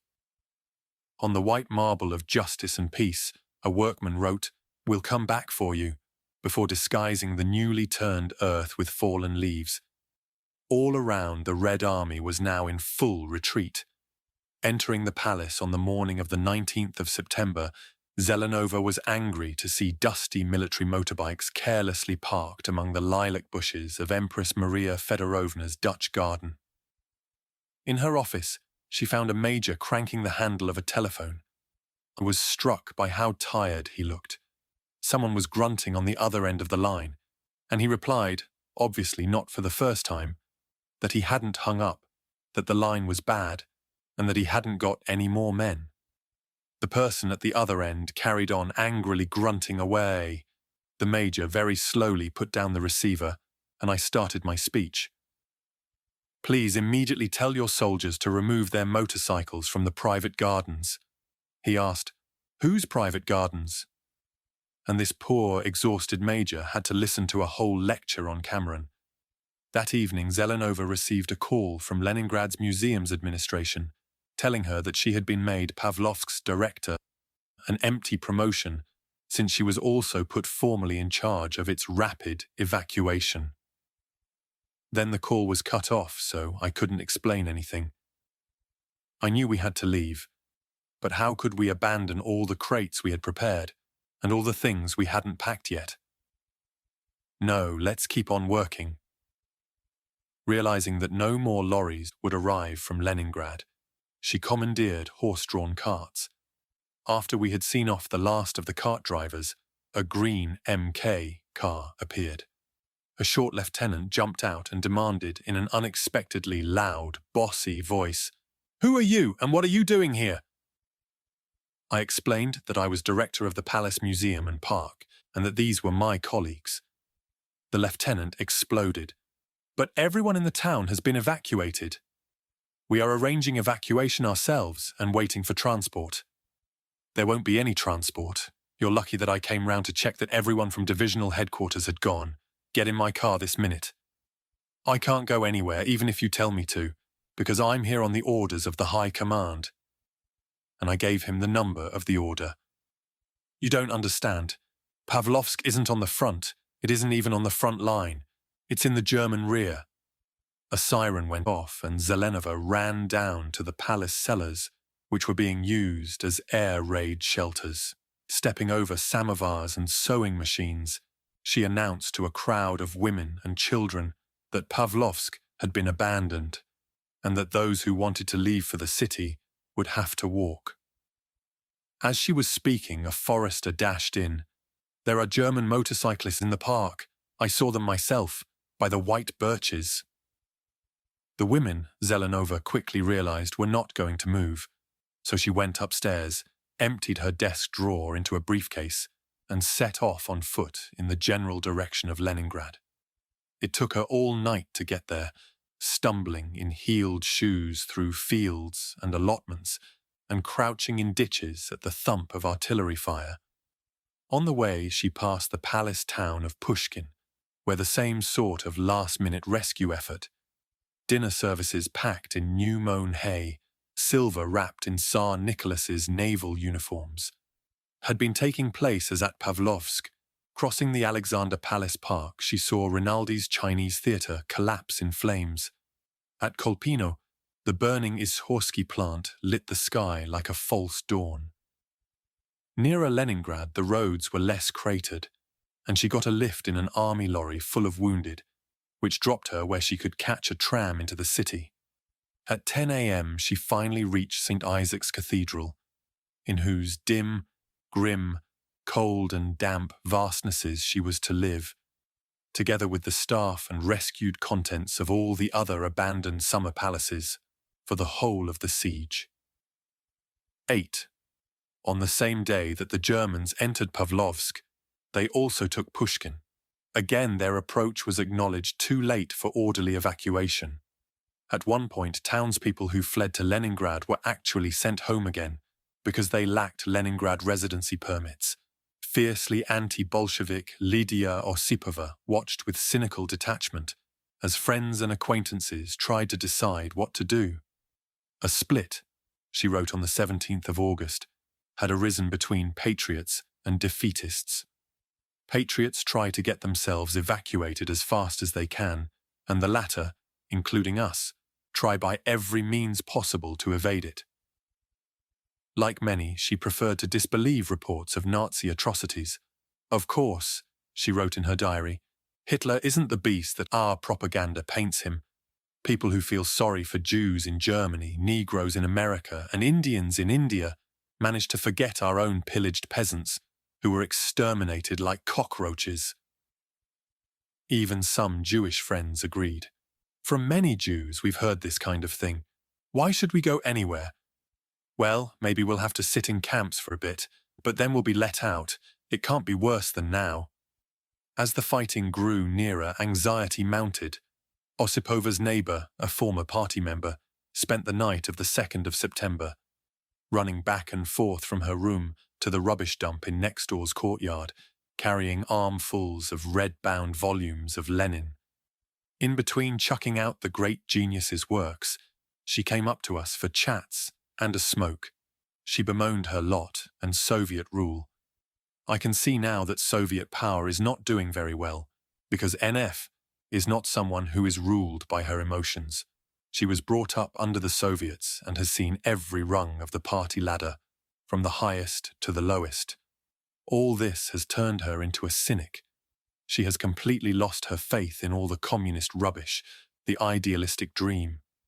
It's amusing to watch her, but she should beware of the Germans, since she's been a wife to 3 Jews, and her daughter is half Jewish, and she's got communist feathers on her muzzle herself. In the crowded half-darkness of the air raid shelters, conversation became unusually free. People talked, Osipova wrote, about things that before the war we wouldn't have discussed even in our sleep or when very drunk, except in the company of people we knew intimately. I'm sitting here writing my diary quite openly and nobody pays any attention. As shells began to fall in Pushkin itself, she and her neighbours moved permanently into their cellars. Privately, Osipova longed for what she regarded as liberation. We sit here all day, she wrote on the 15th. The impression is of complete confusion. We asked, where are the Germans? At Kuzmino. That means they'll get to us in about 2 hours. 2 days later, the streets were still empty. No Germans yet. We walked into the town. Overwhelming silence. No sign of the authorities at all. If they are here, they are hiding. Everyone's afraid that it might be our lot coming, and not the Germans. If it is the Germans. A few unimportant restrictions, and then freedom. If it is the Reds, more of this hopeless vegetable existence, and most probably repression. The next day she had her first uneasy intimation that the Nazis really were a different breed from the Heine and Schiller of her schoolroom, when she picked up an anti-Semitic leaflet dropped by a German plane. What mediocrity, stupidity, coarseness, a muzzle that asks for a brick, fight the Yid Polytruk. And what vulgar, mutilated language. Is it possible that we are mistaken, that the Germans really are as bad as Soviet propaganda makes out? On the 19th, the waiting was finally over. It's happened, she wrote exultantly in her diary. The Germans have come. At first it was hard to believe. We climbed out of the shelter and saw 2 real German soldiers walking along. Everyone rushed up to them. The old women quickly dived back into the shelter and brought out sweets, pieces of sugar and white bread. No more Reds. The entry ends. Freedom! 9. She was horribly wrong, or willfully blind.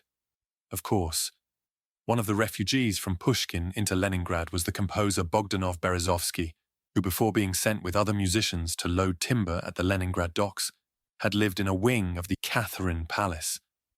Shortly after Pushkin's fall, he bumped into a former neighbour who had witnessed the town's takeover before escaping to the city on foot. She told us of awful things.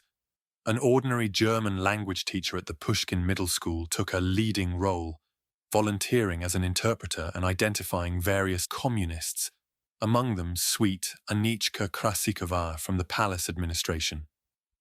Anechka often used to drop round. Pretty, young, always cheerful.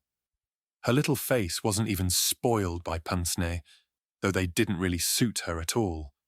Her husband and 5-year-old boy managed to get away in time, but she was put in charge of the palace's air raid shelters in which much of the town was hiding, and so missed getting out either by truck or on foot. The fascists shot her and various others on the lawn opposite the parade ground, next to the monogram gates, having first made them dig their own graves. An elderly Jewish couple, the Lichters from the right-hand wing, were hanged. The old lady was so proud of her boy, the tankist. So were 3 Jews from the left wing. 2 of them were the boys with sticking-out ears, aged about 7 or 8, who were always dashing about outside our windows. 10. The Germans' initial searches for Pushkin's Jews and communists were followed by an order that all Jews appear for registration at the commandant's office, opposite the avant-garde cinema on the corner of 1st of May Street, on the 4th of October. Several hundred, mostly women, children and old people, did so. From there they were marched to the Catherine Palace and imprisoned in its basement for several days without food or water, before being taken out in groups and shot, either at the aerodrome or in one of the palace parks.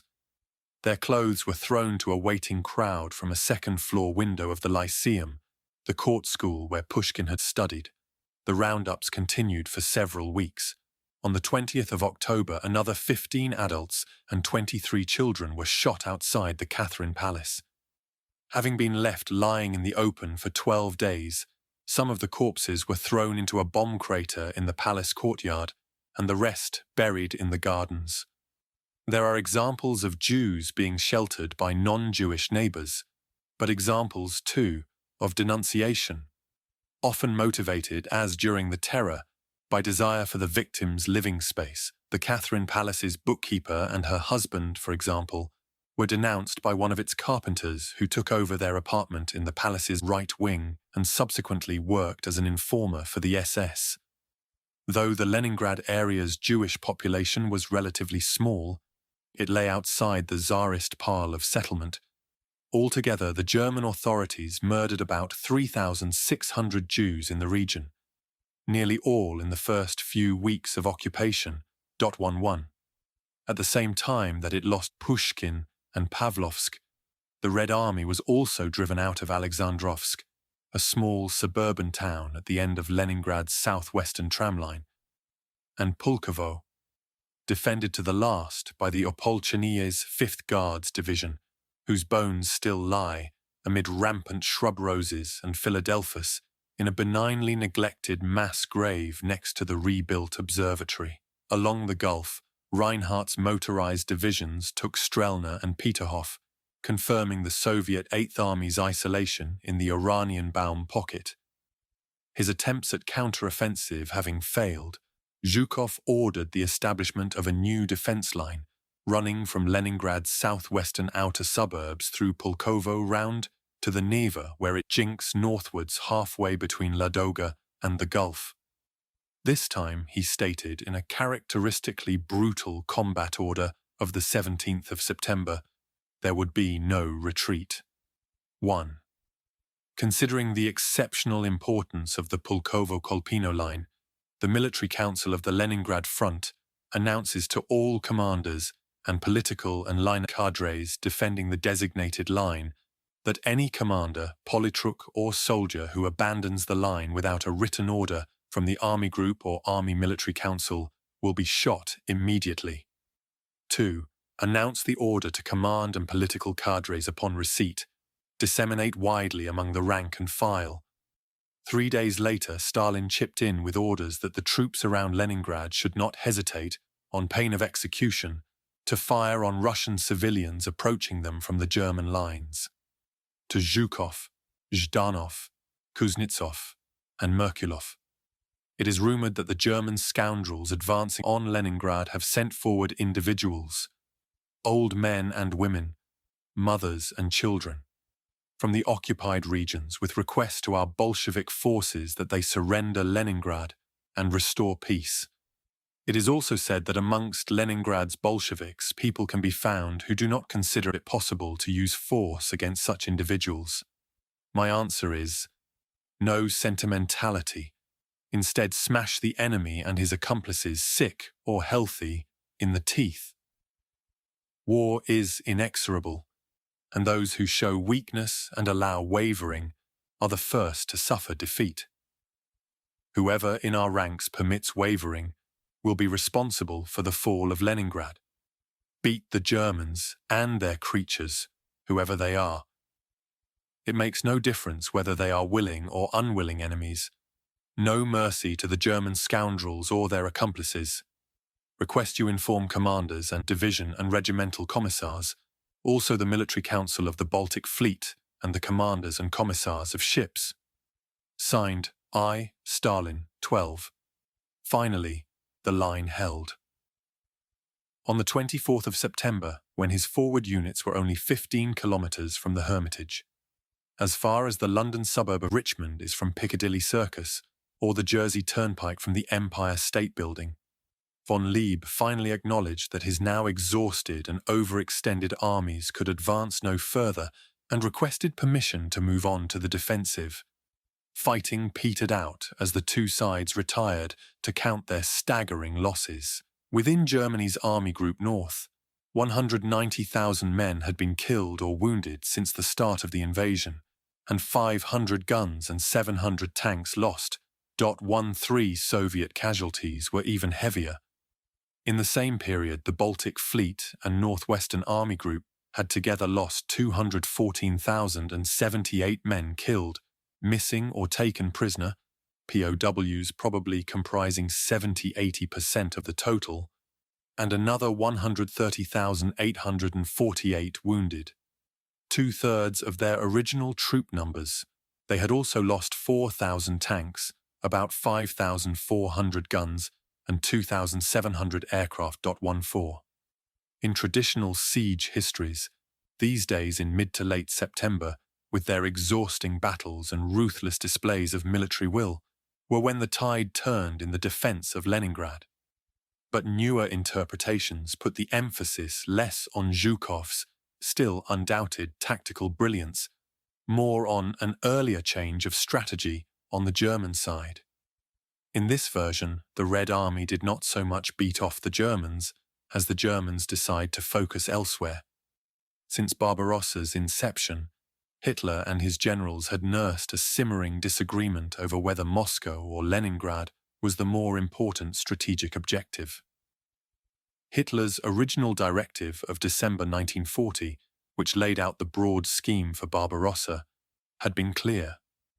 Only once the Baltics, Leningrad and Kronstadt had been taken, knocking out the Baltic Red Fleet and securing Leningrad's arms manufacturers, was the advance to begin on Moscow.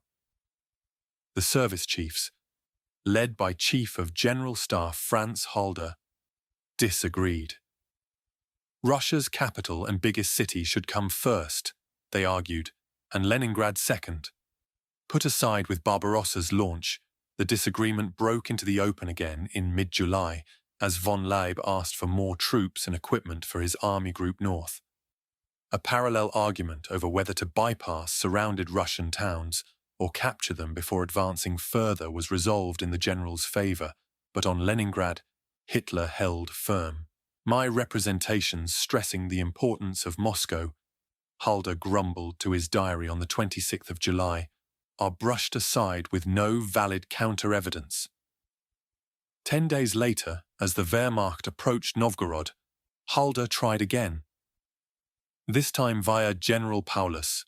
At my request, the commander of Army Group South raised points of high strategy, emphasizing the importance of Moscow. The Führer again showed himself absolutely deaf to these arguments. He still harps on his old themes. 1. Leningrad, with Hoth, commander of Army Group Center's 3rd Panzer Group, brought into the picture. 2. Eastern Ukraine. 3. Moscow last. The following day, Halder tried to recruit Chief of Operations Staff General Alfred Jodl to the cause. I put it to him that Leningrad can be taken with the forces already at von Lieb's disposal. We need not and must not divert to the Leningrad front anything that we might need for Moscow. Von Lieb's flank is not threatened in any way. Von Bock must drive with all his forces on Moscow. Ask the Führer, can he afford not to reduce Moscow before winter sets in? 15. Increasingly irritated by von Lieb's pleas for more resources, wild requests by Army Group North for engineers, artillery, anti-aircraft guns, Halder was driven to consider resignation by a Führer directive of the 21st of August, which flatly contradicted Army High Command. OKH's High Command's proposals, Hitler declared, do not conform with my intentions. The principal object still to be achieved before the onset of winter is not the capture of Moscow, but rather in the south, the occupation of the Crimea and the Donetsk coal basin, and in the north, the encirclement of Leningrad and junction with the Finns. Not until these objectives were met would forces be freed up to advance on the capital. Halder was furious. Hitler's interference was unendurable, and the Führer had only himself to blame for the zigzag course caused by his successive orders. High Command, now in its fourth victorious campaign, should not tarnish its reputation with his latest demands, and Brauchitsch, the commander-in-chief, was being treated absolutely outrageously. He suggested to Brauchitsch that they both tender their resignations, but Brauchitsch refused on the grounds that the resignations would not be accepted, so nothing would change, quote, .16, the row was patched up. Bliss and harmony, Halder noted sarcastically on the 30th of August, everything just lovely again.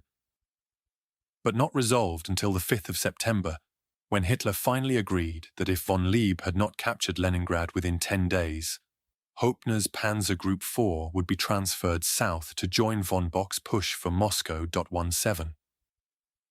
In the event, von Lieb's protests and promises of imminent victory meant that the transfer started 3 days late, but Halder's point was won.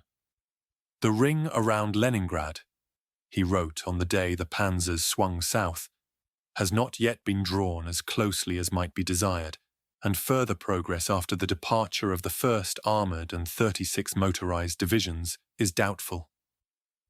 The situation will remain tight until such time as hunger takes effect, as our ally. 18. The redeployment did not seem overwhelmingly significant at the time. On the German side, it was seen as a temporary compromise. On the Russian, the sense of looming catastrophe only intensified. In retrospect, however, it was the point at which Germany missed her best chance of taking Leningrad. Never again, despite more than 2 years of near-continuous fighting, did Army Group North amass the mobility and firepower for a full-scale frontal assault on the city. Instead, it became the Eastern Front's poor relation, starved of reinforcements and unable to move troops into reserve for fear that they would immediately be redeployed elsewhere. While in the south and center armies swept back and forth across the map, round Leningrad, the front congealed, exactly as Hitler had planned that Barbarossa should not, into the mud and blood of positional trench warfare, during which neither side, despite repeated offensives, ever mustered the strength decisively to beat the other. The Wehrmacht's change of strategy, from ground assault to starvation and air raids, was made official in a memo circulated to Army Group North under Halder's name on 28 September. According to the directive of the High Command, it is ordered that 1.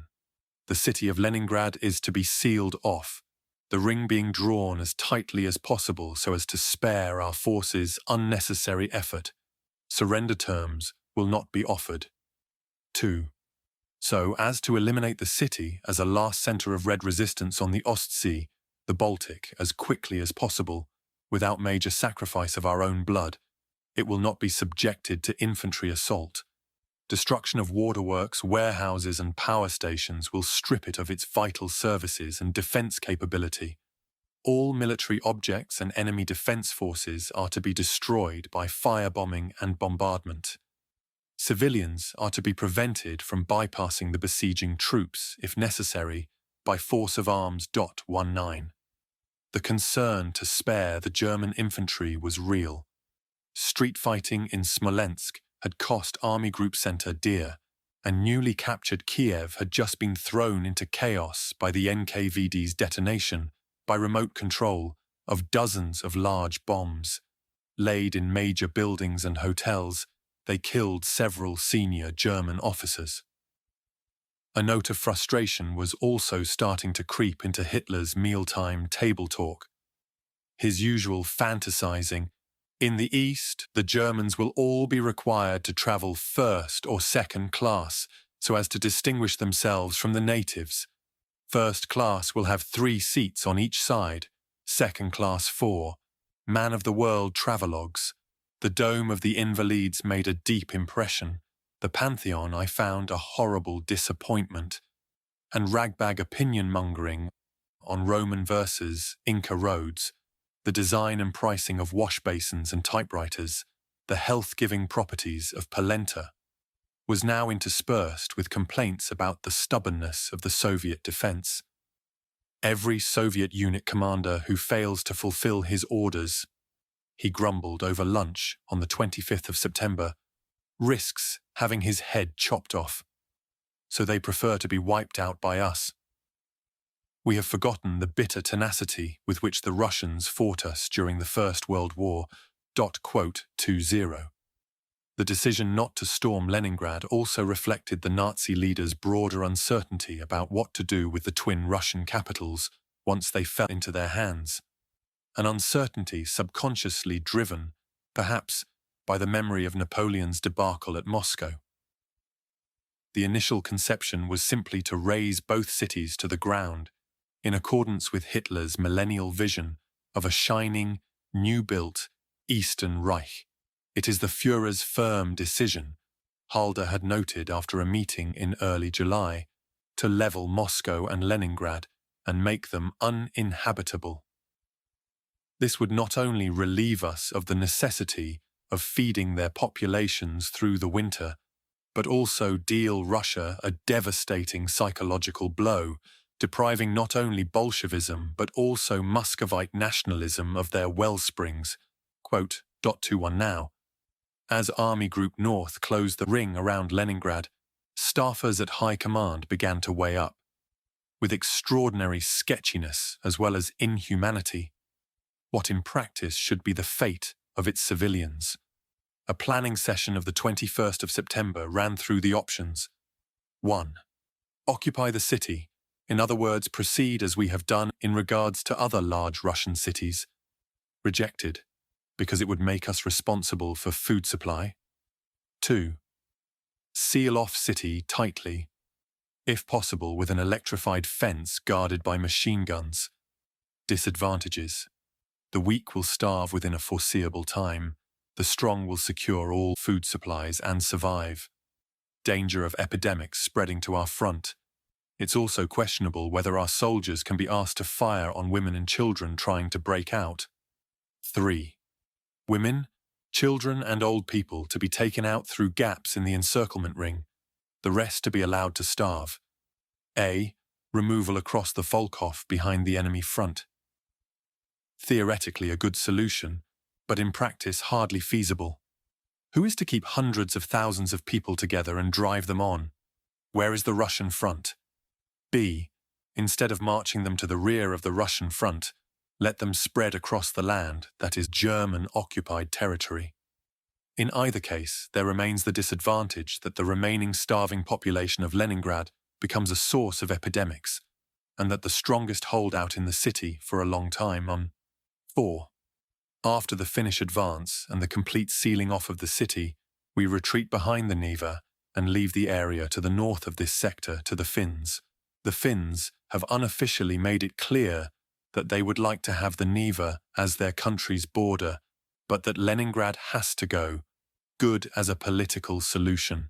The question of Leningrad's population, however, can't be solved by the Finns. We have to do it. In conclusion, the meeting came up with a 3-stage scenario. First, the German government would clearly establish before the world that since Stalin was treating Leningrad as a military objective, Germany was forced to do the same. It would also announce that once Leningrad had surrendered, it would allow the humanitarian Roosevelt, under the supervision of the Red Cross, to transport civilians to his own continent, under a guarantee of free shipping movement. Such an offer cannot, self-evidently, be accepted. This is just for propaganda. Meanwhile, the city would be weakened by bombardment, then gaps opened in the siege line to let civilians out. The remaining Leningraders would be left to themselves over the winter. Early next year we enter the city. If the Finns do it first, we do not object. Lead those still alive into inner Russia or into captivity, wipe Leningrad from the face of the earth through demolitions, and hand the area north of the Neva to the Finns. This was not, the planners admitted, very satisfactory, and Army Group North still needed orders that could actually be carried out when the time comes. .22. German naval chiefs had similar misgivings. Again, on practical and propagandistic, rather than humanitarian grounds. Writing to his admiral on the 22nd of September, the day after High Command's broad brush planning meeting, a liaison officer attached to Army Group North said that he personally doubted that Leningrad could be destroyed without a single German soldier setting foot in it. 4 or 5 million people, don't let themselves get killed so easily. I saw this for myself in Kovno, where the Latvians shot 6,000 Jews, among them women and children. Even a people as brutal as the Latvians could no longer bear the sight of these murders by the end. The whole action then ran into the sand. How much harder this will be with a city of millions. Besides, this would, in my opinion, let loose a worldwide storm of indignation, which we can't afford politically. Raising Leningrad, he also pointed out, meant denying the Kriegsmarine the use of its naval dockyards, which might come in useful given that the final fight with Britain and America was still to come. After all, Leningrad can disappear at a later stage, when we have won the war at sea. Like the army planners, he came up with the surreal suggestion of inviting the Allies to take off civilians in ships. If England and the USA refuse, world opinion will blame them for these people's demise. If they accept, we're rid of the problem, and it will cost them considerable freight capacity. .23. Hitler, the hardest man in Europe, as he liked to call himself, was only irritated by this sentimentality. I suppose, he declared over supper on the 25th of September, that some people are clutching their heads trying to answer the question, how can the Führer destroy a city like St. Petersburg? Plainly, I belong by nature to quite another species. 24. He reiterated his determination not to waver in a notorious directive to Army Group North 4 days later. Subject: the future of the city of Petersburg. The Führer is determined to erase the city of Petersburg from the face of the earth. After the defeat of Soviet Russia, there can be no interest in the continued existence of this large urban center. Finland has likewise shown no interest in the maintenance of the city immediately on its new border. It is intended to encircle the city and level it to the ground by means of artillery bombardment, using every caliber of shell and continual bombing from the air. Following the city's encirclement, requests for surrender negotiations shall be denied, since the problem of relocating and feeding the population cannot and should not be solved by us. In this war for our very existence, we can have no interest in maintaining even a part of this very large urban population. 25. The formal orders. No acceptance of surrender. The city to be worn down by bombing and artillery fire. Civilians to be fired upon if they approach the German lines. Were issued by Jodl on the 7th of October. They did not, however, quite close down the debate. Today, Army Group North Commander von Lieb confided to his diary, OKW's, Armed Forces High Command's decision on Leningrad arrived, according to which a capitulation may not be accepted. We sent a letter to OKH, Army High Command, asking whether in this case Russian troops can be taken into captivity. If not, the Russians will keep up a desperate fight, which will demand sacrifices on our side, probably heavy ones. 26. Officers also continued to worry about the practicability of asking their men to fire on fleeing civilians. Returning from a tour of the front line on the 24th of October, von Lieb's head of staff passed on a divisional commander's opinion that his men would carry out such an order once, but that in case of repeated breakouts he doubted whether they would hold their nerve so as to shoot again and again on women, children, and defenseless old men.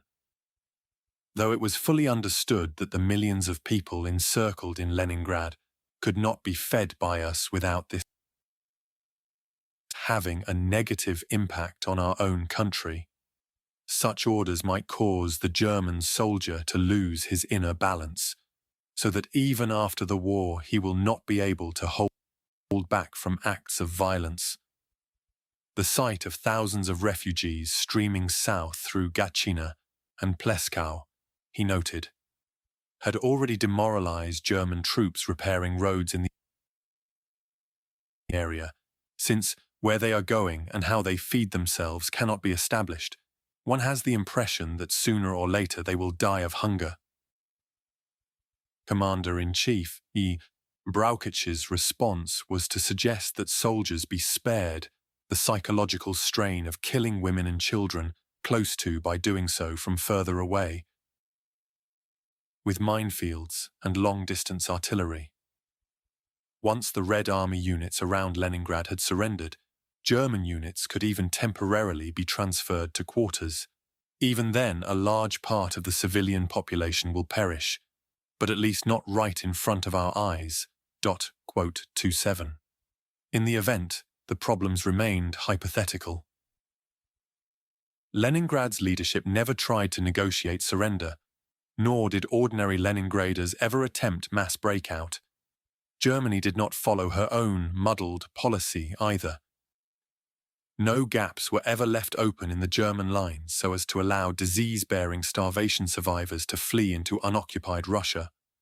On the contrary, barges and lorries carrying evacuees across Lake Ladoga were repeatedly attacked. For the next 3 winters, the Wehrmacht prosecuted a classical siege, preventing, so far as possible, all movement of people and goods in and out of the city, and using air and ground bombardment to destroy food stocks, utilities, factories, hospitals, schools, and housing. It is particularly important, a Führer directive issued just before the first air raids explained, to destroy the water supply. 28. Mass starvation, it should be stressed, was not an unforeseen or regrettable but necessary byproduct of this strategy.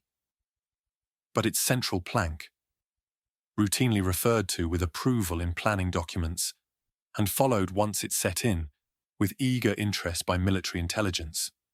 It was a crime, as Germans have only recently begun uncomfortably to acknowledge, not of the Nazis, but of the army. Goebbels and Himmler were enthusiastic cheerleaders for exterminating Slavs, but had no major input to the decisions on Leningrad, which were the work of Hitler, Halder, Braukich, Jodl, and von Lieb. Though members of High Command began sharply to disagree with Hitler within weeks of the invasion of the Soviet Union, they did so only on narrow grounds of military expediency. Ethical considerations do not seem to have prompted a single senior officer to question a policy that directly led, not only foreseeably, but deliberately, to the slow and painful death by starvation of about 750,000 non-combatants, a large proportion of them women and children. nor was the army made fully to atone after the war. Jodl, signatory of the formal order to besiege Leningrad, went before the International Tribunal at Nuremberg, was convicted of war crimes and hanged. Von Leib, in contrast, got off extraordinarily lightly.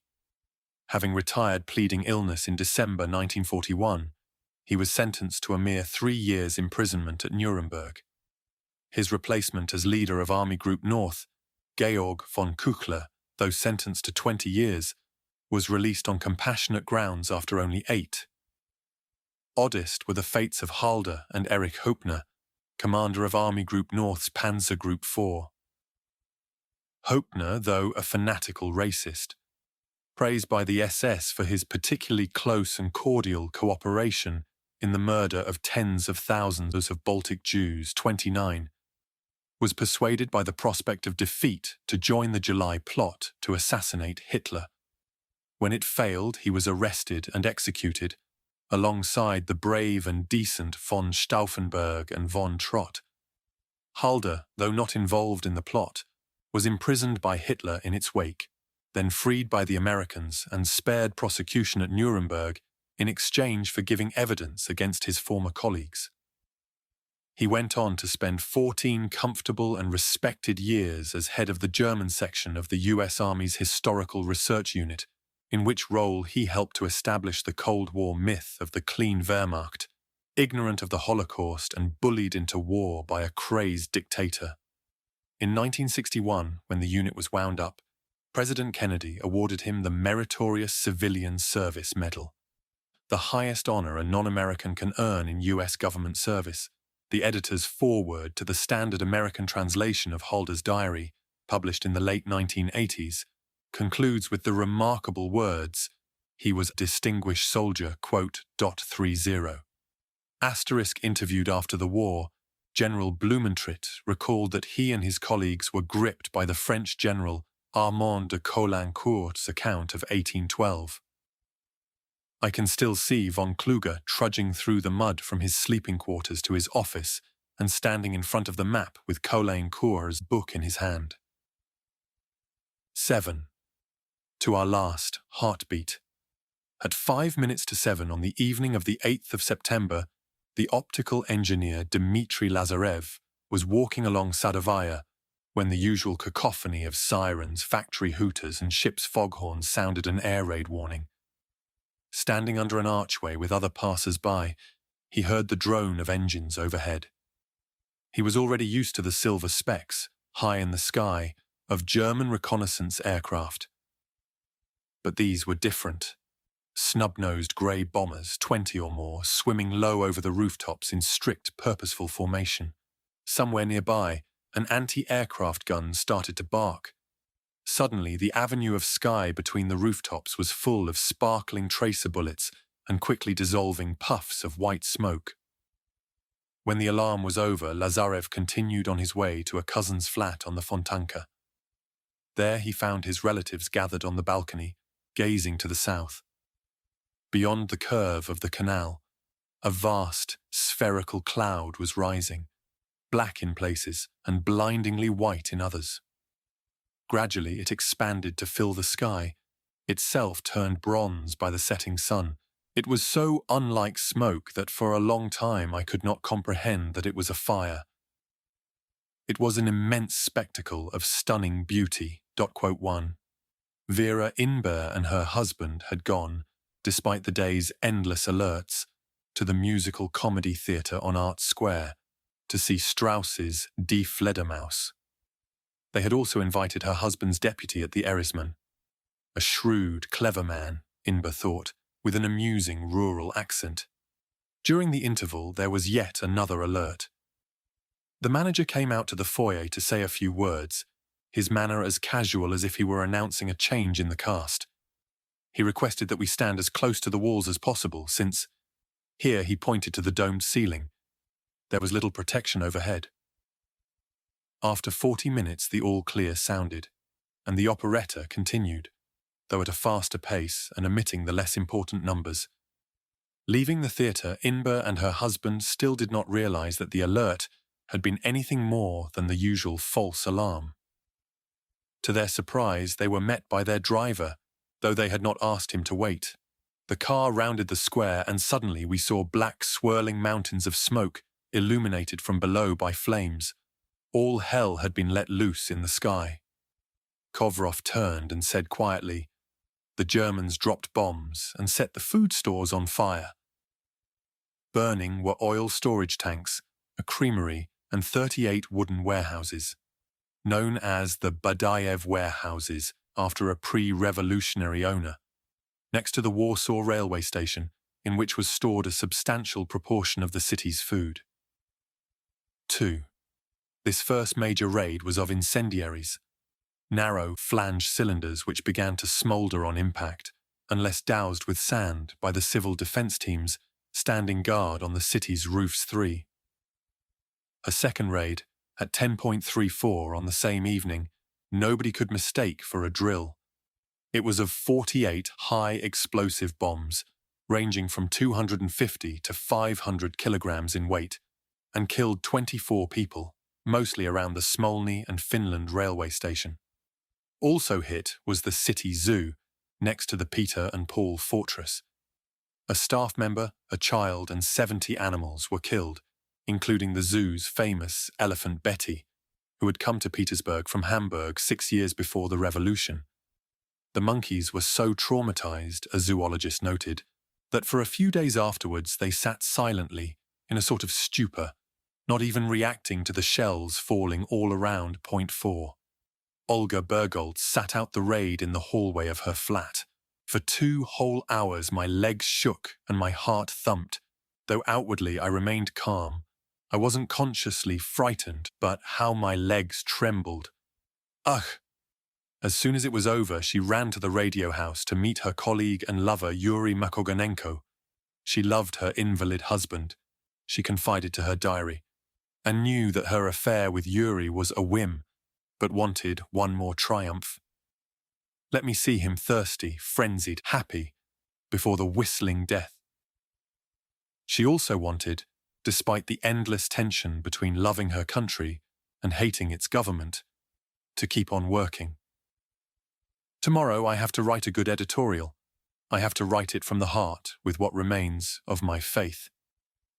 Nowadays, I find it hard to put pen to paper, yet my pen moves, though my thoughts knock about in my head. 5. The blitz on Leningrad lasted off and on for the whole of the siege.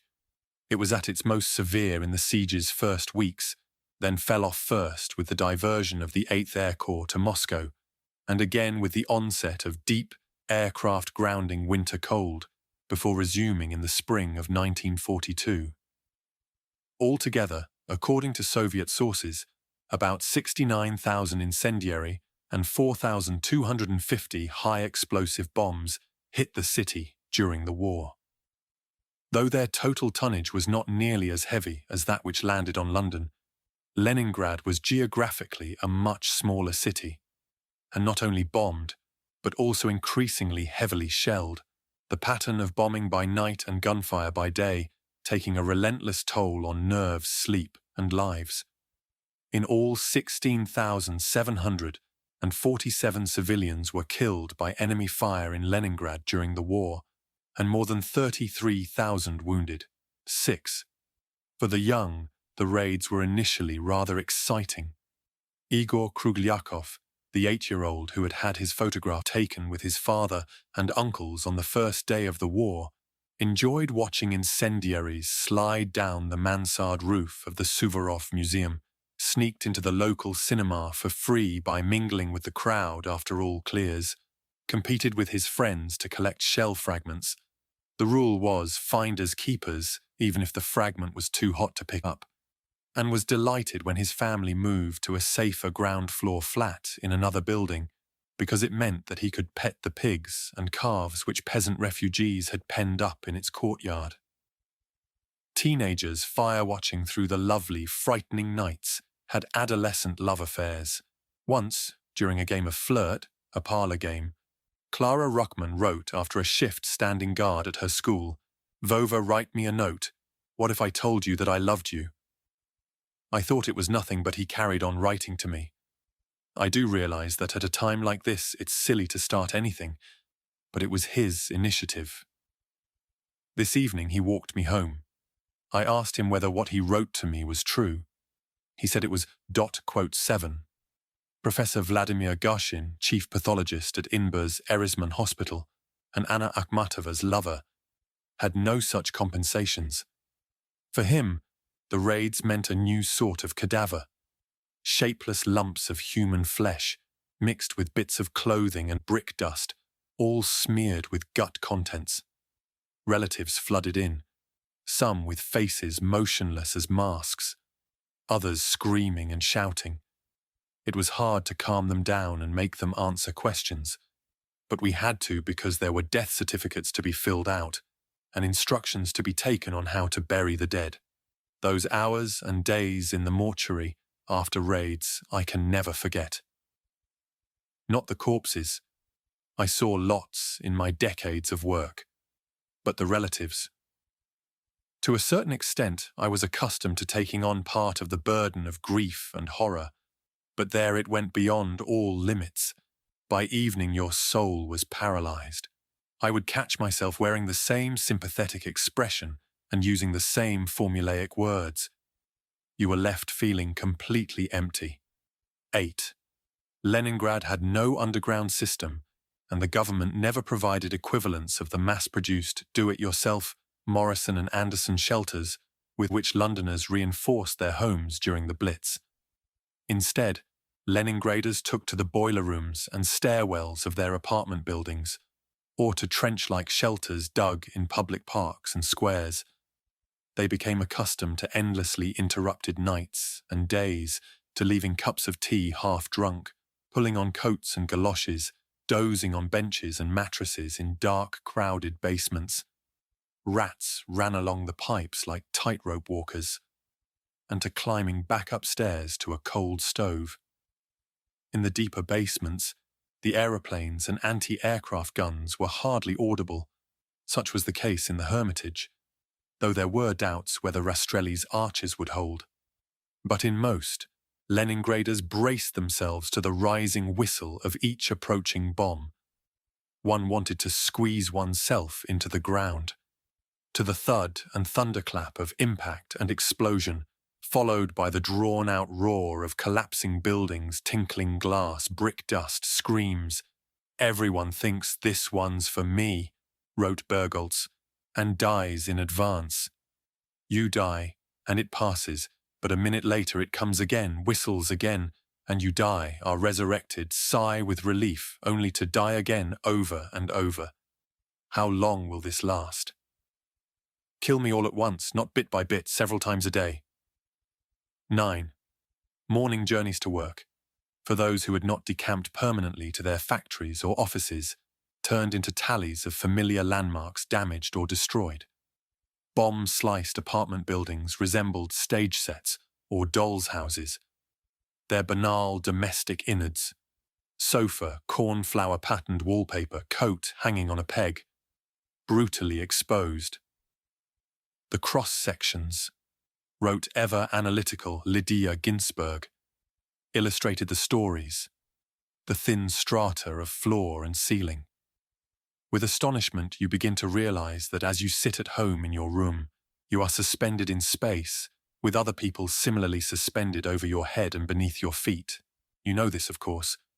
You have heard furniture being moved about upstairs, even wood being chopped. But that's all in the abstract. Now the truth is demonstrated in dizzying, graphic fashion. There are skeleton buildings which have kept their facades. The sky shows through the empty window sockets of the upper stories. And there are buildings, especially small ones, whose beams and floors have collapsed under their crumbling roofs. They hang at an angle and look as if they are still sliding downwards, perpetually descending, like a waterfall. 10. Vera Inber and her husband moved into the Erisman, allotting themselves a small room with 2 iron bedsteads, a cylindrical stove, a desk, a bookcase, and an engraving of Jenner giving the first inoculation for smallpox. The ancient poplars in front of the windows, they try to persuade themselves, would help protect them from blasts, previously somewhat detached from events in Leningrad. Her thoughts more with friends and relatives left behind in Moscow. The move put Inba at the center of the hospital's life, which she was faithfully to record throughout the siege. On the 19th of September, the day of one of the worst daylight raids, 280 planes dropped 528 high-explosive bombs and about 2,000 incendiaries. She went to visit an old friend from Odessa, who she found sweeping her floor of fallen plaster while dead and wounded were carried out from the building next door. It was a long way from their shared pre-revolutionary childhood. "I remember her," Inba wrote the next day, in the autumn of 1913 in Paris. "She was so young, so gay, so attractive. A whole crowd of us went off to some fair. We ate chestnuts, rode on a carousel, looking out at Paris through falling leaves. That day, bombs hit the Gostiny Dvor, an 18th century shopping arcade on the Nevsky, killing 98, as well as 4 hospitals and a market in Novaya Derevnya, New Village, an old-fashioned working-class district of timber yards and nursery gardens on the north bank of the Neva estuary. Inba saw 50 wounded brought in, one a child of about 7 years old. She kept complaining that the rubber tourniquet on her leg hurt. People comforted her, telling her that the pain would soon ease. Then she was anesthetized, and the leg amputated. She came round and said, "Wonderful, doesn't hurt anymore." She had no idea that she had lost her leg. 4 days later, at 10:30 on a golden autumn morning, a huge bomb landed, but mercifully failed to explode, in the grounds of the Eresman, burying itself next to the fountain in the hospital's central courtyard. "The strange thing," wrote Inba, "is that I hardly felt the impact. My first thought was that a heavy door had banged." She spent the tense 10 days it took sappers to diffuse it reading to wounded soldiers. "I was sitting on a stool in the middle of the ward, reading aloud a story by Gorky. Suddenly the sirens began to wail. The sound of anti-aircraft fire seemed to fill the entire sky. A bomb crashed, the windows rattled. I sat on my stool, unable to lean back, as there was nothing to lean back against. Surrounded by windows and by the wounded. Helpless people all looking at me, who alone was healthy and mobile. I summoned up all my willpower. I let the drone of the aeroplanes go past and read on, anxious that my voice might shake with fear. When I got home, I felt so weak that I had to go and lie down. 11. Shelling, many felt, was actually worse than bombing, since bombardments were not preceded by an alarm. From the 4th of September to the end of the year, the Wehrmacht's heavy artillery pounded Leningrad 272 times for up to 18 hours at a stretch, with a total of over 13,000 shells. Worst affected were the factories to the south of the city, including the massive Kirov Defense Works and Elektrosila power plant, both situated just behind the front at the end of tramline number 9. To the end of November, the Elektrosila's buildings were hit 73 times. 54,000 residents and the whole or part of 28 factories were moved northwards out of immediate firing range into buildings emptied by evacuation. The rumour that some shells were filled only with granulated sugar or held supportive notes from sympathetic German workers was a soothing invention. The danger from overhead was not all that occupied Leningraders, of course, for mid-September was also when the city seemed likeliest to fall. Though people could now hear the thump of artillery fire for themselves, most still did not know exactly where the fighting was going on. Sovinform's reports were as vague as ever. More reliable, the joke went, were the news agencies OBS, Odna Baba Skazala, or One Gossip Said, and OMS, One Major Said. That the front was very close was obvious, both from the shells landing in the streets and from the hundreds of peasant families camping out, together with their livestock, around the railway stations. More would have reached the city centre had the railway administration not been ordered to prevent them from boarding suburban trains. One source of news was the thousands of civilian volunteers still building defence works in the outskirts of the city, among them 17-year-old Olga Grechina. After an unhappy stint bookkeeping in a munitions factory, where she had been bullied for her gentility and innocence, "You're like something out of a museum," her boss told her. She went back to trench digging, this time in the northeastern suburbs, near the present-day Piskarevskoye Siege Memorial. Conditions were much harder than in July, and the mood more somber. It quickly began to get cold, and though it was only the beginning of September, we woke up to frosts. The food was poor. One bucketful of soup, mostly lentils, to feed everyone. Our women got no letters from their children in evacuation, nor from their husbands at the front. One evening we were sitting in our landlady's room, listening to her only record, Little Blue Scarf. Everyone started weeping inconsolably. This banal song, popular before the war, brought back so many memories. For each of the women, its subject, separation from loved ones, had suddenly become very real. Twice we were allowed to go home to wash, since many of us were infested with lice from the dirt and cold. It was the first time this had happened to me, and I was alarmed and disgusted. I borrowed 1/2 litre of kerosene from a neighbour, it was already unobtainable in the shops, and rubbed it into my hair, then spent until almost 2 a.m. trying to wash it out again with barely warm water. After visits home, people returned to the trenches in a sullen mood. It was getting even colder, and we were digging horribly heavy blue clay. Lifting just one shovelful was hard, and even when stupid Tanka started modelling penises from this clay, it wasn't funny anymore, and people began to get annoyed with her. Stupid Tanka, though, gave sheltered, slightly snobbish Grechina what was to be the first of many lessons on the virtues of the Socialist Republic's working class. On Tanka's initiative, the two girls dodged guards to steal 2 sackfuls of potatoes from an abandoned field. Together, they lugged their booty to the nearest tram stop and caught a ride into the city. Chatting to Tanka on the way, Grechina was amazed to discover that she supported a widowed mother and crippled sister. A burning factory brought the tram to a halt, and they had to get out and walk. I was exhausted, Grechina remembered, and about to drop my sack.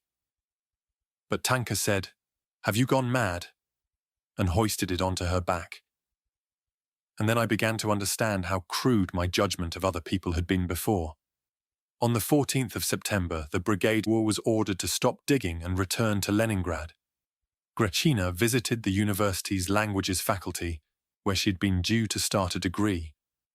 But academia now felt self-indulgent and naive. How on earth can you discuss abstract concepts with fires and bombing all around? I felt like a working person who suddenly finds herself in the company of the leisured. Slipping out of a lecture early, she went to the faculty canteen and swapped ration coupons for horsemeat and kasha.12. Even official news sources now acknowledged that the city was in peril. On the 16th of September, a day of horizontal rain, and the day on which Pushkin was abandoned, Leningradskaya Pravda ran a near-hysterical editorial, written by Zhdanov himself, titled, "The enemy is at the gates. We will fight for Leningrad to our last heartbeat." Each must firmly look the danger in the eye, it urged, and declare that if today he does not fight bravely and selflessly in defense of the city, then tomorrow he will lose his honor, freedom, and his native home, and become a German slave. Next day's lead carried the clunking headline, "Leningrad, to be or not to be." 13 factory militias were being trained in suicidal street fighting. Destruction of a tank, a manual promised, is first and foremost achieved by presence of mind, bravery, and decisiveness. One must not procrastinate, but display swiftness and dash. The fighter, having taken suitable cover, lampposts, bollards, and advertising pillars were suggested, should let the tank approach within 10-15 meters, At this distance, the fighter will be in dead space. The tank will not be able to fire at him. Swiftly break cover, throw the bundle of grenades under its caterpillar tracks, and just as swiftly take cover again. Exactly the same technique is used with inflammable bottles, the only difference being that the bottle is thrown at the rear part of the tank. In the absence of grenades or Molotov cocktails, the manual blithely continued. Tanks were to be disabled by the decisive and dexterous use of bayonet, rifle butt, knife, crowbar, or axe. Quote, "One for more convincing were the barricades being built, using steel hedgehogs and concrete dragon's teeth, as well as steel joists, cobblestones and tramcars filled with sand, across the principal thoroughfares and the bricking up of windows so as to turn them into firing points. Georgy Knyazev's academician's building was filled with hurrying sailors carrying sandbags. He and his wife moved into his office in the Academy of Sciences, where they slept on camp beds under a bust of Lenin.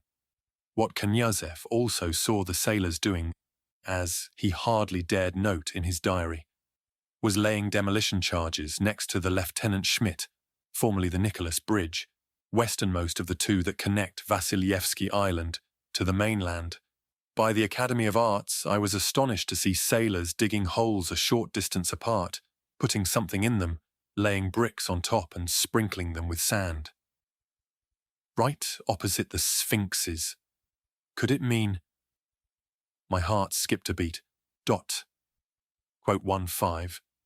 If the Germans did take Leningrad, the destruction of its infrastructure and manufacturing capability was to be total. A Plan D listing everything to be demolished was not made public until 2005. We now know that it included all the city's important factories, as well as its power stations, waterworks, telephone and telegraph exchanges, bakeries, bridges, railway network, shipyards, and port. Some 380 installations in total. Alexei Kuznetsov, Zhdanov's deputy, is credited with forbidding the mining of the Peterhof Palace, as well as with ordering the removal of machine guns from the Hermitage's roof, placed there in case paratroops landed in Palace Square. At each listed institution, a troika of director, party secretary, and NKVD representative was instructed to draw up plans for the order in which machinery and buildings were to be destroyed, and for the quantity of explosive, or, for less important objects, of axes and sledgehammers, needed.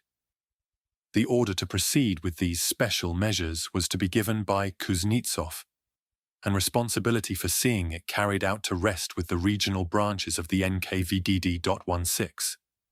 Though the planning went forward in great secrecy, rumours leaked out, appalling factory workers.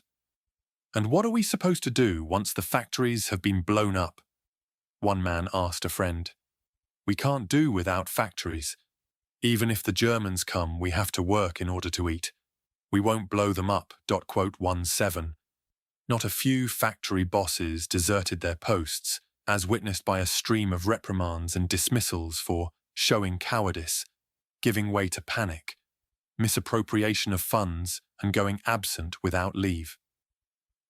In a memorandum to industrial managers of the 5th of September, Zhdanov complained of a rise in theft and embezzlement, as well as of jobs-worth demands for overtime pay. The most prominent delinquent was the director of the large Red Chemist plant, who ordered his bookkeeper to withdraw 50,000 rubles, requisitioned a car, and would have made good his escape had the bookkeeper not alerted the authorities. 18 others, like First Party Secretary Nikonorov of Lodenoye-Pole, a small town east of Ladoga, drowned fear in drink. Instead of mobilizing civilian resistance at the Wehrmacht's approach, a purse-lipped investigator noted, he occupied himself with the organization of mass drunkenness involving leading workers. Amongst the district police, drinking and card games flourished, Chief of Police Martinov personally taking part. 19. By the end of the year, 1,540 city officials, unworthy of the high title of member of the Bolshevik Party, had been stripped of their party cards. 20. At the same time, general security measures were tightened even further, the one which affected ordinary people most being the disconnection of domestic telephones. "It gave me a strange feeling," wrote Vera Inber, "when the phone rang and a fresh young voice said, 'The telephone is disconnected until the end of the war.' I tried to raise a protest, but knew in my heart that it was useless. In a few minutes the phone clicked and went dead, until the end of the war. And immediately the flat felt dead, frozen, tense. We are cut off from everyone and everything in the city. Only very special offices, clinics and hospitals are accepted. 21. Checkpoints multiplied, and the streets onto which Nazi propaganda leaflets fluttered down were quickly cordoned off. 'We come not as your enemies, but as enemies of Bolshevism,' ran one. 'If your factories and storehouses burn, you will die of hunger. If your houses burn, you will die of cold.' There were also new roundups. 3,566 detentions between 13 and the 17th of September of Red Army and Opolchenaya deserters, who were numerous enough to be described by diarists as flooding the city. 22. In the Ukrainian city of Lviv, the NKVD had shot all its prisoners as the Wehrmacht approached. In Leningrad, it merely evacuated them to labor camps within the siege ring, though the end result was similar. A survivor of a shipment across Lake Ladoga on the 9th of October remembers his voyage. The guards stood in 2 rows on the deck, driving a stream of prisoners down the steps into the hold. In the dark void, a small flame flickered. A lieutenant stood there, vomiting swear words right and left as he hit out with a croquet mallet, trying to pack everyone in as tightly as possible. People stood squashed together, clutching their belongings. A long line of prisoners came down after me. By evening, the hold had been packed full. It consisted of 3 compartments. One for men, holding about 3,000 people, one for women, of whom there were about 800, and a small corner into which were squashed 200 German prisoners of war. From time to time, a gasping prisoner would try to climb a little way up the steps so as to gulp some fresh air. Shots would swiftly follow, and the unfortunate, having swallowed lead along with air, would tumble back down again. A metal 100-litre barrel was lowered on a rope down through the hatch. A mass of prisoners immediately rushed towards it. Most had nothing to scoop up the water with, so they used their hands. As the night progressed, conditions got even worse. To start with, we had been pressed tight, but at least it had been possible to stand on the floor. Now there was more space, but the floor had disappeared beneath a layer of corpses, on which it was hard to avoid standing or sitting. It was also starting to smell. When I left the hold, I looked around. The floor had completely disappeared under a thick layer of decomposing dead. 23. The security crackdown did not quite suppress all dissent. Swastikas materialized overnight on courtyard walls, and leaflets denouncing Stalin and calling for Leningrad to be declared a Paris-style ville ouverte, a euphemism for surrender, were stuffed into stairwell mailboxes and sent anonymously to party leaders. Widespread expectation of defeat was reflected in a dramatic fall-off in applications for party membership. There were fewer in September 1941 than during the following February, when thousands of Leningraders were dying of starvation each day. Together with the departure of party members for the front, this halved the size of the Leningrad Party organization, from 122,849 full members on declaration of war to 61,842 at the end of the year. Numbers of party cards reported lost also rose sharply, though few were as unsubtle as a worker at the Oktensky chemical factory, who asked his local party secretary not to add his name to the membership list, because that will make it easy for them to find out that I am a communist, quote, .24. The fence-sitters had justification, for the archives make it plain that Stalin seriously considered abandoning Leningrad, not only during the mid-September crisis, but on into the late autumn and early winter, when his overriding priority was the defense of Moscow. Hitler's plan for Moscow, codenamed Operation Typhoon, had been outlined in a Führer directive of the 6th of September. 800,000 troops and 3 panzer armies, comprising over 1,000 tanks, were to make 2 great pincer movements to the cities south and west, encircling the Soviet armies defending its approaches. Launched on the 30th, Typhoon met its first objectives extraordinarily quickly. The small city of Orel, about 2/3 of the way along the main road from Kiev, is said to have been abandoned so fast that the German tank crews found themselves overtaking peacefully trundling trams. "Why didn't you file anything about the heroic defense of Orel?" Vasily Grossman's editor angrily asked him on his return from a foray to the front. "Because there was no defense," Grossman replied. 5 days into the offensive, a Soviet reconnaissance plane spotted a 12-mile armored column approaching the town of Yukhnov, 120 miles north of Orel and only 80 miles from the capital. The news was so incredible that the air officer who reported it was threatened with arrest for provocation, and only believed once 2 more planes had confirmed the sighting. On the 6th of October, Stalin summoned Zhukov from Leningrad and put him in charge of Moscow's defense. Again, Zhukov found the army in a state of collapse. Communications had broken down, and ad hoc units were being formed from stragglers who had managed to escape being caught in the sack of small-scale German encirclements. Of the 800,000 troops that had held the Central Front 6 weeks earlier, only 90,000 still stood between the Wehrmacht and the capital. 4 days later, while conscripts labored to dig a new ring of trenches around the Moscow suburbs, Hitler's press chief invited Berlin's press corps to the Ministry of Propaganda to hear a statement from the Führer. The remnants of the Red Army, it declared, were now trapped. Victory in the East was assured. The next morning's newspapers carried the headlines, "The Great Hour has struck," and "Campaign in the East decided." In Moscow, where the crump of artillery could now be heard even from Red Square, it was decided to evacuate the government, the Presidium of the Supreme Soviet, the Defense Commissariat, and the Allied embassies, all left on special trains for Kuibyshev, now Samara, on the Volga, on the 15th. Asterisk. The following day, the ashes of 1 million hastily burned files twirling above the pavements, the city descended into anarchy.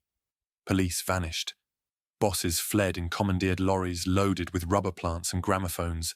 Workers looted and lynched. The director of a dairy, spotted trying to leave, was dragged out of his car and thrown headfirst into a vat of sour cream. Order was only restored 5 days later. The whole inglorious episode became known as the Big Drap, a sardonic play on Drap's double meaning of medal ribbon, or quote, skedaddle quote, .25. With Moscow teetering on the brink, Leningrad's abandonment seemed likelier than ever. A measure of how poorly its chances were now rated was senior generals' reluctance to take charge of its defense. On Zhukov's departure, the command initially went to his deputy, Ivan Fedyuninsky, but he immediately began lobbying for it to be passed to Mikhail Kozin, who, he pointed out, had seniority, and under whom he had served in the past. 26 Kozin demurred, arguing that he could not leave the 54th Army, which he had just taken over from the loathed and incompetent Kulik. Zhdanov then tried to recruit Marshal Nikolai Voronov, a respected artilleryman and a native Leningrader, but he too turned the post down, arguing that he already had his hands full as Deputy Commissar for Defense. After a fortnight of pass the parcel, Moscow intervened, and on the 26th of October the command was finally forced on Kozin, Fedyuninsky taking over the 54th Army. For the rest of the year, Leningrad's role was to produce as much weaponry as possible, while continuing to evacuate defense plant and workers by barge across Lake Ladoga. The dispatch of the 6,000 staff of the Izorsk Works tank shop, together with their families, was ordered on the 2nd of October, and that of the Kirov works, with 11,614 workers. A fortnight later, .27, the ubiquitous slogan of the time, "Everything for the front," should more correctly have been "Everything for Moscow." For the bulk of Leningrad's depleted production went not to its own beleaguered defenders, but out of the siege ring to the central front. Stocks of coal and peat, which could later have saved homes from freezing, were used to power production of shells and mines, and transport capacity that could have been used to import food was given over to powder and explosives, which went into munitions that were immediately re-exported to the capital. At the same time, Stalin ordered Zhdanov to try to lift the siege. "You must quickly break through via MGA to the east," he telegraphed the Smolny on the 13th of October. "You know yourselves that there are no other routes. Soon your food supplies and other resources will run out. Hurry, or we are afraid that it will be too late." 282 days later, Voronov flew into Leningrad to oversee the offensive and to set new, impossibly high, production targets. At their first meeting, Zhdanov pleaded for more munitions. In response, Voronov demanded that Leningrad increase its own production of shells to a fantastical 1,000,000 a month. 1,000,000 a month. That's madness. Zhdanov exploded. It's a bluff. It's ignorant. You simply don't understand how munitions production works. 29. 3 days later, Stalin demanded to know if his new offensive had been launched yet. "We sent you a directive ordering an immediate advance so as to unite the Len Front and the 54th Army. We've had no reply. What's going on? Why don't you answer? Is the directive understood? And when do you think the advance will begin? We demand a quick answer in 2 words. Yes will signify an affirmative and rapid fulfillment of the directive. No, the negative. 30. On the 23rd of October, the planned attack having been preempted by a German one threatening Tikhvin, a vital railhead for evacuation across Lake Ladoga, Stalin tore into the Leningraders yet again in a message read out on the telephone by Marshal Vasylyevsky, Deputy Chief of General Staff. This time, Stalin explicitly admitted that Leningrad might have to be surrendered, emphasizing the importance of extracting the encircled armies and Moscow's inability to come to Leningrad's aid. "Judging by your indolence, one can only conclude that you still haven't realized the critical situation in which the Len Front troops find themselves. If in the course of the next few days you don't break through the German front and reconnect yourselves with the rear by restoring solid contact with the 54th Army, all your troops will fall into captivity. Reconnection is necessary not only for supplying the Len Front troops, but especially so as to create an exit for the Len Front troops to the east, in case necessity compels the surrender of Leningrad. Bear in mind that Moscow finds herself in a critical situation, and that she is in no condition to help you with new forces. We demand quick, decisive action from you. Concentrate 8 or 10 divisions and break through to the east. It's necessary either way, whether Leningrad holds on or is given up. For us, the army is more important. 31. Vasylyevsky reinforced the message personally in a way you call to Fedyuninsky's 54th Army on the same day.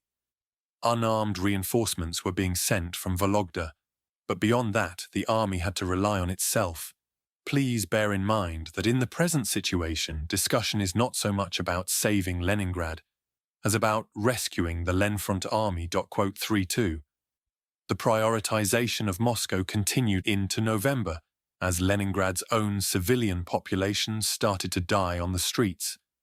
Typical is a letter from Zhukov to Zhdanov of the 2nd. It opens confidingly. My thoughts often return to the difficult and interesting days and nights when we worked and fought together. I greatly regret not having completed the business. I was convinced that I would. But carries a sting in its tail. The Central Front's generals had squandered all their troops. Nothing but the memory is left of them, from Budeny All I got was a headquarters and 90 men, from Konev, a headquarters and 2 regiments. Could Zhdanov send 40 82mm and 60 50mm mortars on the next air convoy, since you have them in excess while we have none at all? 33 Zhdanov's counter-requests for more transport planes and for deliveries of concentrated foods were fulfilled, late or not at all. 3-4. You assigned us 24 Douglases, Zhdanov replied to yet another of Stalin's demands for immediate breakout, transmitted by Malenkov. So, where are they? Get them sent as soon as possible. 35.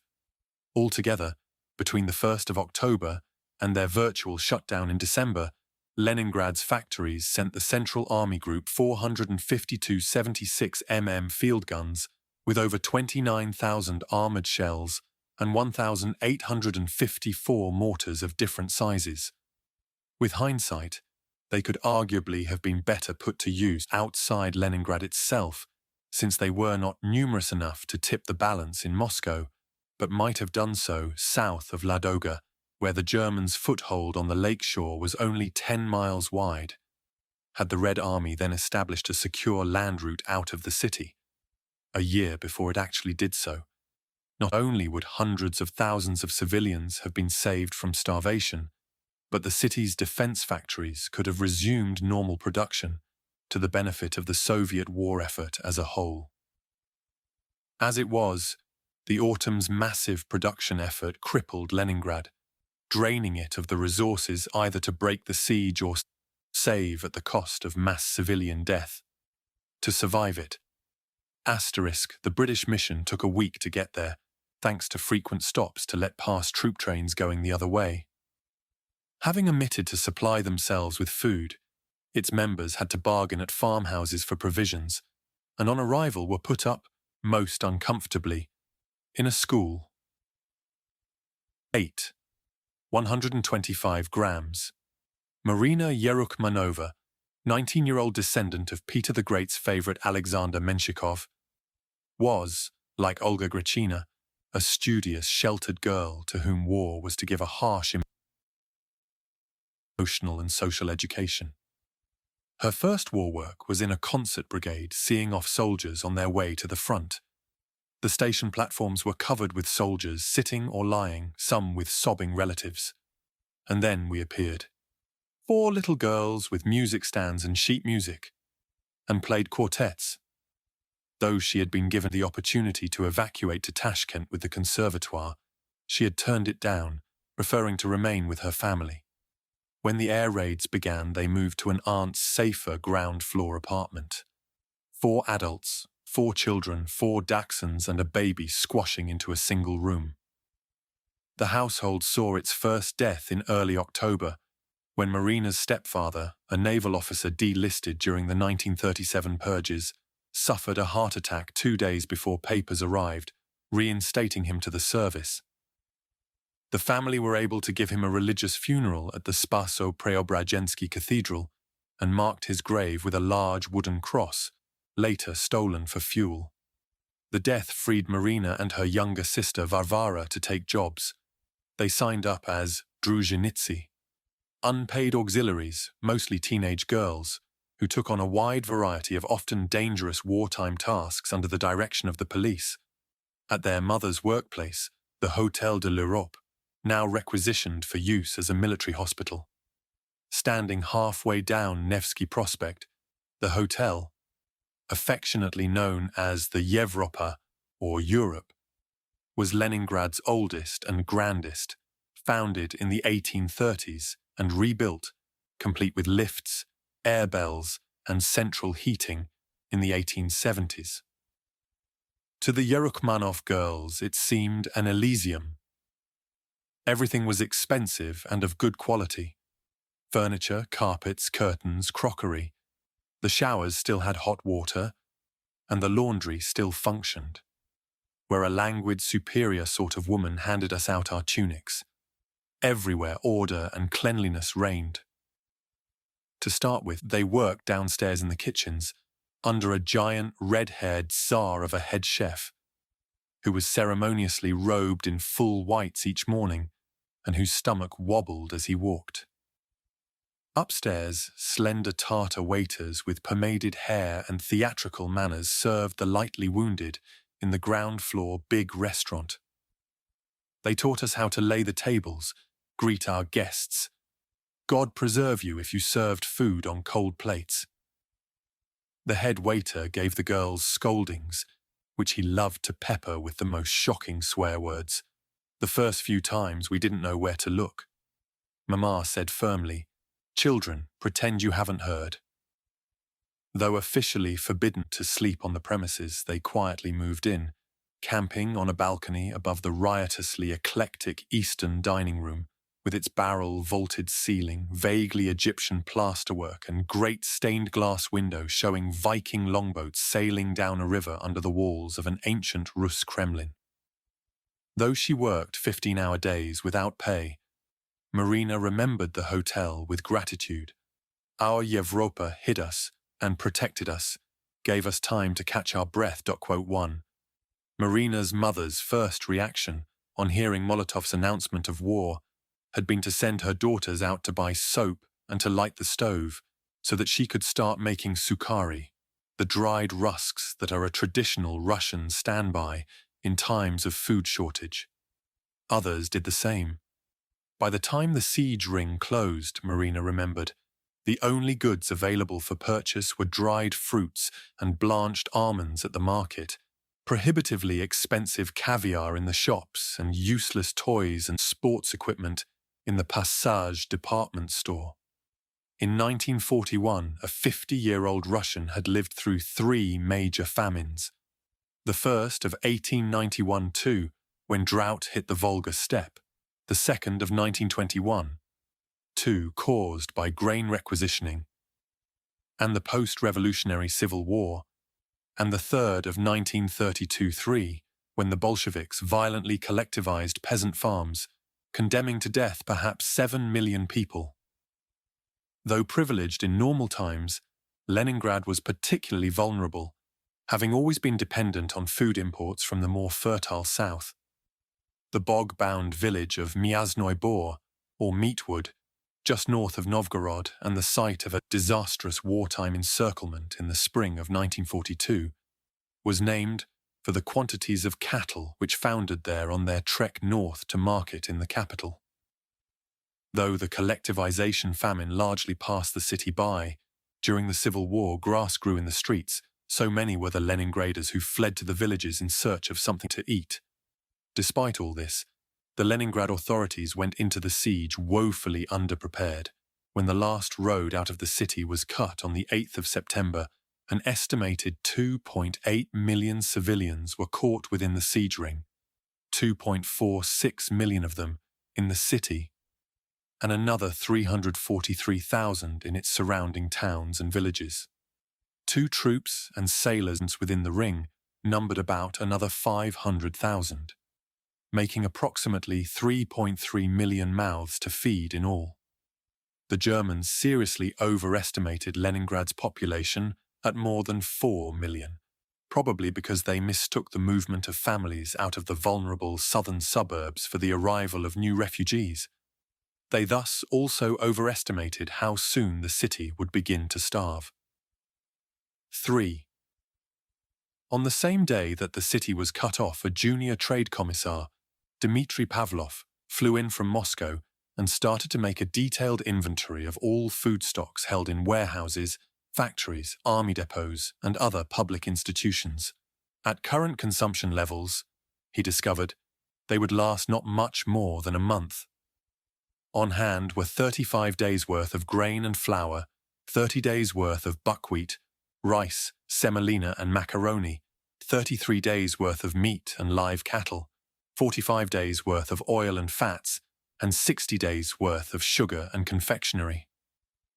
4 planes were not available for a large-scale airlift. None ever seems to have been considered. And though the Leningrad Party had already requested that 5 trainloads of food be delivered to Lake Ladoga for transfer to the city by barge, there were no port facilities to receive them on the lake's shallow, sandbank-riddled western shore. the decision to start building docks and warehouses at the dacha village of Osinovets was not taken until the 9th of September. 5. Unless the blockade was broken quickly, Leningrad would have to survive on its own resources. Failure to lay in adequate stores of food and fuel before the siege ring closed was due to the same lethal mixture of denial, disorganization, and carelessness of human life as the failure to evacuate the surplus civilian population. The most efficient and concerned administration could not have prevented serious shortage. Emergency stocks did not exist. The trains were overloaded. The country's most fertile regions in the process of being overrun. But error, muddle, and above all the leadership's refusal to face reality made the situation even worse than it need have been. Telling is a story that Anastas Mikoyan, the State Defense Committee member who are in charge of trade and supply, recounts in his memoirs.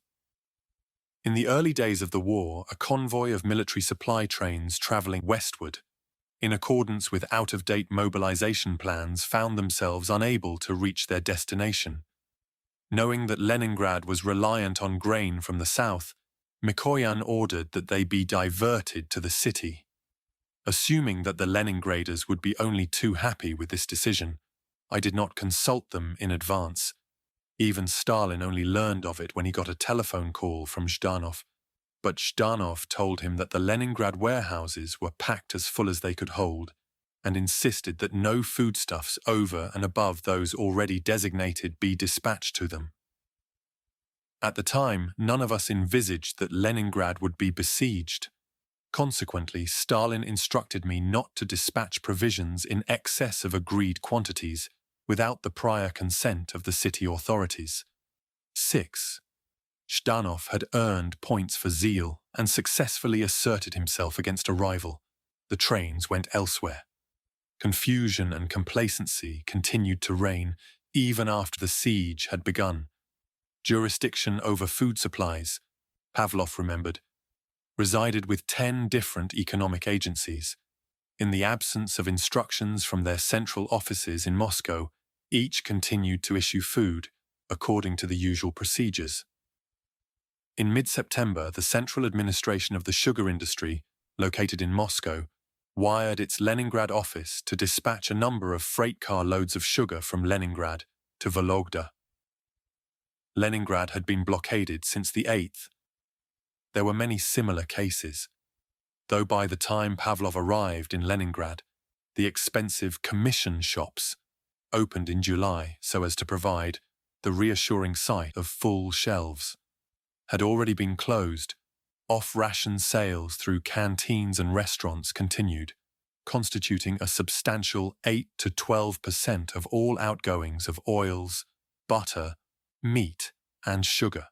Production of beer and ice cream carried on, as did off-ration sales of luxury goods such as caviar, champagne, and coffee. 7. Most visibly, the authorities failed to redistribute food stores so as to minimize the risk of loss in air raids. The result was the spectacular Badaev warehouse fire of the 8th of September, which Leningraders at the time believed to have destroyed almost the whole of the city's food stocks. The air is described as filled with the smell of burning ham and sugar, and still remember as the trigger for their accelerating slide into starvation. It was when life ended, as Marina Yerukmanova put it, and existence began. Pavlov hotly disputes, in what is otherwise a rather impersonal account, the fire's importance, claiming that the warehouses held boxes of old paperwork and spare parts, and that the only foods destroyed were 3,000 tons of flour and 2,500 tons of lump sugar, most of which was reprocessed into sweets. In terms of public morale, however, the Badaev fire was unquestionably a catastrophe. Soon after, Yerukmanova remembered, we were handed out 8 kilograms of lentils, some canned crab meat, and a few other things. Everyone was unhappy that these handouts hadn't been ordered in advance of the fire, rather than once it had already happened. To give such instructions in those days would probably have needed a lot of courage.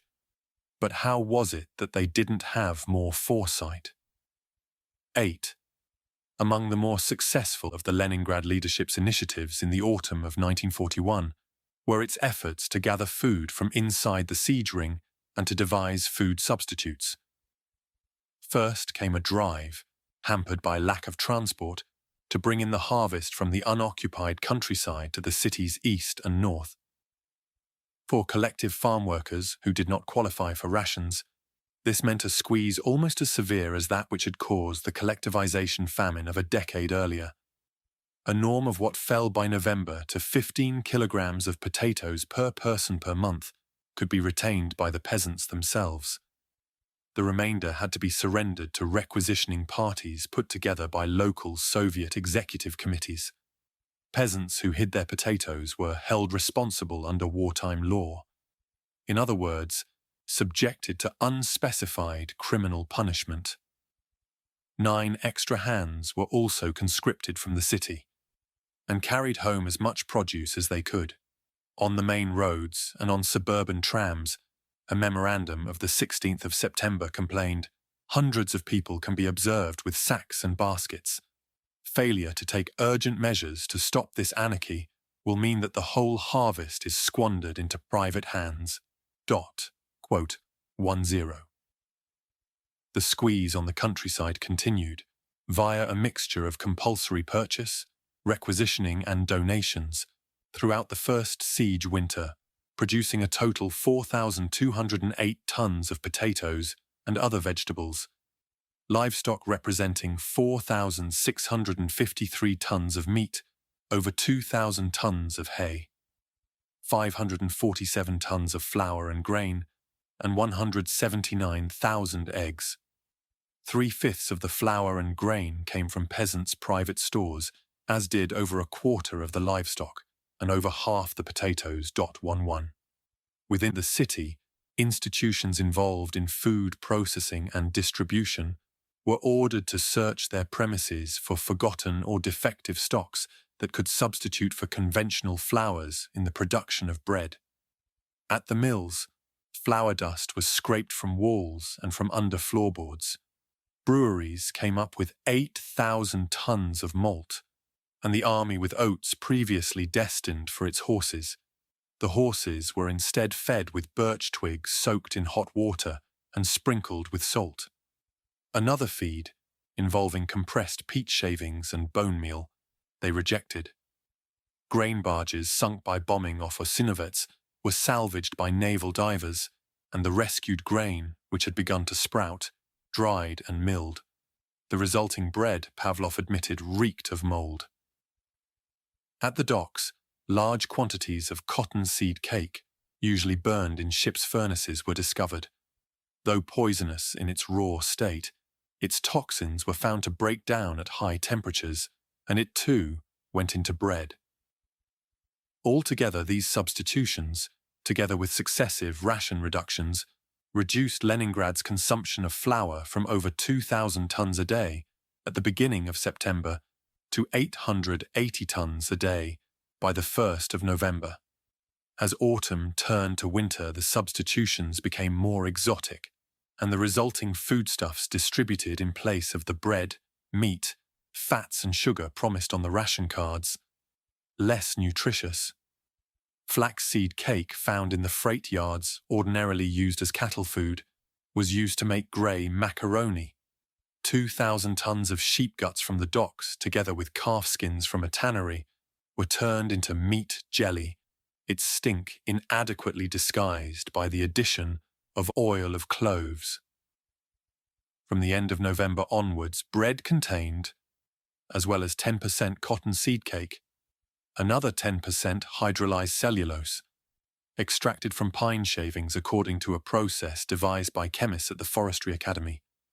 Containing no calories, its purpose was solely to increase weight and bulk, making it possible notionally to fulfill the bread ration with a smaller quantity of genuine flour. The resulting loaves, which had to be baked in tins so as not to fall apart, were heavy and damp, with a clayey texture and bitter, grassy taste. To save on the 2 tons of vegetable oil used each day to grease the tins, an emulsion of water, sunflower oil, and soap stock, a byproduct of the refinement of edible oils into fuel, was devised. It gave the loaves, Pavlov conceded, an odd orange colour, but the qualitative flaws were quite bearable, and the oil saved went to the canteens. .12. Another of the Forestry Academy's inventions was a yeast extract, made out of fermented birch sawdust, which was distributed to workplace kitchens in sheet form and served up, dissolved in hot water, as yeast soup. The key to each person's fate during the siege, the basic template against which every life unfolded, was the rationing system. Every combatant country had one, and everywhere they were undermined by corruption, black marketeering, and fraud. In blockaded Leningrad, though, these faults were magnified, not only by the extremity of wartime conditions, but also by the brutality and incompetence of the Soviet regime itself. The consequences were magnified too.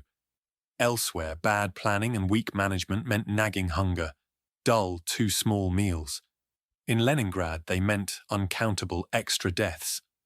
Food, in the Soviet Union, had always been a means of coercion and reward, and at the extremes of eliminating the useless while preserving the useful. As Lenin declared in a speech to an all-Russian food conference in 1921, in the midst of the Civil War famine, it is not only a matter of distributing food fairly. Distribution must be thought of as a method, an instrument, a means for increasing production. State support in the form of food must only be given to those workers who are really necessary for the utmost productivity of labour. And if food distribution is to be used as an instrument of policy, then use it to reduce the number of those who are not unconditionally necessary and to encourage those who are .13. This philosophy, encapsulated in the slogan, "You eat as you work," was trialled in the Soviet Union's first labour camps on the White Sea's Solovetsky Islands. Prisoners were divided into 3 groups: those fit for heavy work, those fit only for light work, and invalids. The first group were allotted 800 grams of bread per day, the second 500 grams, and the third 400 grams. As predicted, the strongest, relatively well-fed, kept their health, and the weakest, fed exactly half as much, weakened further, and died. The system, designed unsuccessfully to make the camps self-supporting, was subsequently copied throughout the Gulag. 14. At the other end of the scale, food served as a means of delineating the hierarchy of party and establishment. Closed shops and restaurants were open only to party members or employees of particular institutions, and workplace dining facilities more finely graded than those of the most self-important Wall Street bank.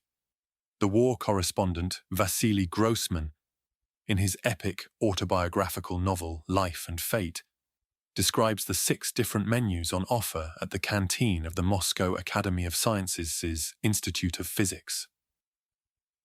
1 was for doctors of science, 1 for research directors, 1 for research assistants, 1 for senior laboratory assistants, 1 for technicians, and 1 for administrative personnel. The fiercest passions were generated by the 2 highest-grade menus, which differed only in their desserts: stewed fruit or jelly made from powder. 15. Another journalist, a British communist called John Gibbons, spent the war working for Moscow Radio. During the winter of 1941-2, when food shortages were acute throughout the Soviet Union, he resented the fact that his workplace lunches consisted of dry bread and tea without sugar, while his boss, sitting in the same office, had ham and eggs. Though he accepted this as part of the system, and no doubt quite right, it was nonetheless bloody unpleasant to smell the ham and eggs. All the more so as my boss thought it was quite normal and never offered me even a scrap of ham. 16. Leningrad's rationing system operated similarly to the gulags. Though articulated as giving to each according to his needs, In practice, it tended to preserve just the lives of those vital to the city's defense, soldiers and industrial workers, and condemn office workers, old people, the unemployed, and children to death. When rationing was introduced in mid-July, initial allocations were the same as those for Muscovites. A generous 800 grams of bread daily for manual workers, 600 grams for office workers, and 400 grams for children and the unemployed, plus adequate amounts of meat, fats, cereals or macaroni, and sugar. Astonishingly, the City Soviet did not reduce the ration until the 2nd of September, almost a fortnight after the direct railway line to Moscow had been cut. At Pavlov's insistence, the first reduction was followed by another 10 days later to 500 grams of bread for manual workers, 300 for office workers, 250 for dependents, and 300 for children. To make up for the drop, rations of fat and sugar were simultaneously increased, with hindsight a terrible mistake. Looking back, Pavlov admitted later, it may be said that the fats ration, most clearly, and the sugar ration, should not have been increased in September. The approximately 2,500 tons of sugar and 600 tons of fats expended in September and October would have been extremely valuable in December. At the time, he added, nobody imagined that the city would remain cut off for that long. 17. At its lowest, after a final cut on the 20th of November, the ration fell to 250 grams of bread per day for the 34% of the civilian population classed as manual workers, and 125 grams, 3 thin slices, for everybody else, plus derisory quantities of meats and fats. For the lower category cardholders, this was officially the equivalent of 460 calories per day, less than a quarter of the 2,500 per day the average adult requires to maintain weight. Even these 460 calories were only the official figure. In reality, bread, as we have seen, was seriously adulterated with fillers, meat disappeared, and there were days on which no rations were distributed at all. Today's nutritionists, who use siege survivors to study the long-term effects of fetal and infant malnutrition, estimate that just taking account of fillers, the real number, was closer to 300 calories per day. 18. Had the second ration cut of the 12th of September been made just 6 days earlier, Pavlov later admitted, nearly 4,000 tons of flour would have been saved, and the final ration cut avoided. 19. The allotments were also deadly in their crudeness, particularly as regards older children and adolescents. Children under 12 all fell into the same category, meaning that an 11-year-old received no more than a toddler. From 12 to 14, they were classed as dependents, even if in practice working, and despite their fast-developing bodies more than adult needs. A child turning 12 between the two ration cuts of the 12th of September and the 1st of October thus found that his or her bread ration actually dropped from 300 grams per day to 250. The classifications, Pavlov admitted, were unjustified, but the situation made it impossible to feed them better. Quote, 20 equally unfairly classed as dependents were non-working mothers, upon whom fell the physical burdens of queuing at bread stores, bartering and hauling fuel and water. Tellingly, dependents were also allotted fewer non-food necessities.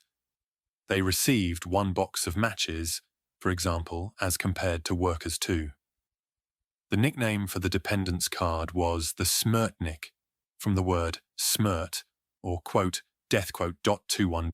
Diversion of rations from the productive to the unproductive was prevented by rules forbidding workers from taking food home to their families. An army surgeon who had been forced to move into the hospital where she worked, and thus leave her elderly mother living alone, asked permission to take home some of her own relatively generous ration. The request was turned down, but she nonetheless managed to smuggle her mother food via an orderly. I was ordered to report to the commissar, she wrote later, and he attempted to persuade me that I had no right to undermine my health, to deprive myself of food. I agreed, didn't protest, but told him that I couldn't do otherwise, that my sacred responsibility was to save my mother. 22. Though in many workplaces, as here, the rules were not strictly enforced, in others employees' bags were searched as they left the premises. The authorities did make some exceptions to their ruthless utilitarianism. On hearing that many of the city's elderly scholars were dying, Zhdanov is said to have personally ordered that a list be drawn up of the most prominent and that they be sent extra food parcels by municipal trade organizations. 231 beneficiary was the artist Anna Ostromova-Lebedeva, who on the 20th of January 1942 was astonished to open her door to a woman in a white coat carrying a box filled with butter, meat, flour, sugar and dried peas.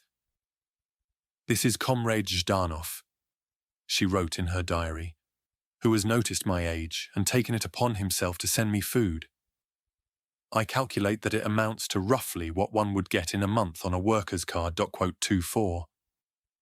The delivery fed her and her maid Nyusha for 10 days, but did not soften her attitude to the system as a whole. The dependent's card, she thought, was a death sentence and a disgrace, designed to rid Leningrad of old people and housewives. All superfluous mouths. 25. The biggest, inevitable weakness of the rationing system was its vulnerability to corruption. The most romanticized Soviet accounts do not admit this at all, picturing the entire city, save for a few weak souls and saboteurs, as selflessly devoted to resisting the enemy. Even the more realistic ones, such as Pavlov's, published during Khrushchev's short-lived thaw, greatly understate the level of breakdown, detailing the measures taken to prevent forgery and ration card fiddles on the part of the general population, but glossing over theft and bribe-taking within the food distribution network itself.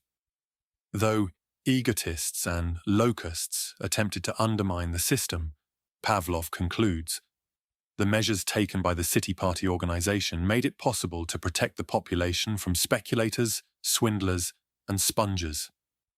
The inhabitants' confidence in the established system of food distribution was maintained. There was little food, but each individual knew that his ration would not be given to anyone else. He would receive whatever he was supposed to receive. 26. This picture, as both private and official records make clear, is far too rosy. Leningraders did not receive what they were supposed to receive. On the contrary, they queued for hours in the dark and cold, often to get far short of the designated ration, or nothing at all. Nor did they believe that the system was fair. Every diarist complains of corrupt bosses and rosy-cheeked canteen workers and shopgirls. Every diarist describes wangling extra rations themselves when possible and trading on the black market. The party files, too, are stuffed with corruption cases. The chairman and deputy chairman of the Petrograd District Soviet, one note records, instead of maintaining iron order, arranged regular off-ration food distributions for themselves and colleagues. Comrade Ivanov, moreover, converted his office into a bedroom for himself and his colleague, Comrade Volkova, thus laying himself open to accusations of having sexual relations with a subordinate. 27. There were similar goings-on in the Primorsky District Party Committee, 12 of whose members, led by its first secretary and the district Soviet chair, took special deliveries direct from the local canteen trust. Before the 7th of November Revolution Day festivities, an NKVD investigator reported, the trust issued the district committee with 10 kilos of chocolate and 8 kilos of caviar and tinned goods. On the 6th, the committee telephoned the trust demanding more chocolate. Altogether, 4,000 rubles worth of food were misappropriated in November. Canteen number 13 had cigarettes for all the committee members. 1,000 packs. But Secretary Kharitonov told the canteen not to hand them out, saying, "I will smoke them all myself." Nikita Lomazhin, the historian who has worked most extensively in Petersburg's Security Service archive, concludes from the fact that the report was not made until the end of December that the police had previously been taking a cut themselves. None of the party officials involved, he also points out, lost his job. 28. Instead of punishing dishonest officials, the leadership concentrated on preventing the public from cheating the system. One of Pavlov's first moves was to clamp down on unauthorized and duplicate ration cards. Record-keeping, he discovered on arrival in the city in September, had failed to keep up with the enormous population movements of the past 2 months, allowing Leningraders to take out cards in the names of friends and relatives who had gone into evacuation or to the front. Stricter checks and penalties cut the number of cards issued for October to 2.42 million, down 97,000 from the previous month. It was not enough, and on the 10th of October, the City Soviet passed a resolution proposed by Zhdanov to re-register all cards.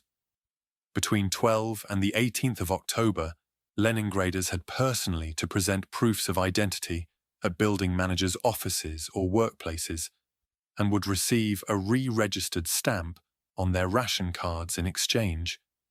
Unstamped cards would thereafter be confiscated on presentation. The measure cut the number of bread cards in circulation by another 88,000, meat cards by 97,000, and cards for oil and butter by 92,000. Applications for replacement cards immediately started to rise. All the applicants, Pavlov remembered, told more or less the same story. I lost my cards while taking cover from bombing or artillery fire. Or if their building had been destroyed, the card was in my flat when the building was hit. 29. In response, it was ordered that replacement cards should be issued only by the Central Ration Card Bureau, and then only in the best attested cases. For petitioners, this turned the application process from a familiar, dreary tussle with petty officialdom into a fight literally for life. A weird combination, as Lydia Ginsburg put it, of old bureaucratic form and new content, people dying of hunger. First, there is the malicious secretary, who speaks in a loud voice, in studied tones of rejection, gently restraining her administrative triumph. Then there is the languid secretary, with beautiful, heavily made-up eyes, not yet dressed siege fashion. She regards you without malice. Her only desire is to rid herself of bother, and rejects your request lazily, even a little plaintively. Finally, there is the business-like secretary who prizes the official process itself. She turns you down majestically, with sermonizing and reasons. And although the secretary is only interested in what she herself is saying, the applicant, who will likely be dead in a few days without a ration card, is comforted for a moment by these reasons. 30. In December also, cards were made exchangeable only at designated stores. Since some stores were markedly better than others, getting registered at the store of one's choice became another life and death fight with bureaucracy. The diarist Ivan Zhilinsky, despairing of his local shop number 44, dishonestly run and overrun with granny hooligans, managed to swap to a more orderly gastronome by bribing the manager with his fur hat. 31. It is unrealistic to be too critical.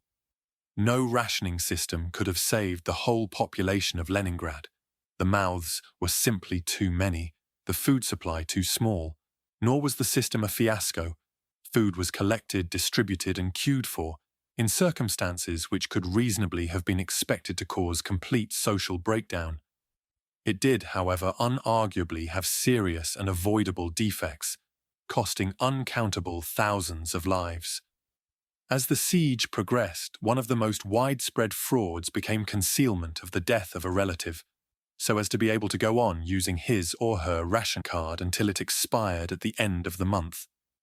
Husbands, as Zhilinsky recorded of his neighbors in a subdivided wooden house in Novaya Derevnya, thus posthumously supported their widows and children. The families store them away in the cold, he wrote in January 1942, and carry on getting bread with their cards. That's what's happened to Serebryanikov and Usachov. They're being kept in the laundry room. So are Siropatov and Fedorov. This is going on all over the city. So many more are dead, but hidden. 3-2. 9. Falling down the funnel. In September still, golden days had alternated with autumn gales. In October, the last of the summer came to an end.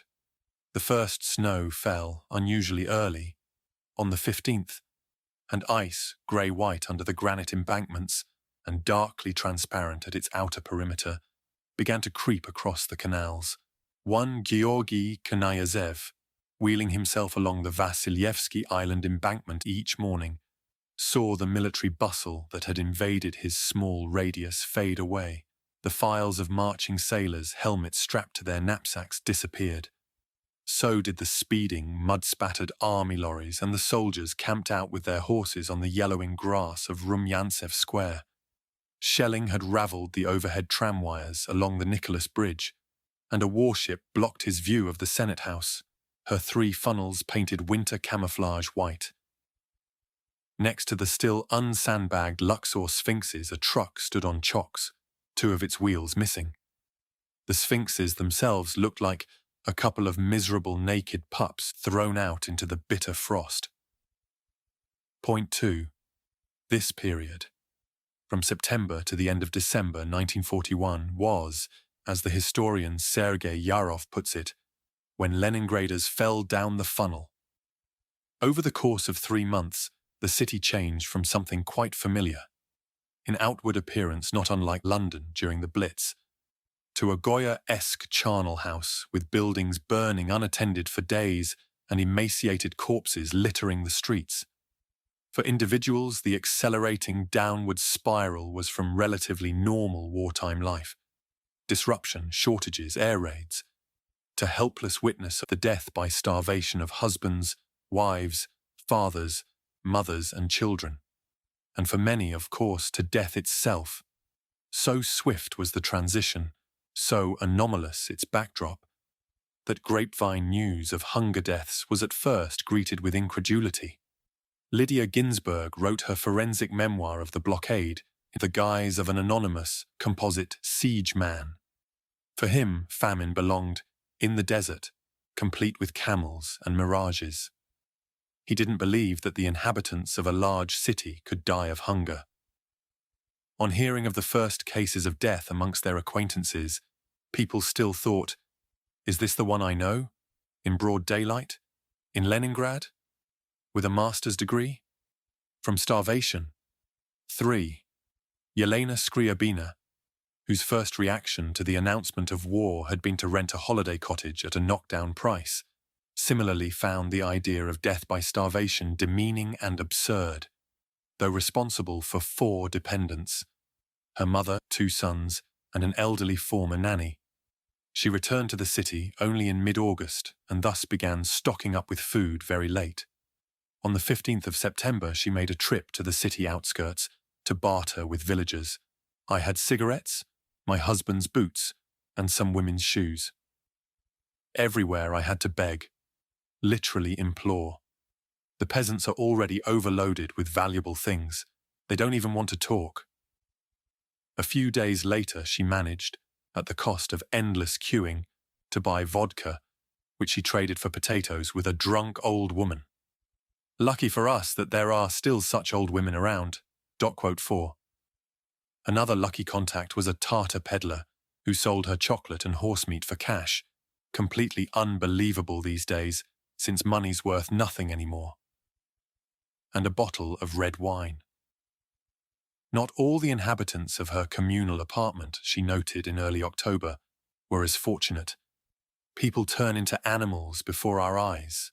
Who would have thought that Irina, always such a quiet, lovely woman, would be capable of beating her husband, who she has always adored? And for what? Because he wants to eat all the time and can never get enough. He just waits for her to bring something home and then throws himself on the food. The most grisly sight in our apartment is the Kurakin family. He, back from exile and emaciated by years in prison, is already beginning to bloat. It's simply horrible. of his wife's former love. There is little left. She is constantly irritated and argumentative. Their children cry and beg for food, but all they get is beatings. However, the Kurakins are no exception. Hunger has changed almost everyone. 2 lifelines help prevent Scriabina's family from going the same way. The first was a pass to her military engineer husband's mess, from which she was able to bring home small but regular amounts of soup and porridge. The second was a fictitious job, arranged by a friend, for her 15-year-old son Dima, which allowed him an adult worker's ration. But though her younger son, 5-year-old Yura, continued happy and lively, helping the yardman to chop firewood and sweep snow, for teenage Dima even this was not enough. He has lost interest in everything. He won't read or talk. He's even indifferent to bombing. The only thing that rouses him is food. He's hungry all day long and rattles through the cupboards looking for something to eat. When he can't find anything, he chews on coffee grounds, or those abominable oil cakes which used to be fed only to cattle. Even in September, he used to walk around the city looking for things to buy, took an interest in the military communiques, met friends. Now he's like an old man, constantly freezing. He spends whole days standing next to the stove in his winter jacket, pale with deep blue circles under his eyes. If he goes on like this, he will die. 5. Another job, arranged by Scriabina's husband, did not help. Attached as a messenger boy to a hospital, Dima was sent to and fro across the city in what was by now biting cold, often only to be cheated of the agreed-upon evening meal in exchange.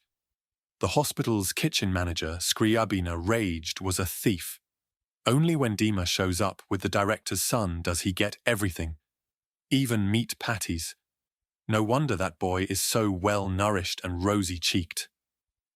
On the 15th of December, having collapsed in the street, Dima took permanently to his bed, or in siege shorthand, lay down. He lies quietly and won't talk at all, burying his face in his pillow. He no longer gets up to search for food in the cupboards and the sideboard. He's so tall and thin and unbelievably pitiful. I look at him in horror. I'm afraid he will die. 6. In a little over 4 months, Scriabina had gone from playing with her boys in the Catherine Palace Park to watching the elder of them waste away from simple want of enough to eat. Olga Grachina lived with her mother and younger brother Volodya, Vova for short, in a grey-painted, ponderously ornate mansion block halfway down Mayakovsky Street, one of the shabby grand boulevards leading off the Nevsky. Her father, a doctor, had died a few years earlier, and her older brother Leonid had been called up into the army. In October, having been released from trench digging, she was able to visit Leonid at the village near Schlisselburg, where he was stationed with his mortar battery. There he introduced her to his new medical orderly fiancée, an unsuitable girl, Olga couldn't help thinking, who insisted that they be photographed heads together smiling in the best village tradition, and seemed able to talk about nothing but curtains.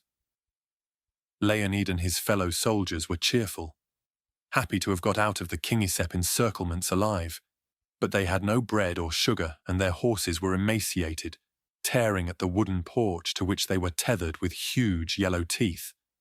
Nor did the unit have enough ammunition. Each battery gets 5 shells. When you let them off, the Germans retaliate and keep going for 24 hours, but there's nothing for us to fire back with. Soon after Olga returned to Leningrad, her mother was hit by a car during the blackout. Though only slightly injured, she rapidly weakened and had to be helped down to the basement during raids. She also insisted on sharing her ration with the family dog, a beloved ball of fluff called Kashtanka, so that Olga was half relieved when the animal was stolen. If the rumours were right. For food. The informal system of mutual favours whereby Russians got round shortages and bureaucracy, blat in Soviet slang, was now, Olga discovered, beginning to break down. To get medicine for her mother, she appealed to a former colleague of her father's, a Dr. Mikhailov. The favor he owed the Grecian family dated back to 1916, when he had been caught saving self-shooters, soldiers who had shot themselves in the left hand so as to be invalided out of the army, from execution by sending them to the rear. Instead of denouncing him, Olga's father had restitched the soldier's hand so as to disguise the bullet wounds and transferred him to another hospital. Mikhailov now worked in a clinic round the corner from the Grecians on Pistelia, a gracious Italianate street bookended by two perfectly proportioned churches. Olga found him, besieged by old women. Or that's how they looked then. He seemed to have sunk into old age himself as well. I asked him to come and see Mama, but he refused, saying, "You know, we only make house calls in exceptional circumstances now, and she's already had diagnosis and treatment." I was indignant, I remember, and berated him. He, having been educated in the humanitarian tradition, having taken the Hippocratic oath, refused to visit a sick person. He sadly heard me out, then said, "If I come to you, I won't be able to get home.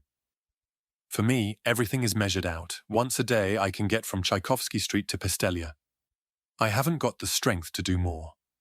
And if I don't get to work, what will happen to all these people?" And he pointed to the door, behind which waited all his patients. Another doctor, whom Olga paid in advance for a house call, first advised, cruelly, that her mother be fed chicken soup and milk, then left the bedroom to write out a prescription for sedatives. After he had gone, Olga noticed that some sweets that had been sitting in a tin on the kitchen table had disappeared. In November, Olga and Vova both found jobs, Vova as a boilerman, which meant chopping and loading wood but provided a meal and warmth, and Olga in a polygraph machine-turned ammunition factory, checking half-made shell casings and carrying them from workbench to workbench. Though the casings were heavy and greasy and covered with steel shavings which cut her hands, the work earned her 230 rubles a week, and as much soup, really only hot water, as she could drink, plus some to take home to her mother.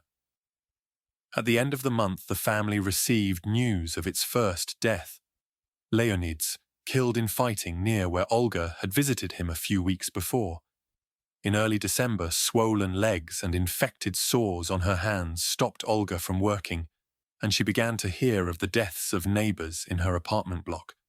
The first to go, as was typical throughout the city, were low-status ancillary workers. The building's porter, a very neat, respectable man, and his wife, then the yardman, then a small, mustachioed and gloomy plumber who lived on the first floor and spent his time chasing the boys for hooliganism. Next came the turn of the building's ordinary residents, starting with the husband of a singer who lived with their mentally handicapped son on the floor above. One December night at about 11 p.m., someone knocked on the door.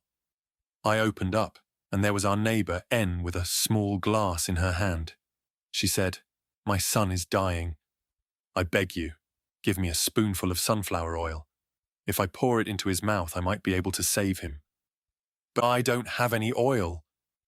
"Yes, you do. You must have. You have to save my son." "No," I insisted. But in fact, I did have 100 grams of oil, which by chance I had managed to get on my card somewhere or other. But I couldn't spare any for N. I was feeding Mama with it, if I gave it to N's son, who I had always found deeply unpleasant. Then what would I give her? I got angry with N. Saying no to her was excruciatingly shameful. And she left. In the morning, her boy died. I felt like a murderer. 7. As Leningraders' bodies began to fail, so did the arteries of the city itself. In October, the power stations began to run out of fuel, reducing the electricity supply to a trickle. The trolley buses had long since been commandeered for use as ambulances. Now the trams ground to a halt at random points on their routes and began to gather frost and icicles. Their failure, as Ginsberg put it, restored the reality of city distances, lengthening streets and especially the windswept, shelterless Neva bridges. Snow went uncleared, so that all but major thoroughfares became impassable save for trodden-down single-file paths, which traced new shortcuts through bomb sites and the remains of fuel-scavenged fences. The patchworks of newsprint, wrapping paper, planks and plywood covering apartment building windows lost the odd gaiety they had had at the start of the war. Now the boards had a funeral symbolism. They marked people jammed together, perishing, buried alive. Point 8. From the 27th of November, residential buildings were banned from using electricity between 10 a.m. and 5 p.m., by which time it was anyway supplied very erratically or not at all. For light and heat, Leningraders turned instead to the technologies of the village. Various sorts of homemade lamp were devised. An improvised bat or storm lantern and the koptilka, or smoker, which consisted of a wick suspended in a small bottle, tin cup or upturned kettle lid.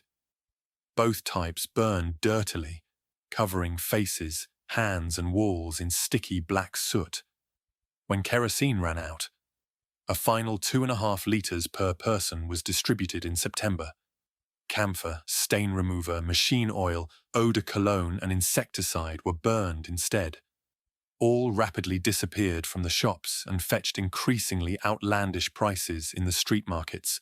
The second vital piece of siege equipment was a small, usually homemade metal stove, or burjuika, its pipe leading outdoors via a boarded-up or cushion-stuffed casement window. Into it went wood scavenged from bomb sites, furniture, in the street markets, wardrobes fetched more chopped up than whole, graveyard crosses, books, and parquet tiles. Georgy Knyazev was advised by the Tartar wife of the academy boilerman to feed his with dried feces, as practiced on the steppe, the burjuika nickname. From the Russian for bourgeois came from the stove's tubby shape, or from their greediness for fuel, or from the fact that it was the old middle classes who had resorted to them during the Civil War. Metal working equipment used to make burjuiki, a crime report of January 1942 noted, was being stolen from factories and sold on the black market. Third and today, most powerfully symbolic of the blockade of all, came the sanki, or child sled, vital for transporting firewood, water, and finally, corpses. Leningraders also had to master village skills. They learned that birchwood burned well and aspen badly, that dried maple leaves could substitute for tobacco, and how to light the resulting cigarette, rolled in newspaper by holding a lens up to the sunlight, or by striking metal against stone. Oddly, few tried to ice fish, probably because they lacked the necessary lines and drills. One man, a theatre producer, likened it to being in a time machine. The blockade had hurled Leningrad back to the 18th century. But worse, because people no longer owned fur coats, there weren't wells at every corner anymore, and water had to be carried home in kettles instead of with buckets and yokes. 9. In most apartment buildings, the water supply failed by degrees, starting with the top floor. When the last tap dried, residents resorted first to neighbouring buildings, then to broken pipes and ice holes cut by the fire brigade on the frozen canals and river. Over time, spillages turned into icy hillocks, up which one had to push oneself and one's receptacle on hands and knees. Dmitry Likachev was able to collect water from a fire hydrant, dragging it home on a sled in a zinc baby's bath. Less sloshed out on the way, he discovered, if he floated a few sticks in it first. His elderly father, the most inconsistent and short-tempered man I ever knew, turned out to be unexpectedly good at chopping wood, being a veteran like the Burzwiki of the Civil War. Zoologist Likachev remarks, survived the siege because they knew how to catch rats and pigeons. impractical mathematicians died. As the official ration dwindled and private stocks ran out, Leningraders also sought out their own increasingly desperate substitute foods. The commonest of these were jmich and duranda, the husks of linseed, cotton, hemp or sunflower seeds, pressed into blocks and normally fed to cattle. Grated and fried in oil, they could be turned into pancakes, the elaborate preparation of which helped give the comforting impression of a real meal. Also near universally eaten was joiner's glue, made from the bones and hooves of slaughtered animals. Likachev found 8 sheets of it at Pushkin House, which his wife soaked in several changes of water, then boiled with bay leaves to make a foul-smelling jelly, which they forced down with the help of vinegar and mustard. They also cooked up the semolina used to clean their daughters' white sheepskin jackets. It was full of strands of wool and grey with dirt, but we were all glad of it. An art teacher searched the flats of evacuated friends. I rummaged in all the cupboards and took rusks of any kind. Green, mouldy, anything. Altogether I collected a small bagful. I was extremely pleased to have got quite a good amount. Later, one of my students brought me oil cake. 3 blocks this size. That was something tremendous. 3 blocks of oil cake. 10. He also ate linseed oil and fish glue, used for mixing paints and priming canvases. So substitutes were often dangerous. Even if not poisonous in themselves, they could cause diarrhea and vomiting, or damage thin stomach linings. Anything, though, was better than nothing. Glycerine contained calories, Leningraders discovered, as did tooth powder, cough medicine, and cold cream. Factory workers ate industrial casein, an ingredient in paint, dextrine, used to bind sand in foundry molds, tank grease, and machine oil. At the Physiological Institute, Pavlov's slavering dogs were eaten. At another, scientists shared out their stocks of Liebig extract, a dried meat broth made from the embryos of calves and used as a medium for growing bacteria. One father brought home the maggoty knee of a reindeer, an air raid casualty at the Zoo. 11. Eaten also were the vast majority of household pets. All day long, a wife wrote to her husband at the front, "We're busy trying to find something to eat. With Papa, we've eaten 2 cats. They're so hard to find and catch that we're all looking out for a dog. But there are none to be seen." 121 family, to save themselves embarrassment in front of neighbours, referred to cat meat by the French chat. Others swapped pets so as not to have to eat their own animal, or bartered them for other necessities. A teacher brought a handwritten advertisement, which she had found pasted up in the street, into her staff room. Reading, "I will trade 4.5 meters of flannel and a primus for a cat." It sparked a long argument. Is it moral to eat cats or not? 13. Such squeamishness soon faded. Not all parents, a siege survivor remembered of her astronomer father's colleagues at the Pulkovo Observatory, love their children as much as Messer and his wife loved their big pointer Grailya. Tender tears used to well in Yelizaveta Alexeyevna's eyes as she watched the dog frisking on the grass. During the hunting season, Messer would take his darling prize winner out every Sunday, setting off proudly and ceremoniously with proper Germanic formality. In January 1942, they ate her. Messer cut her throat while Yelizaveta Alexeyevna held her down. The dog was strong, they couldn't manage it on their own, so asked Pimenova for help, promising a piece of meat in return. But at the end of the whole operation, all they gave her was the intestines. 14. This was the period also when private stocks of food or tradables started to mean the difference between life and death. One family unearthed a suitcase full of fossilized rusks laid in 20 years earlier during the Civil War. Another, a 10-year-old diarist recorded, came upon a box of candles, which they were able to sell for 625 rubles.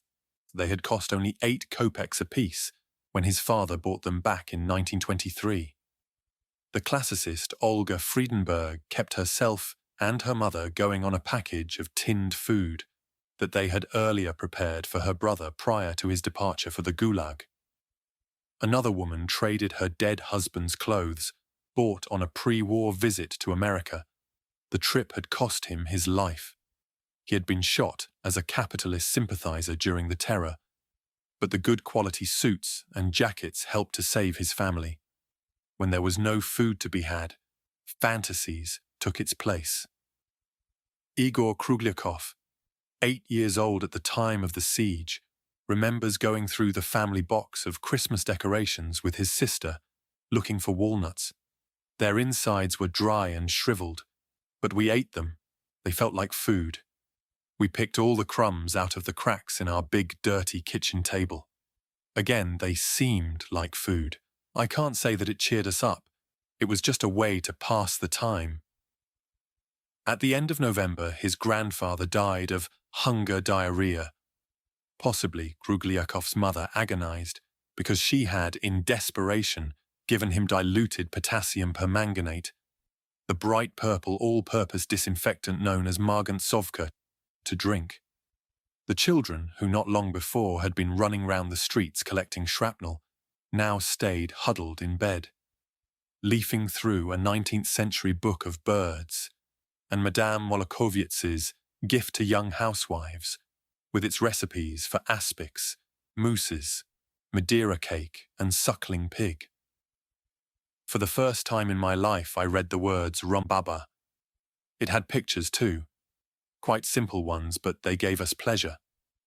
Quote, 151 One of the most devastating documents on display in Petersburg's Museum of the Defense of Leningrad is an imaginary menu penned by a hungry 16-year-old, Valya Chepko.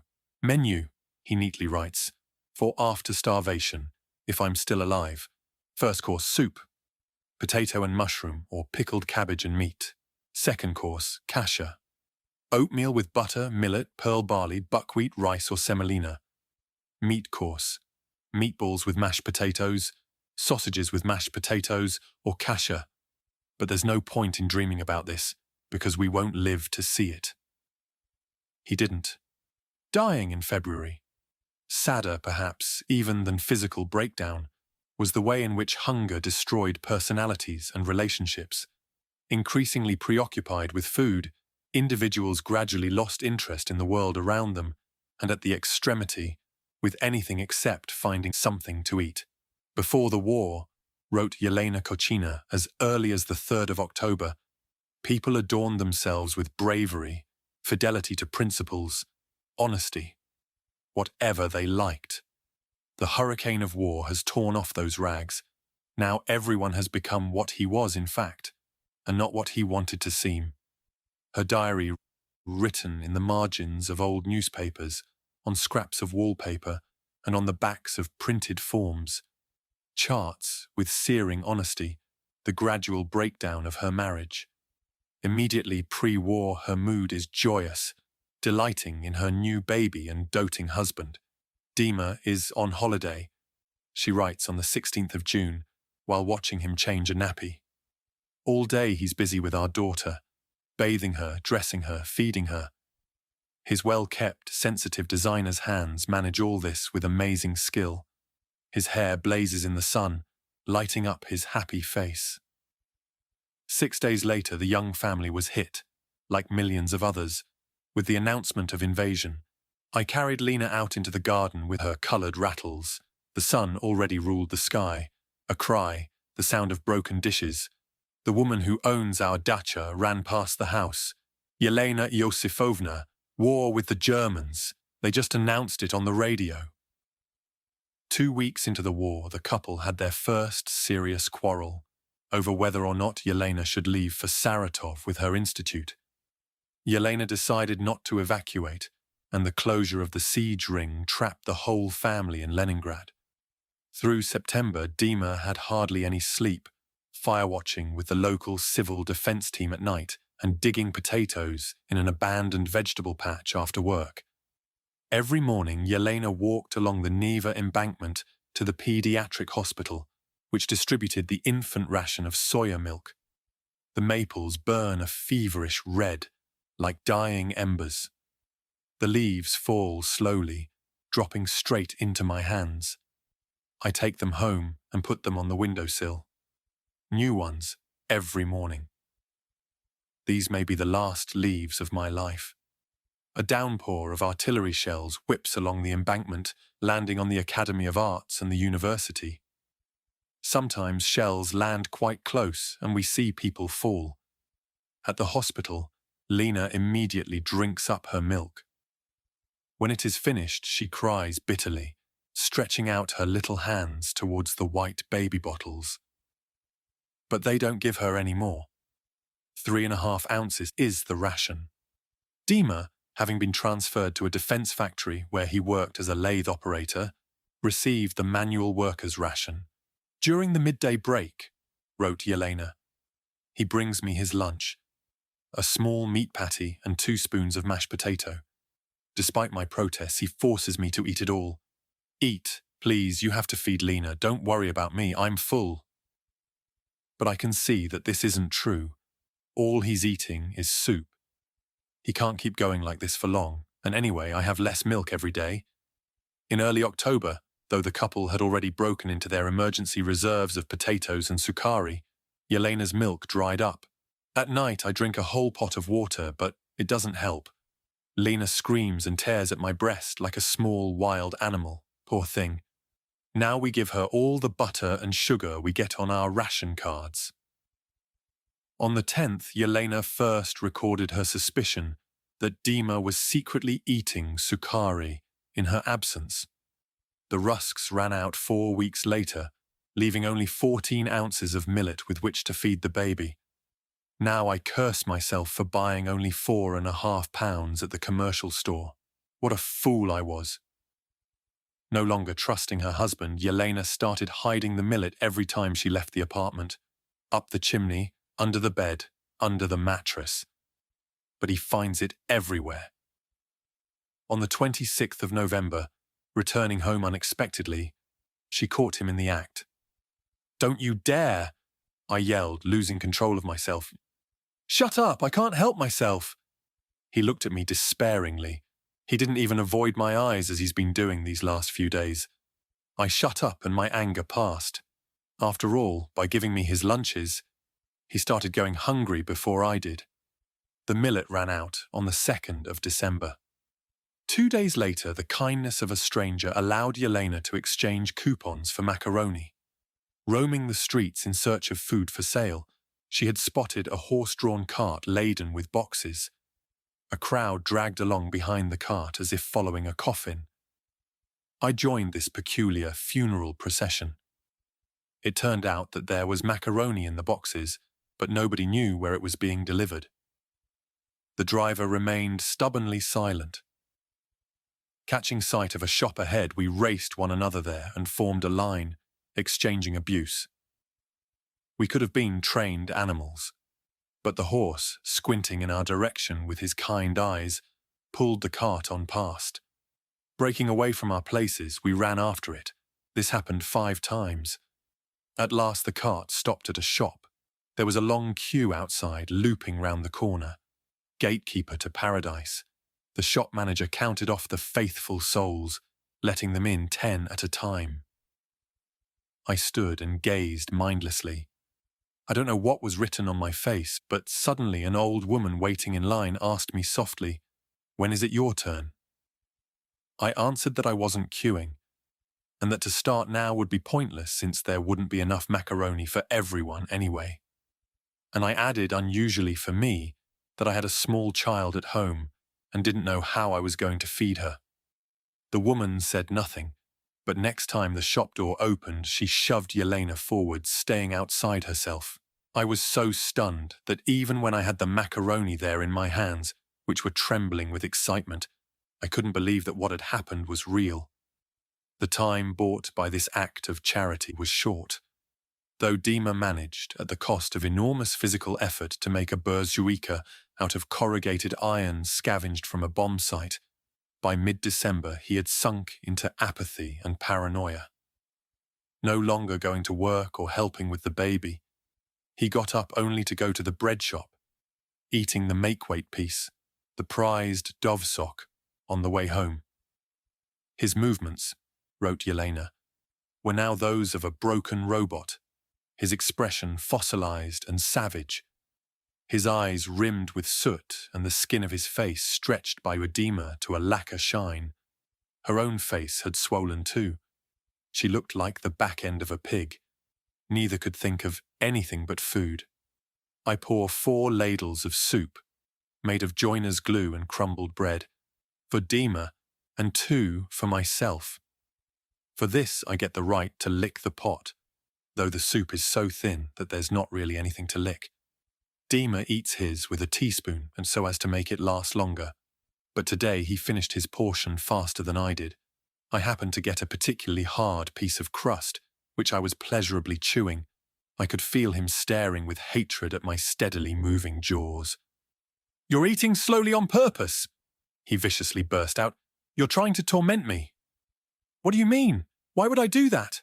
I blurted, amazed. "Don't try to deny it, please. I see everything." He glared at me, his eyes pale with rage. I was terrified. Had he gone mad? 16. Vera Inber saw a corpse being dragged on a sled for the first time on the 1st of December. There was no coffin. It was wrapped in a white shroud, and the knees were clearly discernible, the sheet being tightly bound. A biblical ancient Egyptian burial. The shape of a human form was clear enough, but one couldn't tell if it was a man or a woman. By the end of the month, this was a common sight.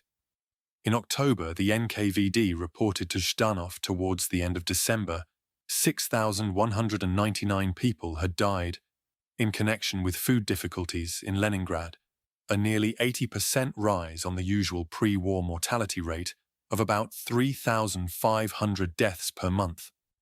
In November, the number had risen to 9,183, and, in the first 25 days of December, to 39,073.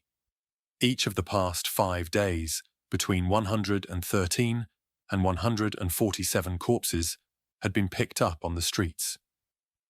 Mortality rates were particularly high among men, 71% of the total, over 60s, 27% of the total, and babies, 14%. Despite the arrest of 1,524 speculators, the report also noted barter prices for food in the officially illegal but in practice tolerated street markets had risen to extraordinary heights. A rabbit fur coat was worth 1 pood, 16 kilograms, of potatoes, a pocket watch 1.5 kilos of bread, a pair of felt boots with galoshes 4 kilos of duranda. In the last 6 days of December, another 13,808 people died, bringing the month's total toll to almost 53,000.17. Progress was also being monitored in Berlin. Army intelligence and the Sicherheitsdienst, the intelligence wing of the SS, both regularly reported on conditions inside the city, collating information from informers, deserters, and POWs. Illness, the Sicherheitsdienst reported on the 24th of November, had started to spread. Women in particular are predisposed to serious throat infections by reason of the insufficiency or complete absence of heating in domestic apartments and breakage of window glass. The mortality rate amongst children is quite high. There have been cases of abdominal and spotted typhus, although one cannot yet speak of an epidemic. Numerous cases of dysentery have also been noted. 18. A fortnight later, another intelligence report from von Kuchler's 18th Army boasted successful artillery hits on a hospital, a house of culture, the Mariinsky Theatre, a food warehouse, tram sidings, and the offices of Leningradskaya Pravda. Casualties, it noted, were no longer being picked up by buses, but by horse-drawn carts, themselves often out of commission thanks to a shortage of forage.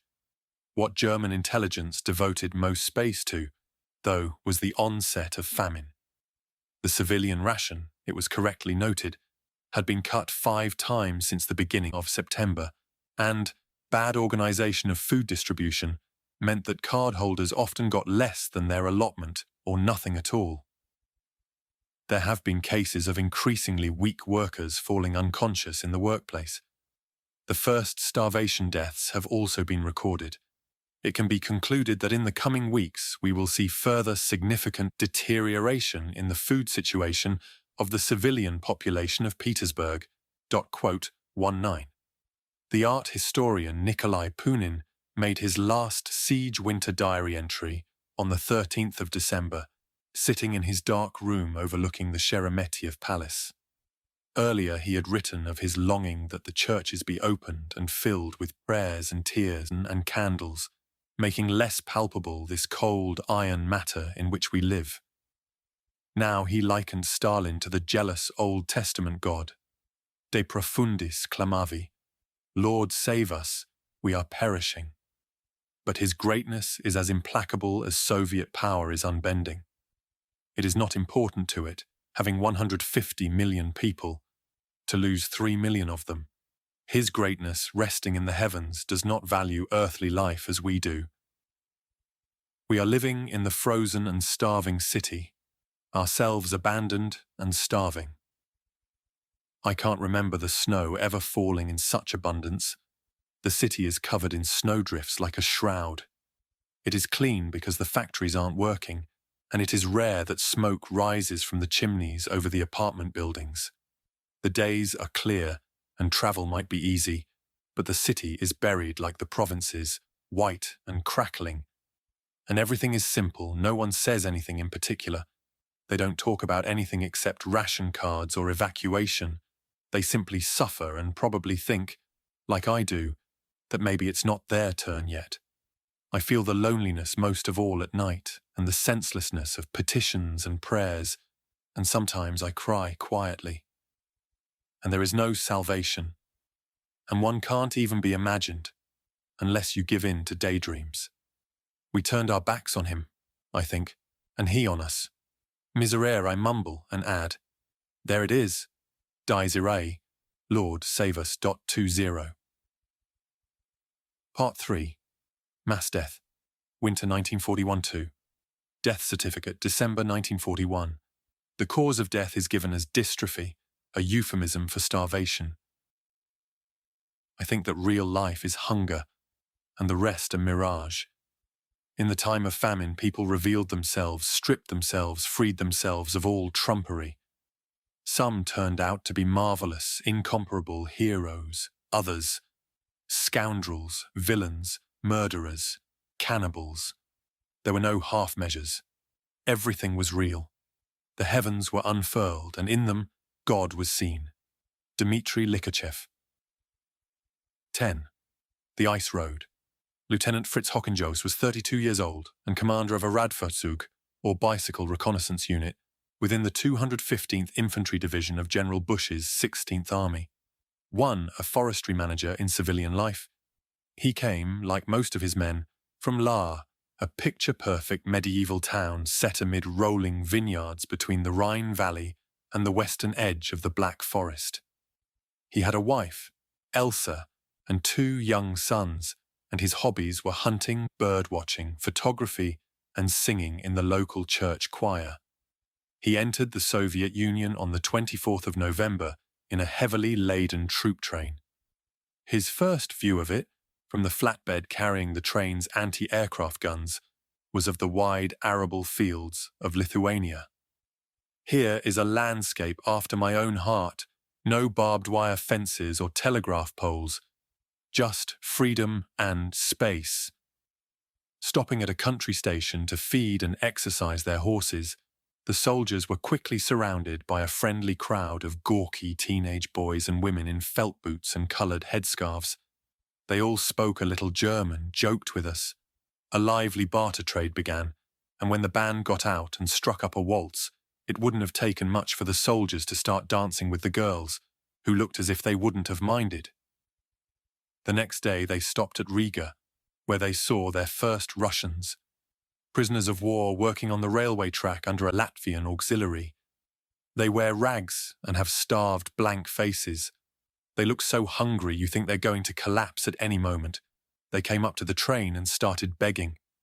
I shrink from the comparison, but there is no other. Like animals, our soft-hearted boys handed them bread, but the Latvian drove the poor devils off with the butt of his rifle. As they trotted away between the tracks, they picked up sausage skins, bits of bread and cigarette butts. Frantically stuffing everything into their mouths, the Latvian explained that in his camp, about 50 prisoners die every day from hunger or illness, or are shot while trying to escape. But he also told us that the Bolsheviks, as they retreated, took with them half of Riga's children and 60% of the people of Dunaburg, today's Daugavpils. All this chilled us. Here in the east, there's a damned hard wind blowing. On the night of the 26th, they reached the barbed wire and wooden watchtowers of the pre-1939 border with Russia itself. I was sitting by the window and blew on the frost-covered glass so as to be able to see out.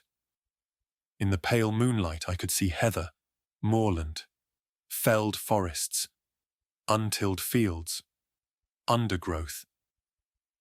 From now on, the train had to be blacked out at night, and its wheels defrosted with blowtorches after every halt. Outside, the landscape remained always the same, always comfortless. A few stunted willows and birches, otherwise white monotony. A herd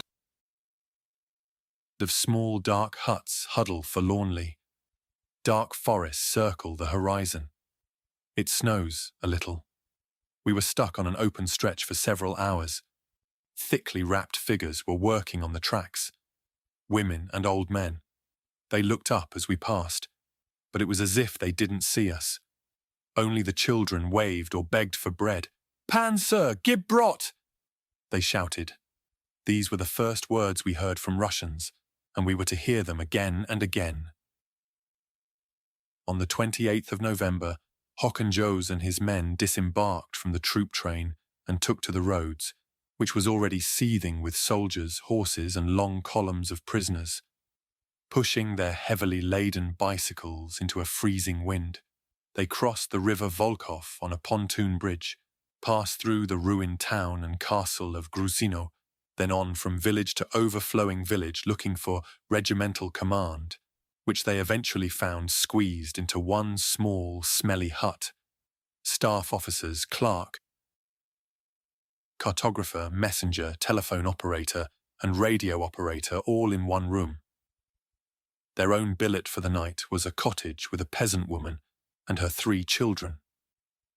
The family were not, the mother made haste to explain, Russians, but Latvians, descendants of Baptists exiled by the Tsars for refusing to serve in the army. In 1938, Hokanjos gathered, the Soviets had come and taken all the men and sent them to a labor camp near Archangel. We promised that when we found her husband there, we would send him home. Adolf Hitler, who she recognized on a stamp, would put everything right. After supper, their hostess played chorales on a harmonium, in return for which the young Germans showed her their family photographs and amused the children by demonstrating the workings of their ink pens, pocket alarm clocks, and the dynamo lamps on their bicycles. I asked her about Kolchos, Komsomol, and Commissar. No. In the town there were no party members and no commissar, but there was a kolkhoz, collective farm. Oh, Kolchos kaput. Gut, gut, Bolshevik. Nix gut. The next day, the bicycle unit moved onto the village of Rakmisha, 8 kilometers behind the front line and its final destination. We have been given, Hokanjos wrote that evening. A typical Russian hut, so sour-smelling that we almost reeled straight back out again. The walls are papered with old newspapers. Against cockroaches, as we soon discovered, a table, a bench, a bed behind the stove, and 2 pictures of saints are the only furnishings. The only metal objects are the stovepipe and the samovar. Fedor, our host, is the archetypal Russian muzhik. His wife is unbelievably dirty and seems to be the source of all the unpleasant smells in the place. It's difficult to tell the children's ages, so it's hard to say whether the blonde girl with red cheeks, who reminds me of a little piglet with her round body and dirty feet, is their daughter or granddaughter. A small, runny-nosed boy called Kolya completes the family. We don't talk a lot. We sit at the table or lie on the floor, smoking and drinking tea. From time to time, Fedor comes out from behind the stove and picks cigarette butts out of the herring tin that serves as an ashtray. If there's nothing in it, he takes a piece of newspaper, comes to the table, clicks his heels together, and smiles, holding out the empty paper. Willy-nilly, I then have to reach into my tobacco and give him a few strands, whereupon he makes a deep bow and retires behind the stove again. The poverty of these people surpasses all our previous conceptions of the peasants' and workers' paradise. Fedor hasn't seen tea or sugar for years, and tobacco and paraffin are luxuries. Sitting in the embers of the fire is a pot filled with potatoes and some sort of unidentifiable broth, on which the family live from day to day. They drink hot water out of the samovar in old tin cans. When I gave little Kolya a roll of boiled sweets, the old woman grabbed it from him and put one in each can, adding hot water. Life now began to be frightening as well as uncomfortable. On the very evening of his arrival in Rakhmisha, Jos was sent to deal with the first of what was to be a long series of Soviet guerrilla attacks. Darkness falls at 4, and in the gloomy light of the paraffin lamp the hours are long, so we all go to bed at 8. The Russians climb onto the stove, and we bed down on straw. At 10 o'clock someone knocks on the door and shouts, "Alarm! A field ambulance is on fire on the road to Glad. Shots have been fired. Bicycle unit, go and investigate immediately." Arriving at the scene, the unit found the ambulance burned out and its driver badly injured. We can't find any tracks through the forest, a long-distance patrol, partisans. By 2 in the morning, we are back lying on our straw. Over the next 5 days, 3 more trucks ran over mines.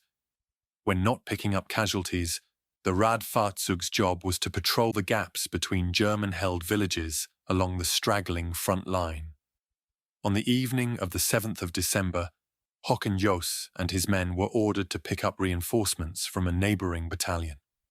In the pitch-black darkness and 41 degrees of frost at 6 o'clock the following morning, they discovered that their lorry, despite having been kept running most of the night, would not start.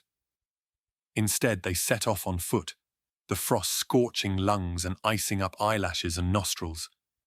At 9, the sun rose out of the woods in a red haze, lighting up tiny ice crystals that hung suspended in the motionless air. At 10, they reached a command post, by which time 2 men had already been disabled by frostbite. "In 5 hours," wrote Jos, "it will be dark again." We creep out and dive once more into no man's land.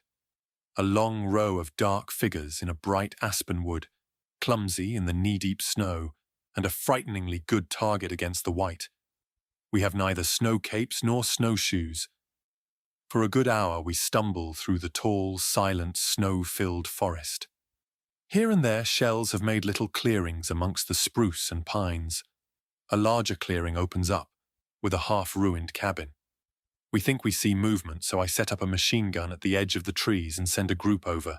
They find 2 shaggy horses who have been feeding off the cabin's thatched roof. They gallop away, manes and tails flying. Further on, the woods thinned out and the snow reached the men's hips. They crossed the tracks of what they guessed were wolf and elk. From the south came the sound of heavy fighting, and they pressed themselves against the trees when Russian fighters flew overhead. At 7 in the evening, 4 hours after the sun had set, they came to a road, a neat stack of corpses and a line of huts. The village of Gorneshno.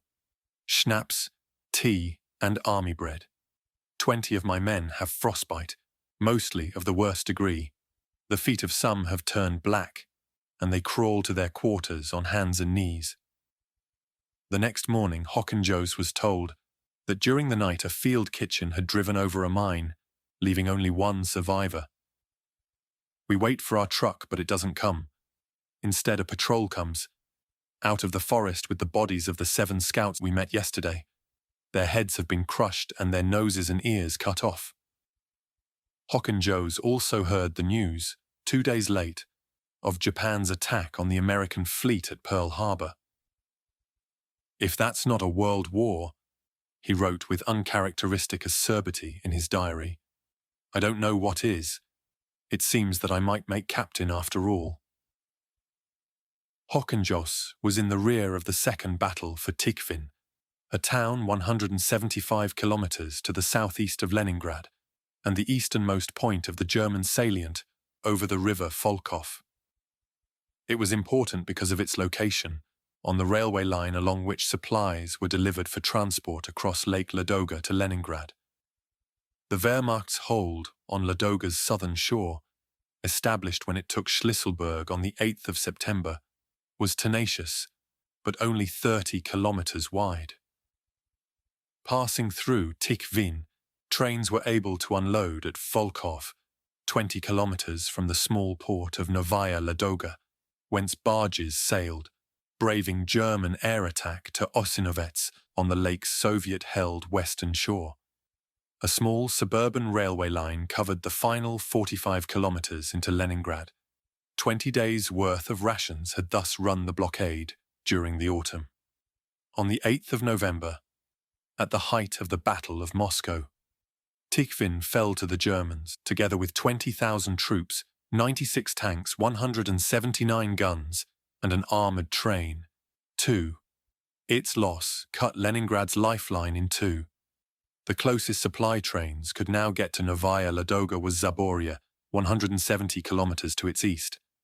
Leningrad's military council immediately ordered the construction, through almost virgin forest and using conscripted peasant labour, of a new 200-kilometre road to be completed within a fortnight. The council also ordered that frontline troops' bread rations be cut for the first time, from 800 grams per day down to 600 grams. The allocation for rear units fell from 600 to 400 grams. Another 3 ration cuts, 1 more for the military, 2 for civilians, quickly followed. At the same time, ice brought navigation across Ladoga to a close, the last barges reaching Osinovets on the 15th of November, until the new road was completed and the lake ice grew thick enough to carry trucks. No food could now reach Leningrad except by air. Those 64 planes, at Zhdanov's angry insistence, were eventually assigned to the route. Only a third or fewer were operational at any one time, and they daily delivered only 40 to 50 tons, mostly blocks of pressed and frozen meat. 3. Watched with desperate attention by hydrologists, the ice thickened agonizingly slowly. To estimate its likely rate of spread, one man consulted medieval records kept by the monks of Valam, who each winter recorded the date on which pilgrims were first able to reach their island monastery on foot. 10 centimeters of ice, it was calculated, was needed for a horse and rider, 18 centimeters for a horse pulling a sled, 20 for a loaded 2-ton truck. A road from Osinovets to the village of Kobona, on the nearest stretch of Soviet-held mainland lakeshore, would need a minimum of 20 centimeters of ice along the whole of its 30-kilometer length.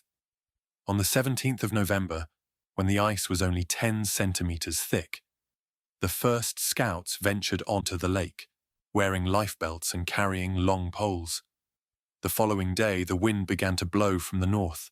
The temperature dropped and work began on clearing the route of snow, marking it and building bridges over crevasses.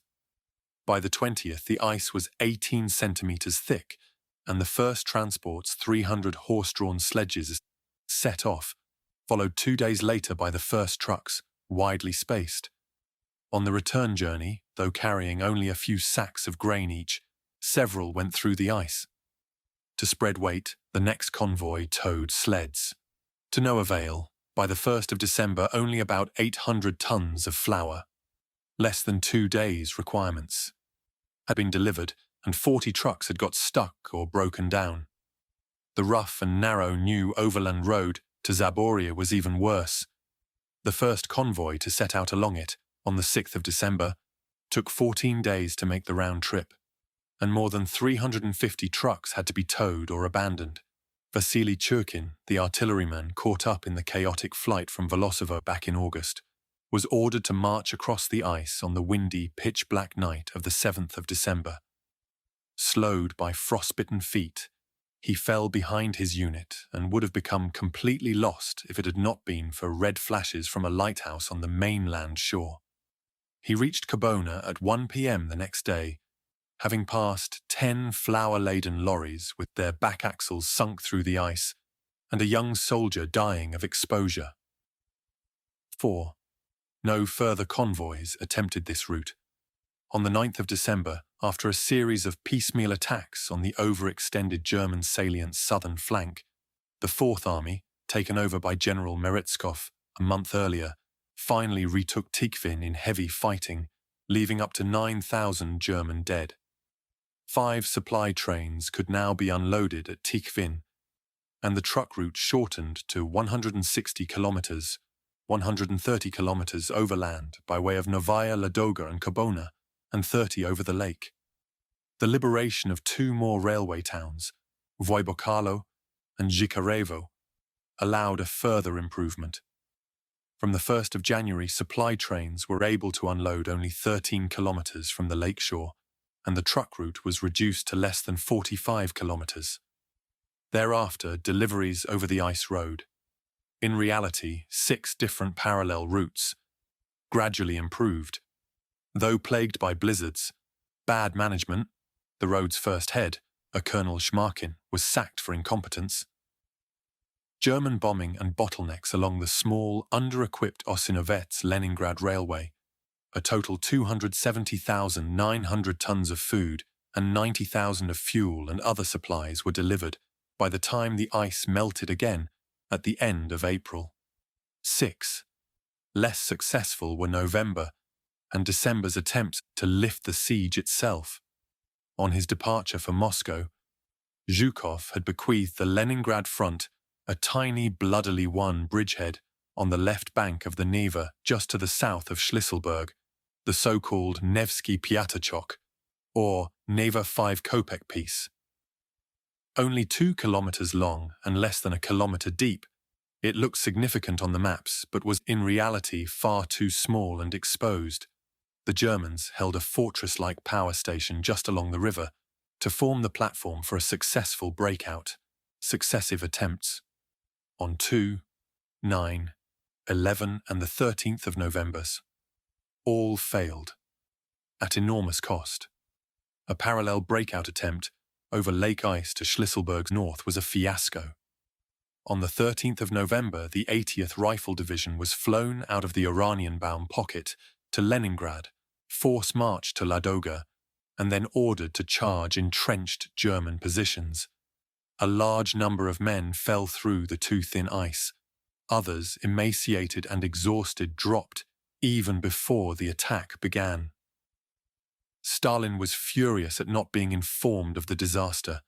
It's very odd that Comrade Zhdanov seems to feel no need to come to the phone.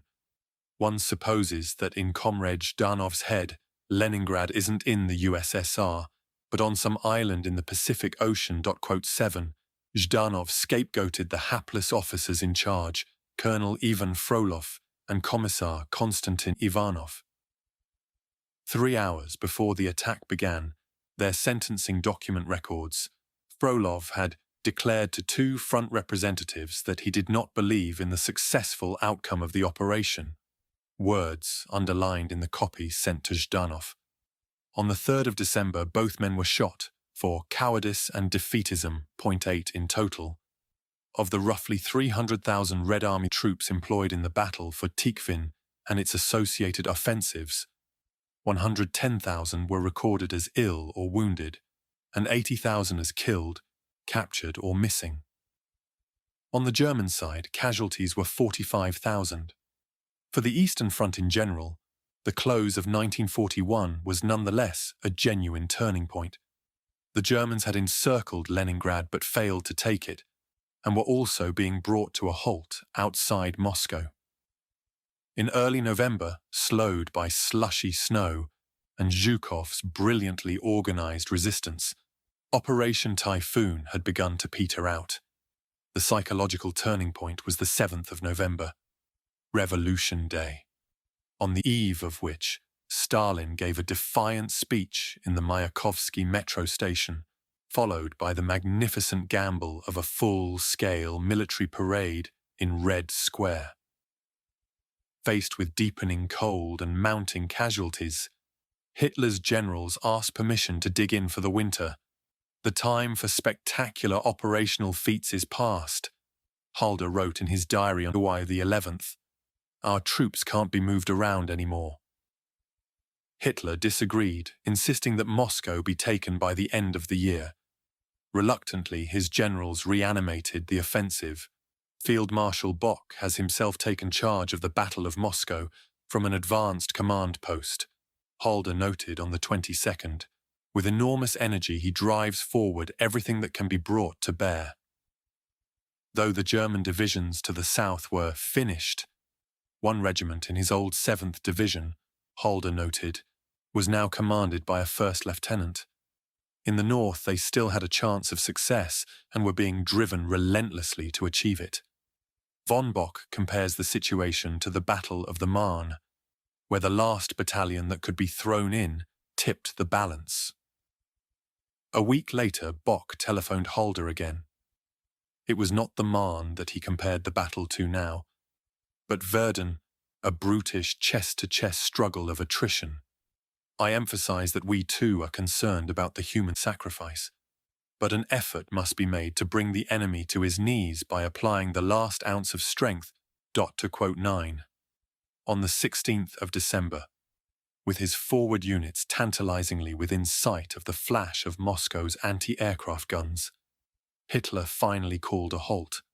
Typhoon was over, but the eastern armies should hold their positions all along the line. More stormy discussions, mad outbursts, and dramatic scenes followed, as his generals argued for withdrawal to firmer defense lines. 103 days later, 12 days after Pearl Harbor and 8 after suicidally declaring war on the United States, Hitler sacked von Bock as head of Army Group Center and Brauchitsch as commander-in-chief, and announced that he was taking over high command himself. After another furious meeting at the Wolf's Lair on the 13th of January, von Lieb asked to be relieved as well and was replaced by the more pliable von Kuchler. In the south, Rundstedt was replaced by Reichenau, who promptly died of a heart attack. Altogether, about 40 senior officers resigned or were dismissed. From now on, Hitler's propensity to micromanage military operations would have full reign, with ultimately disastrous results. 11. This was the point, most military historians agree, at which the whole war turned. Not because it was when Germany started to retreat, but in the sense that from then on, she stood no further chance of winning. With 3 great powers ranged against her, she had simply bitten off more than she could chew. In London, Churchill had no doubt. Nothing, he declared to his war cabinet on the 10th of December, could compare to the US in warfare, and the Russian front would break Germany's heart. From Leningrad to the Crimea, the Wehrmacht was in a frightful condition, mechanized units frozen, prisoners taken in rags, armies trying to stabilize. Russian air superiority. On the state of the Wehrmacht he exaggerated, but his general point was sound. Germany is busted as far as knocking out Russia is concerned. The tide has turned, and the phase which now begins will have gathering results. There should be no anxiety about the eventual outcome of the war. The finger of God is with us. 12. Tikhvin having been lost again, Fritz Hockenjos's Radfahrtzug was ordered to retreat back behind the Volkhof. On the 21st of December, they left their poverty-stricken billet in Rakhmisha, not before setting fire to barns and slaughtering sheep and chickens for the road. Women's wailing. Hockenjos wrote, followed us out of the village. Again they pushed their bicycles along choked, snow-covered roads, past broken-down motorized columns and a stream of overladen peasant sleds, cows, and goats in tow. The following afternoon they ran into fighting. Shouts of "Hurrah!" up ahead, a burning lorry, injured horses standing in the middle of the road, heads drooping. When darkness fell, they crept forwards in the shelter of roadside ditches. We came to lots of dead Russians, and then we were through, and ran as fast as we could. When we got to Glad, we found the staff of the 2nd Battalion just sitting there, completely oblivious. I could have wept. At 3 a.m. they set off again, firing blindly into the woods either side of the road, in reply to shots from invisible Russians.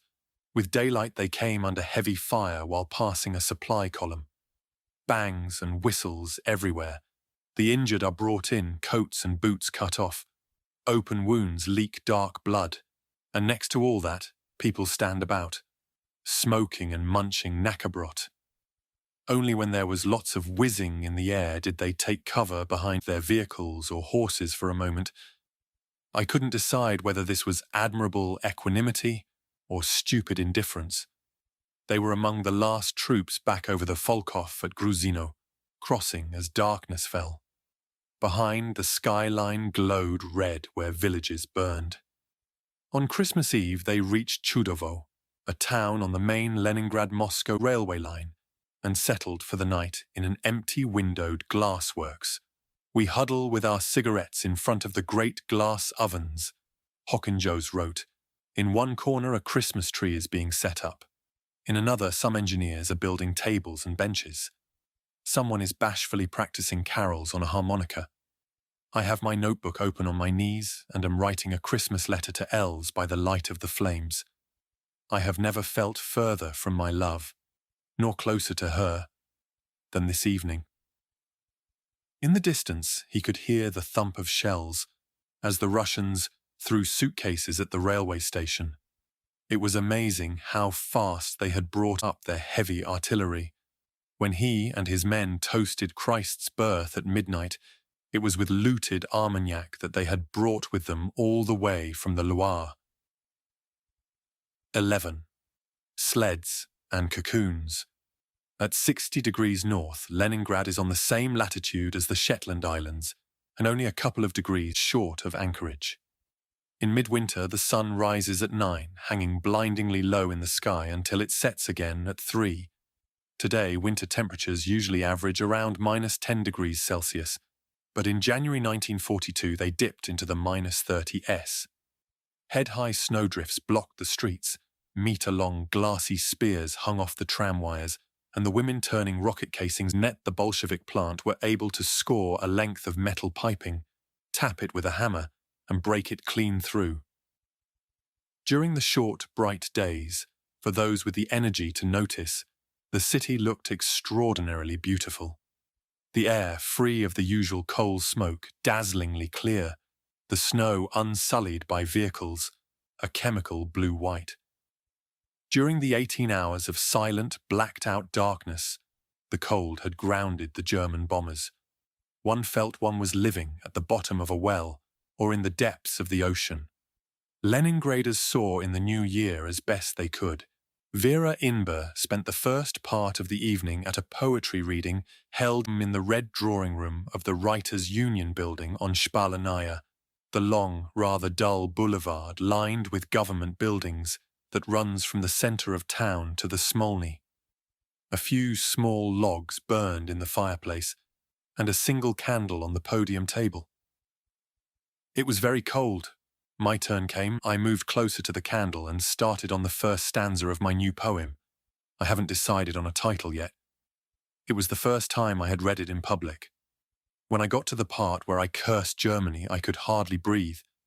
I had to stop and start again 3 times. At midnight, back at the Erisman Hospital, she and her husband went downstairs to the medical superintendent's consulting room.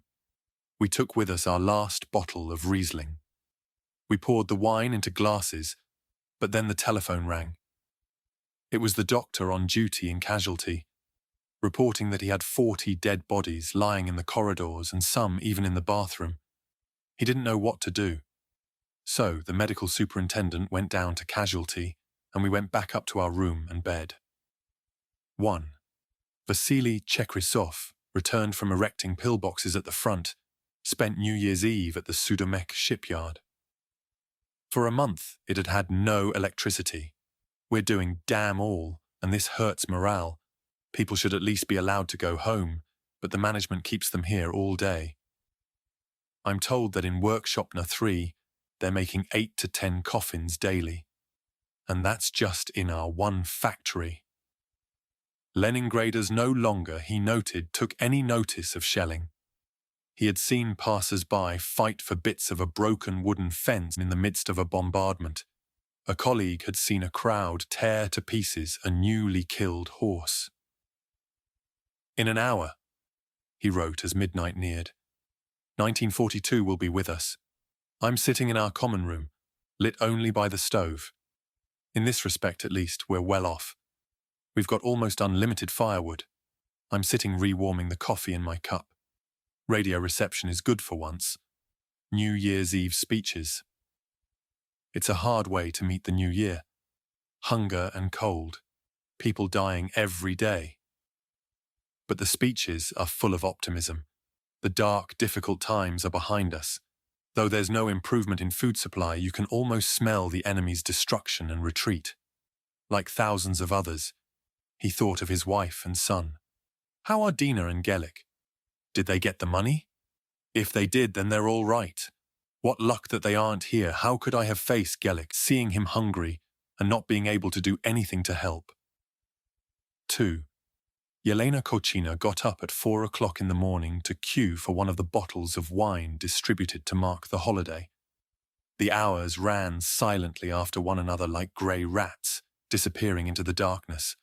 But I kept on standing and standing, repeating to myself the chant, "Everything comes to an end. Everything comes to an end." The moon dimmed. The sky turned grey, then white, then blue. The night had passed. At 3 o'clock in the afternoon, I got the bottle with its pretty little shiny cap. She took the bottle straight to a street market, where she was lucky to trade it, with a sailor, for a large piece of bread. Back at home, she and her husband passed the evening together in grim, apathetic silence. Dima doesn't steal bread anymore. For days at a time now, he lies with his face to the wall. His face is covered with soot. Even his fine, pale eyelashes have become thick and black. I can't imagine him clean, smart, and neat like he used to be. But of course, I'm not much better. Lice torment us both. We sleep together. We've only got one bed, but even through padded coats, it's unpleasant feeling the other's touch. 3. Leningrad was now entering its period of mass death. In December, according to police records, certainly a substantial undercount, starvation and its related conditions, dystrophy, in a new coinage, had killed 52,881 out of the city's civilian population of about 2.5 million. 4 January's toll was 96,751 and February's 96,015. The sight of death, already commonplace by the end of the year, now became universal. Early this morning, wrote a manager at the Leninurgo power station. The director Chistyakov's father died. He's still lying on a daybed in Chistyakov's office. Next to him, Chistyakov carries on working and eating and takes rests on the same bed. Colleagues and visitors come and go. The dead man disturbs no-1.5. As if caught in Vesuvius's gas cloud, the corpses of the many who collapsed outside on the street also remained as they were, huddled in doorways or slumped against walls and fences. On the pavements, wrote Ostromova Lebedeva on the 18th of January, lots of wooden boxes have been erected and filled with sand. There's no water, so these sandboxes are all we have to fight fires with. Today, walking along the street, I saw a very old woman sitting on one of these sandboxes. She was dead. A few buildings further on another box, a dead boy slouched. He had been walking along, became exhausted, sat down and died. Vera Kostrovitskaya, a dance teacher at the Mariinsky Ballet School and niece of the Franco-Polish poet Apollinaire, recorded the gradual stripping of a corpse that leant against a lamppost opposite the Philharmonia. With his back to the post, a man sits in the snow, wrapped in rags, wearing a knapsack. Probably he was on his way to Finland Station, got tired and sat down to rest. For 2 weeks I passed him every day as I went back and forth to the hospital. He sat 1, without his knapsack, 2, without his rags, 3, in his underwear, 4, naked, 5. A skeleton with ripped-out entrails. They took him away in May. 6. Shock and horror disguised themselves as gallows humour. The shrouded corpses pulled along the streets, sometimes 2 at a time, on sleds, prams, handcarts or sheets of plywood, were nicknamed mummies or cocoons, a strengthened supplementary food ration. The Usilenoye, Dopolnitelnoye Pitanie or UDP, sometimes issued to the dying, became Umresht Nempodshi or You'll die a day later, .7. Saying goodbye, people told each other not to end up in the trenches, referring not to the trench warfare of the front, but to the newly dug pits in the cemeteries, the soldiers who did the rounds of the streets picking up bodies dumped outside on the pavements, called their job gathering flowers, because the heads of the dead were often wrapped in bright-coloured cloth so as to make them easier to spot under the snow. 8 bodies were also deposited in the open slit trenches in the parks, which formed impromptu mass graves when their props were looted for firewood, causing them gradually to collapse. The whole, as ever, was gloatingly recorded by German intelligence. On Prospect Stachek, a long thoroughfare running through the southwestern industrial suburbs, a report of the 12th of January noted 6 people had collapsed and died, and their corpses been left lying. Such cases have become so common that nobody pays any attention to them, and general exhaustion is anyway such that only a few can give real help. 9. In part thanks to the design of the rationing system, mortality followed a clear demographic. In January, 73% of fatalities were male, and 74% children under 5 or adults aged 40 or over.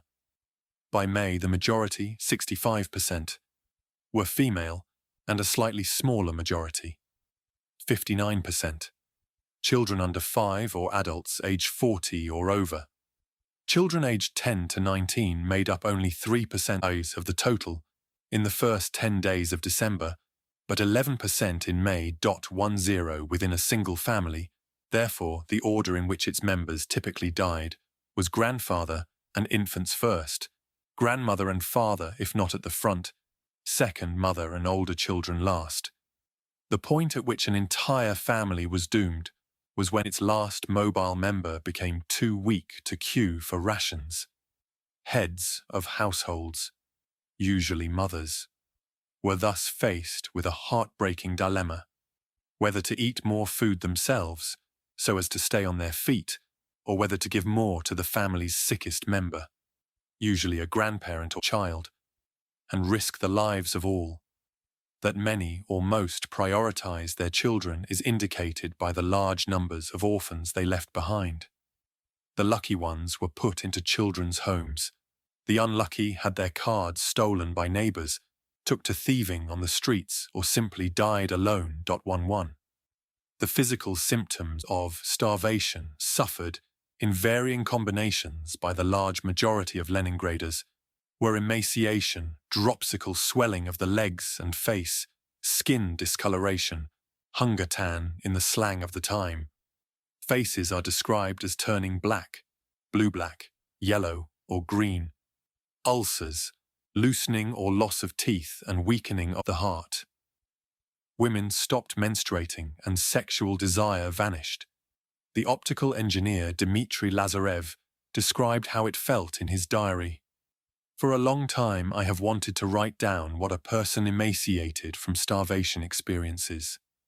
You sleep very little, 6 or 7 hours. Throughout the night, you continuously pull up your covers and tuck them in, for you are always cold. The cold pours along your spine and whole body. Your protruding bones ache, forcing you to keep changing position. All the time you are tortured by hunger. You can feel the emptiness of your stomach and convulsively swallow your own saliva. It's difficult to perform any sort of physical movement, even the most insignificant. Before turning over in bed, you take a long time to gather your strength. You procrastinate, put it off. In your mind, you repeat the necessary sequence of actions over and over again, before actually committing to them. The morning arrives, and it's very hard to overcome your inertia, to get up and get dressed. During the day, your movements are slow and careful. Despite wearing warm clothes, you feel chilled and are dogged by an unpleasant sensation of noise in your ears. Your own breathing and speech resonate as if in an empty vessel. Your feet swell, and deep cracks form in the skin of your fingers. You exist on the sidelines to everything going on around you. In the canteen, for example, you meet a friend, a colleague, and don't have the energy even to say hello. You look at him expressionlessly, and he returns the same look. Why waste strength on words? 12. Lydia Ginsburg describes starvation as a sort of premature aging combined with alienation from the body. The mind hauled the body along. Let's say I move my right leg forward. The other one moves back, pivots on its toes and bends at the knee. How poorly it manages that. Then pulls itself off the ground and moves forward through the air. You have to watch the way it goes back, otherwise you might fall over. It was the most ghastly dancing lesson. Even more insulting in its abruptness was losing one's balance. It wasn't weakness nor staggering from exhaustion, but something else altogether. You want to put your foot on the edge of a chair to tie your shoelaces, but at that very moment your temples begin to thud, and you are overcome with giddiness. The body has just slithered out of control and wants to fall like an empty sack into some incomprehensible abyss. A whole series of foul processes went on inside the alienated body. Degeneration, drying out, swelling up, not like good old-fashioned illness. Some of these processes were imperceptible to the person stricken with them. He's already swelling up, isn't he? They say. But he hasn't realized it yet. Then he suddenly becomes aware that his gums have swollen. He feels them with his tongue, terrified, then prods them with his finger. He can't leave them alone, especially at night. He lies there with an intense feeling of something hardened and slippery, its numbness especially frightening, a layer of dead tissue inside his mouth. 13. In starvation's final stages, sufferers resembled barely animated skeletons, with hollow stomachs, sunken cheeks, protruding jaws, and blank, frightening stares. His legs moved like artificial limbs. Inba wrote of a man she saw being helped along the street. His eyes stared madly, as if he were possessed. The skin on his face was tightly stretched, the lips half open, revealing teeth which seemed enlarged. His nose, sharpened as if it had melted, was covered with small sores, and the tip had bent slightly sideways. Now I know what is meant by gnawed by hunger. 14. Through January and February, the City Party Committee issued a stream of orders on the manufacture of bushwiki, chlorine tablets and vaccines, on the holding to account of pharmacy managers, on the sorting of undelivered mail, on the provision of pillows and linen to orphanages, the formation of teams of plumbers to repair the sewage system, the delivery of 13,000 pairs of cotton socks to a hospital. All fell into a void. Among the many government agencies to cease functioning was the fire service, set alight by bombardment, homemade stoves, or by the twists of paper and splinters of wood used as torches once the kerosene for bats and smokers ran out. Buildings burned for days. The health service was completely overwhelmed. In Hospital 25th Anniversary of October, ran a report to Popkov, head of the city Soviet, of the 12th of February. Bed linen has not been washed since the 15th of January. The wards are completely unheated, so some patients have been moved into the corridors, which have temporary stoves. Due to the very low temperatures, patients cover themselves not only with hospital blankets, but with dirty mattresses and their own coats. The lavatories are not working, and the floors are not being washed. Of the hospital's 181 doctors, only 27 were reporting for duty. Of its 298 nurses, only 163, and over 1,000 corpses had piled up in its mortuary and storage rooms. In the Rauchfuss Children's Hospital, which on some days had no heating at all, patients slept 2 or 3 to a bed. They had not been washed or had their bed linen changed for 6 weeks, with the result that all had lice. 299 corpses awaited removal. 15.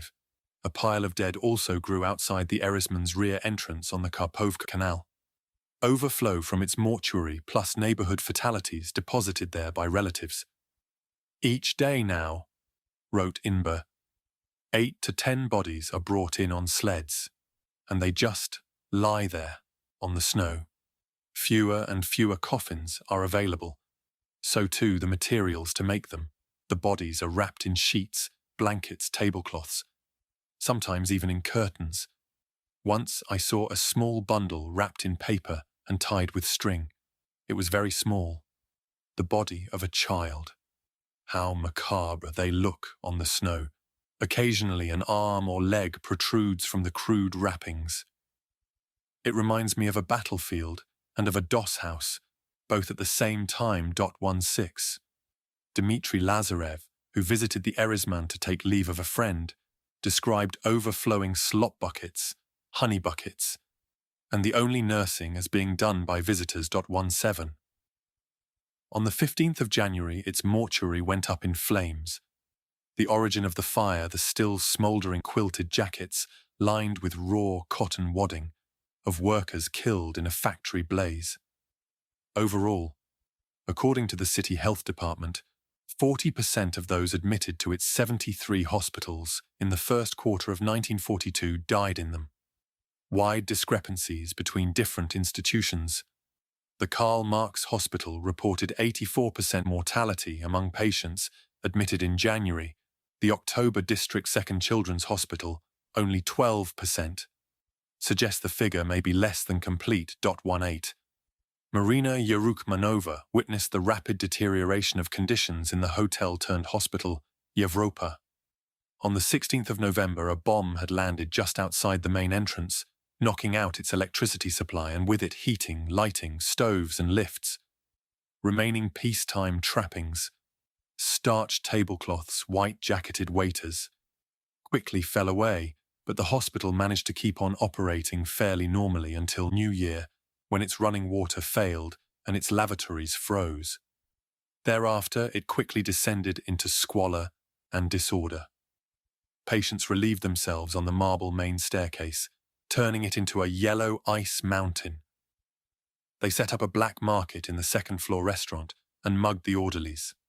Many, like Marina and her sister, gently reared Turgenev girls, carrying food along the dark corridors. Strafniki, dark-skinned, glittering-eyed soldiers from the 16th Punishment Battalion, mostly former convicts, took over the grandest bedrooms, pinning rugs over their shoulders and twisting velvet curtains into turbans like the crew of a pirate ship. A grand piano was gradually stripped of its mahogany casing, which went into stoves for fuel, and the eastern dining room with its stained glass longboats was turned into a mortuary. On the 4th of January, having been working 15-hour days carrying buckets of hot water up 4 flights of ice-covered sea stairs, Marina collapsed with stomach pains. A kind nurse put the girls and their mother into what had been one of the hotel's cheaper bedrooms on the top floor. Its grey-painted walls were covered with fern-like swirls of hoarfrost, the indoor temperature being 11 degrees below freezing. What allowed them to make the room habitable was Marina's mother's discovery of a half-litre bottle of alcohol in the hotel's former pharmacy. With one half of it she bought sukari, and with the other paid a man to make a burshwika out of a bucket. Stoked with broken-up furniture and the hotel's old personnel files, Marina and her sister leafed through application letters from long-gone wine waiters and pastry chefs before feeding them to the flames. The stove turned the room into the Yeruk Manovas's ark. 2 nurses moved in, one with her elderly mother. No gloomy talk was allowed, and everyone got fully undressed daily so that they could check each other's clothes for lice. The ark could not, however, carry all. A first cousin, 12-year-old Lisha, came to visit early in the new year. The little boy had reached the last stage of starvation. He was all edema. The liquid had swelled his body so much that it seemed as if his skin wouldn't hold. We somehow pulled him together, gave him something to eat. Like a stuck record, he kept repeating and repeating that he would die within a week, his mother maybe sooner, and so on, and so on. And we sat and listened, but our feelings were so blunted. We lived only in order to live. Thought and emotion somehow came to a standstill. All over the city, public institutions, schools, factories, banks, post offices, police stations, university departments, similarly ground to a halt, though employees with strength enough continued to turn up for warmth, companionship, and the chance of obtaining a plate of watery soup in the canteen. In the mornings, Lazarev wrote of his optical institute, we sat round the stove in silence, heads bowed. We sat for hours, not moving, not talking. When there was no more firewood, the stove went out. Though there was a big pile of wood in the courtyard, nobody had the strength to chop it and carry it up the stairs. Instead, we sat out the wait until lunch in the cold. After lunch, we went home. The first to die, as in Georgy Knyazev's academicians' building and Olga Grechina's apartment block, were the institute's ancillary staff. The old cleaning lady has just died of hunger, he wrote on the 25th of December. Only the day before yesterday she was dusting my desk. I'm told that she went home, lay down on her bed, stretched out her arms, sighed and died. Today, entering the lab, I saw the corpse of our recently deceased security guard in the next room. Unlike the cleaning lady, Lazarev had access to the Scholars' Building, a clubhouse for academics splendidly housed a few doors down from the Hermitage on the Neva. Through September, pirojki, coffee and potatoes had been available there off ration, though by New Year this had been cut to soup and sweet tea. In the freezing hall, wrote Lazarev, a long queue winds up the marble staircase. People stand and wait in silence. Almost everyone carries a document case over their shoulder, with hidden inside it a container for carrying food back home to the family. The wait feels endless. It's especially cold standing next to the massive marble banisters. A perceptible wave of cold streams off them. At last our turn comes, and we enter the canteen. Frozen in fur coats and hats, we sit down at the free tables. After some time, a desultory conversation begins. A zoologist, tall and formally overweight, complains that people of different sizes are all given the same food. Mark my words, bigger men. But nobody listens to him since Katyusha is approaching our table with her scissors and the matchbox for coupons. She is our favorite waitress. It seems to us that she serves up faster and that her portions are a little bigger. People come to the canteen with their own plates and spoons. The respectable grey-haired professor licks his plate clean before hiding it in his gas mask bag. 19. Lazarev himself fell gravely ill in the spring and was reprieved only by a providential secondment to a mine layer, which, as well as providing him with proper meals, allowed him to pass his ration cards to his wife and daughter. The Leningrad Party Committee officially closed 270 factories over the winter, but most of the rest hardly functioned, and even what remained of the defense plants managed only a little, erratic repair work. 20 Olga Grechina, orphaned by her mother's death in January, stood guard duty at night in her semi-shut missile factory. Alone in the empty workshops, she kept fear at bay by reading H.G. Wells's The War of the Worlds by the light of a bat. The person on duty got the best book as a distraction from the rats that scuttered loathsomely and incessantly across the concrete floors. Off duty, she sat in the warmth of the janitor's room, stripping pine branches of their needles for processing into a vitamin C drink. Another food supplement devised by the Forestry Academy. The job paid her a single meal at 2 a.m. each day of soup and kasha. Out of the 270 workers of Workshop 15 of Vasily Chekrizov's Sudomek shipyard, 47 had died by the end of January. How many will die in February, nobody knows. Only 70 appear for roll call or at the canteen. All the others are lying down. Skilled, qualified workmen, the backbone of the shop, have died. Only a few people are working on repairs, and you can't really call it work. In truth, they're just marking time. 21. The usual draconian punishments for absenteeism ceased to have any effect. At the Marty shipyard, a report to Zhdanov of early February complained, "Hundreds of people fail to appear for work, and nobody pays any attention. Every day the number absent without leave rises." After the district party committee told the management that their behaviour sheltered truants, in the course of 2 days they brought proceedings against 72 absentees. But this was not the end of the management's mistakes. Of the 72 cases, half had to be sent back again for lack of evidence. 22. Academic life kept going for a remarkably long time. The Persianist Alexander Boldarev was still taking tutorials in the Hermitage in late December and scolding his students for turning in poor work. Nikolai Punin was doing the same until late November. At the Erisman Hospital, the pathologist Vladimir Garshin lectured through the air raids and held exams as usual at the end of the winter term, even as his students died in their hostels.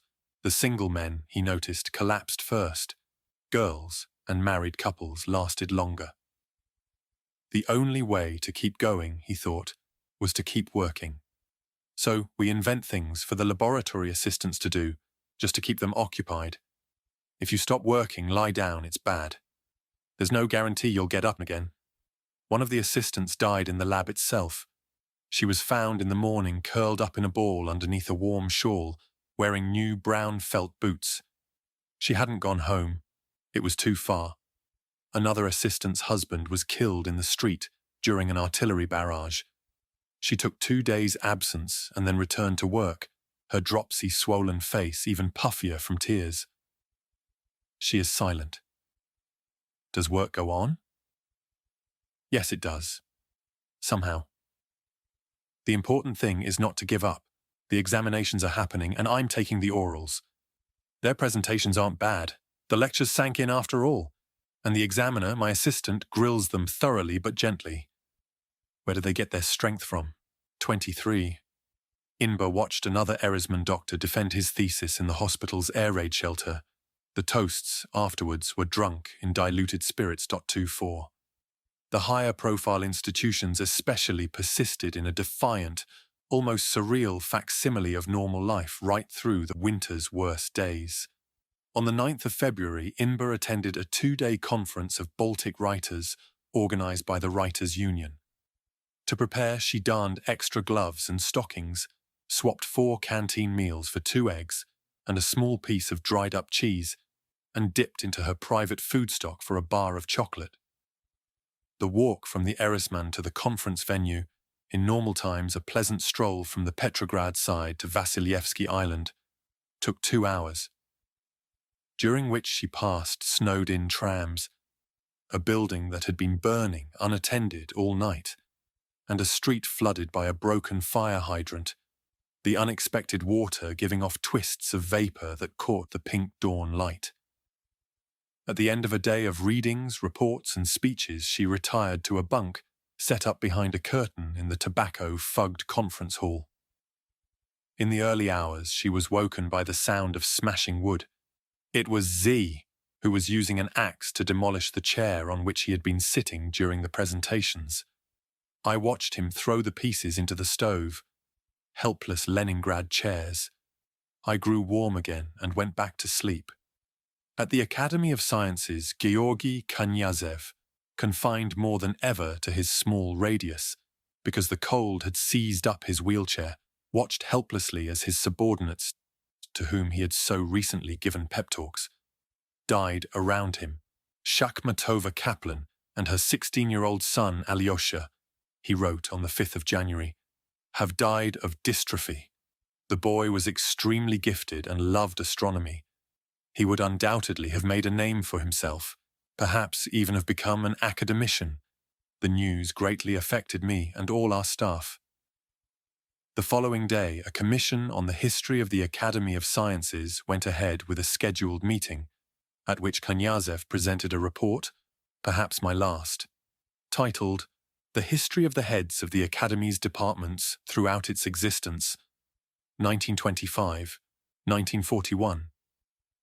As he read, a poor wretch lay outside in the courtyard, already stripped of his boots. Keeping up a confident facade, Knyazev admitted to his diary, was now almost impossible. I try to smile when I'm with other people, to sound cheerful and optimistic, to raise their spirits. Only here on these pages do I permit myself to relax my self-restraint. Here I am, as I really am.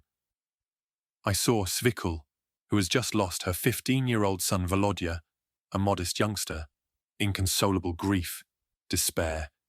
These are pitiful words in comparison with what is expressed in her eyes, her sunken cheeks and quivering chin.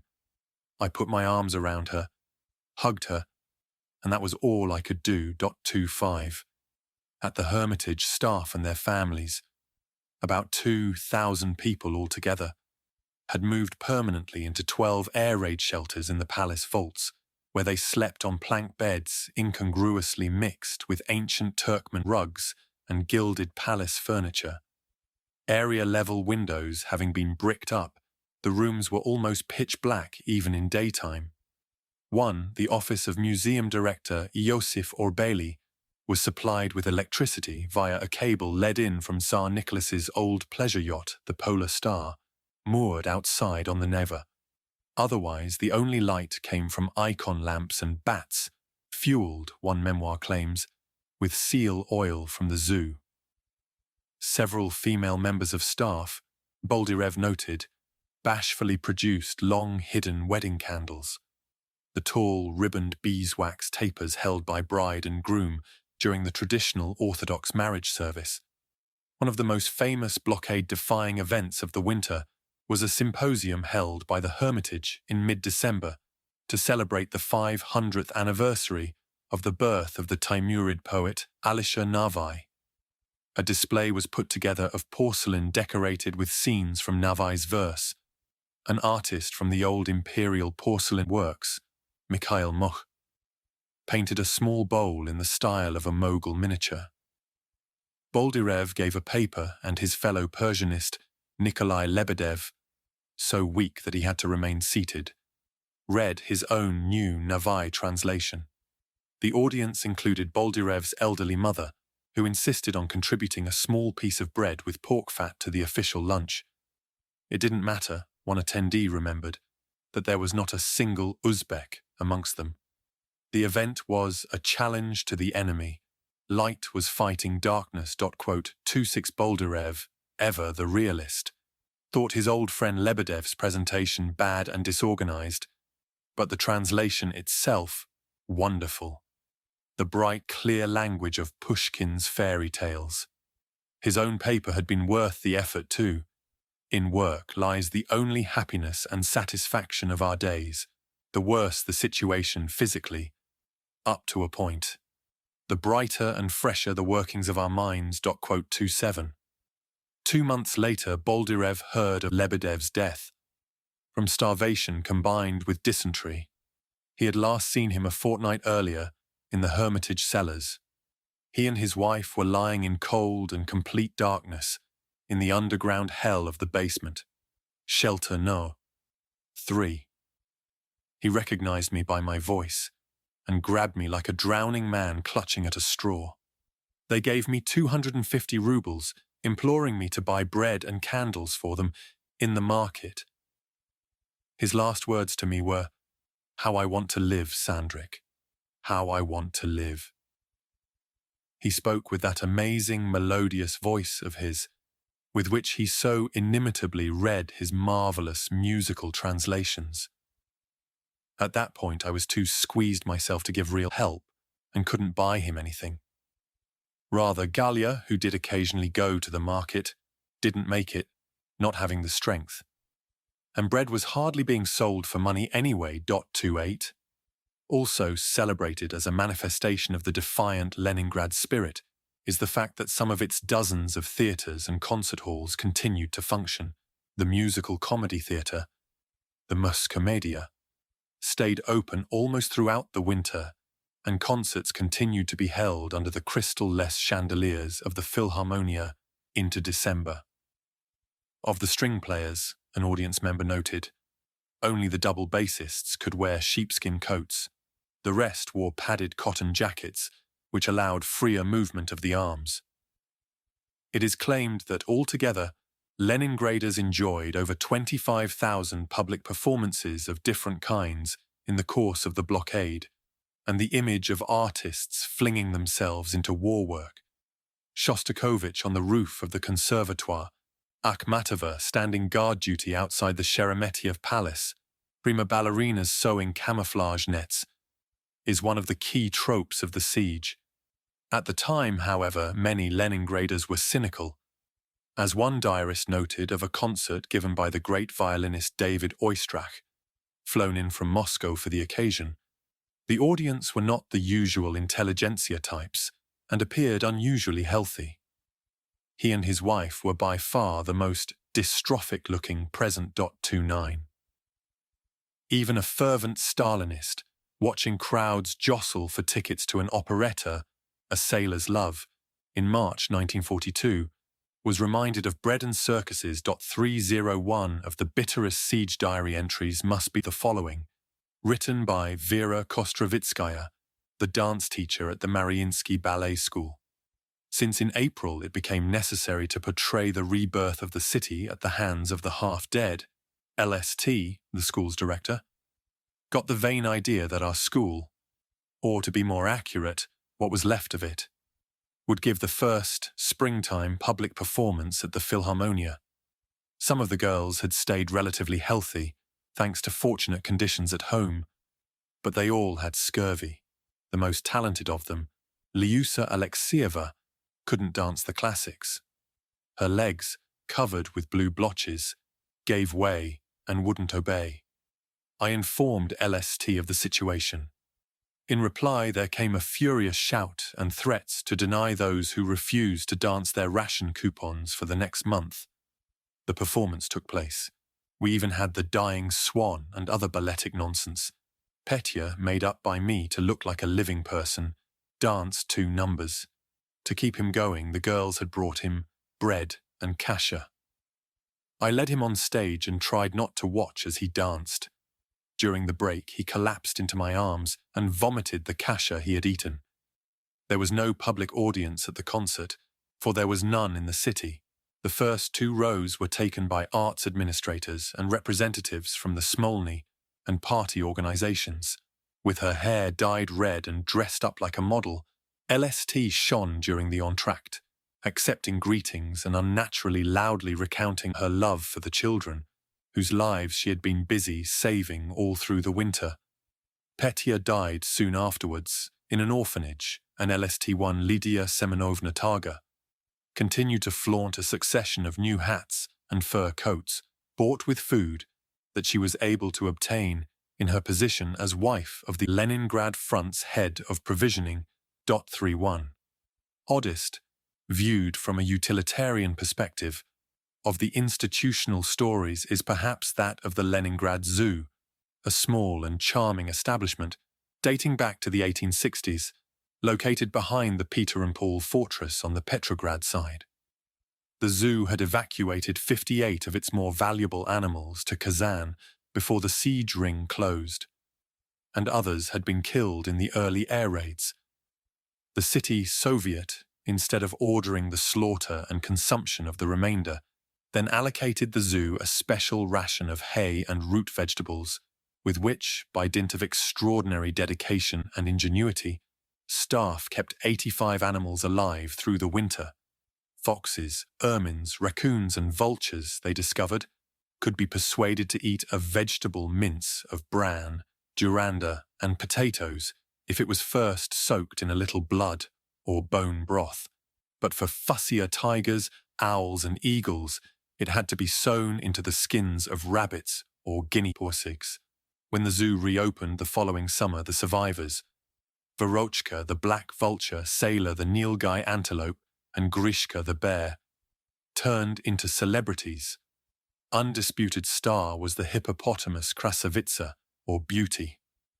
The only hippo in the Soviet Union, she had been nursed through the winter by her devoted keeper Yevdokia Dashina, who daily washed her with 40 buckets of warm water hauled by hand from the Neva, and rubbed her baggy grey skin with camphor oil to stop it cracking. 3.2A photograph from 1943 shows Krasavitsa and Dashina standing together in a muddy enclosure. Dashina holds out a piece of greenery. The hippo rests with her chin on the ground, squinting at the camera with a small, lashed eye. Behind the massive animal, on a railing, sit a row of large-kneed, shaven-headed children. Achievements such as these, though, were specks of light in a vast darkness.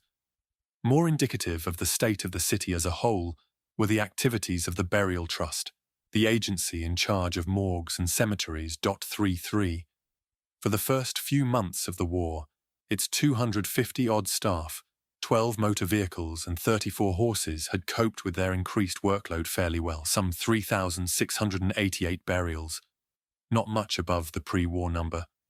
Took place in July 1941, 5,090 in August, 7,820 in September, 9,355 in October, and 11,401 in November, though 2 out of 8 designated new burial sites, pre-prepared in expectation of mass air raid casualties, ended up on the wrong side of the front line. 80 to 85% of bodies delivered to morgues were positively identified by family members and buried individually in the usual way. The rest were registered and photographed by the police. From December, however, procedures broke down completely as mummy-laden sleds began to fill the main streets leading to the big suburban cemeteries.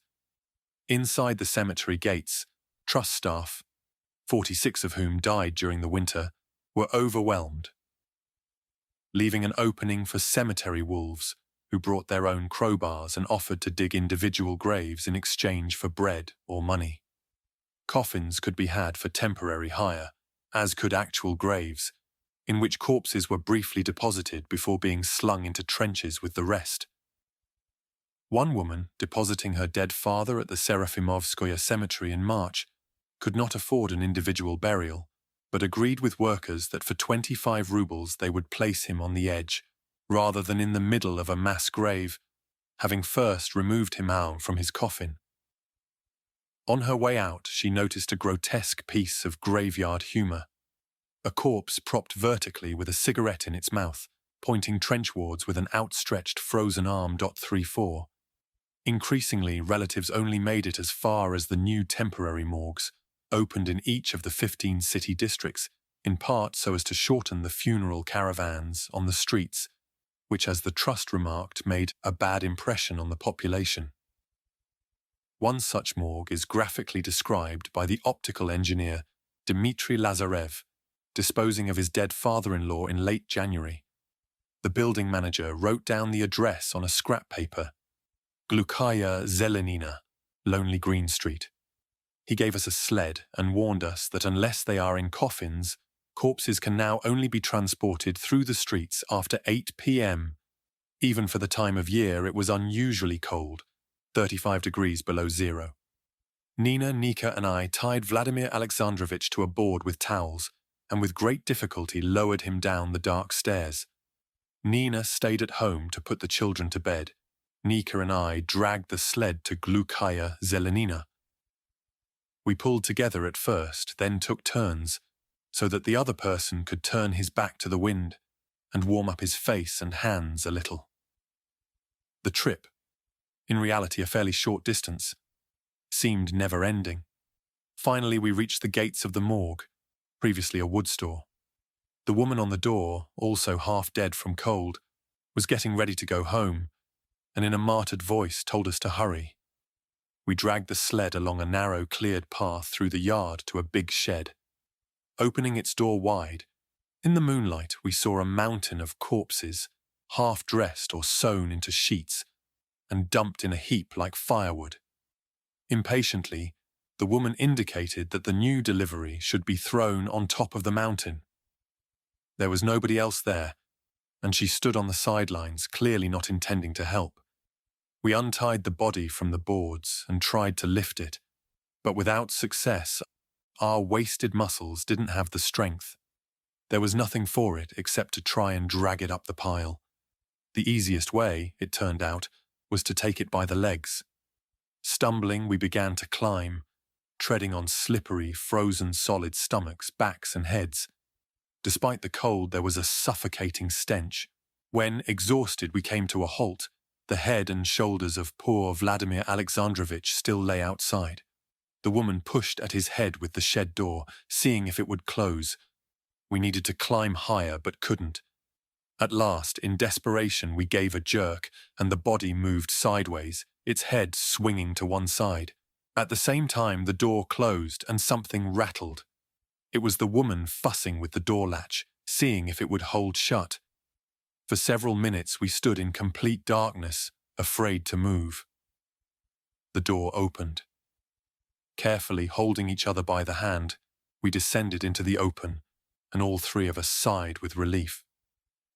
The woman, could she have been the morgue manager's, carelessly stuffed the paperwork into her pocket, and the funeral was over. 35. 16 more such morgues opened in April, several of them in disused churches, including the Trinity Cathedral and the chapel of the Alexander Nevsky Monastery.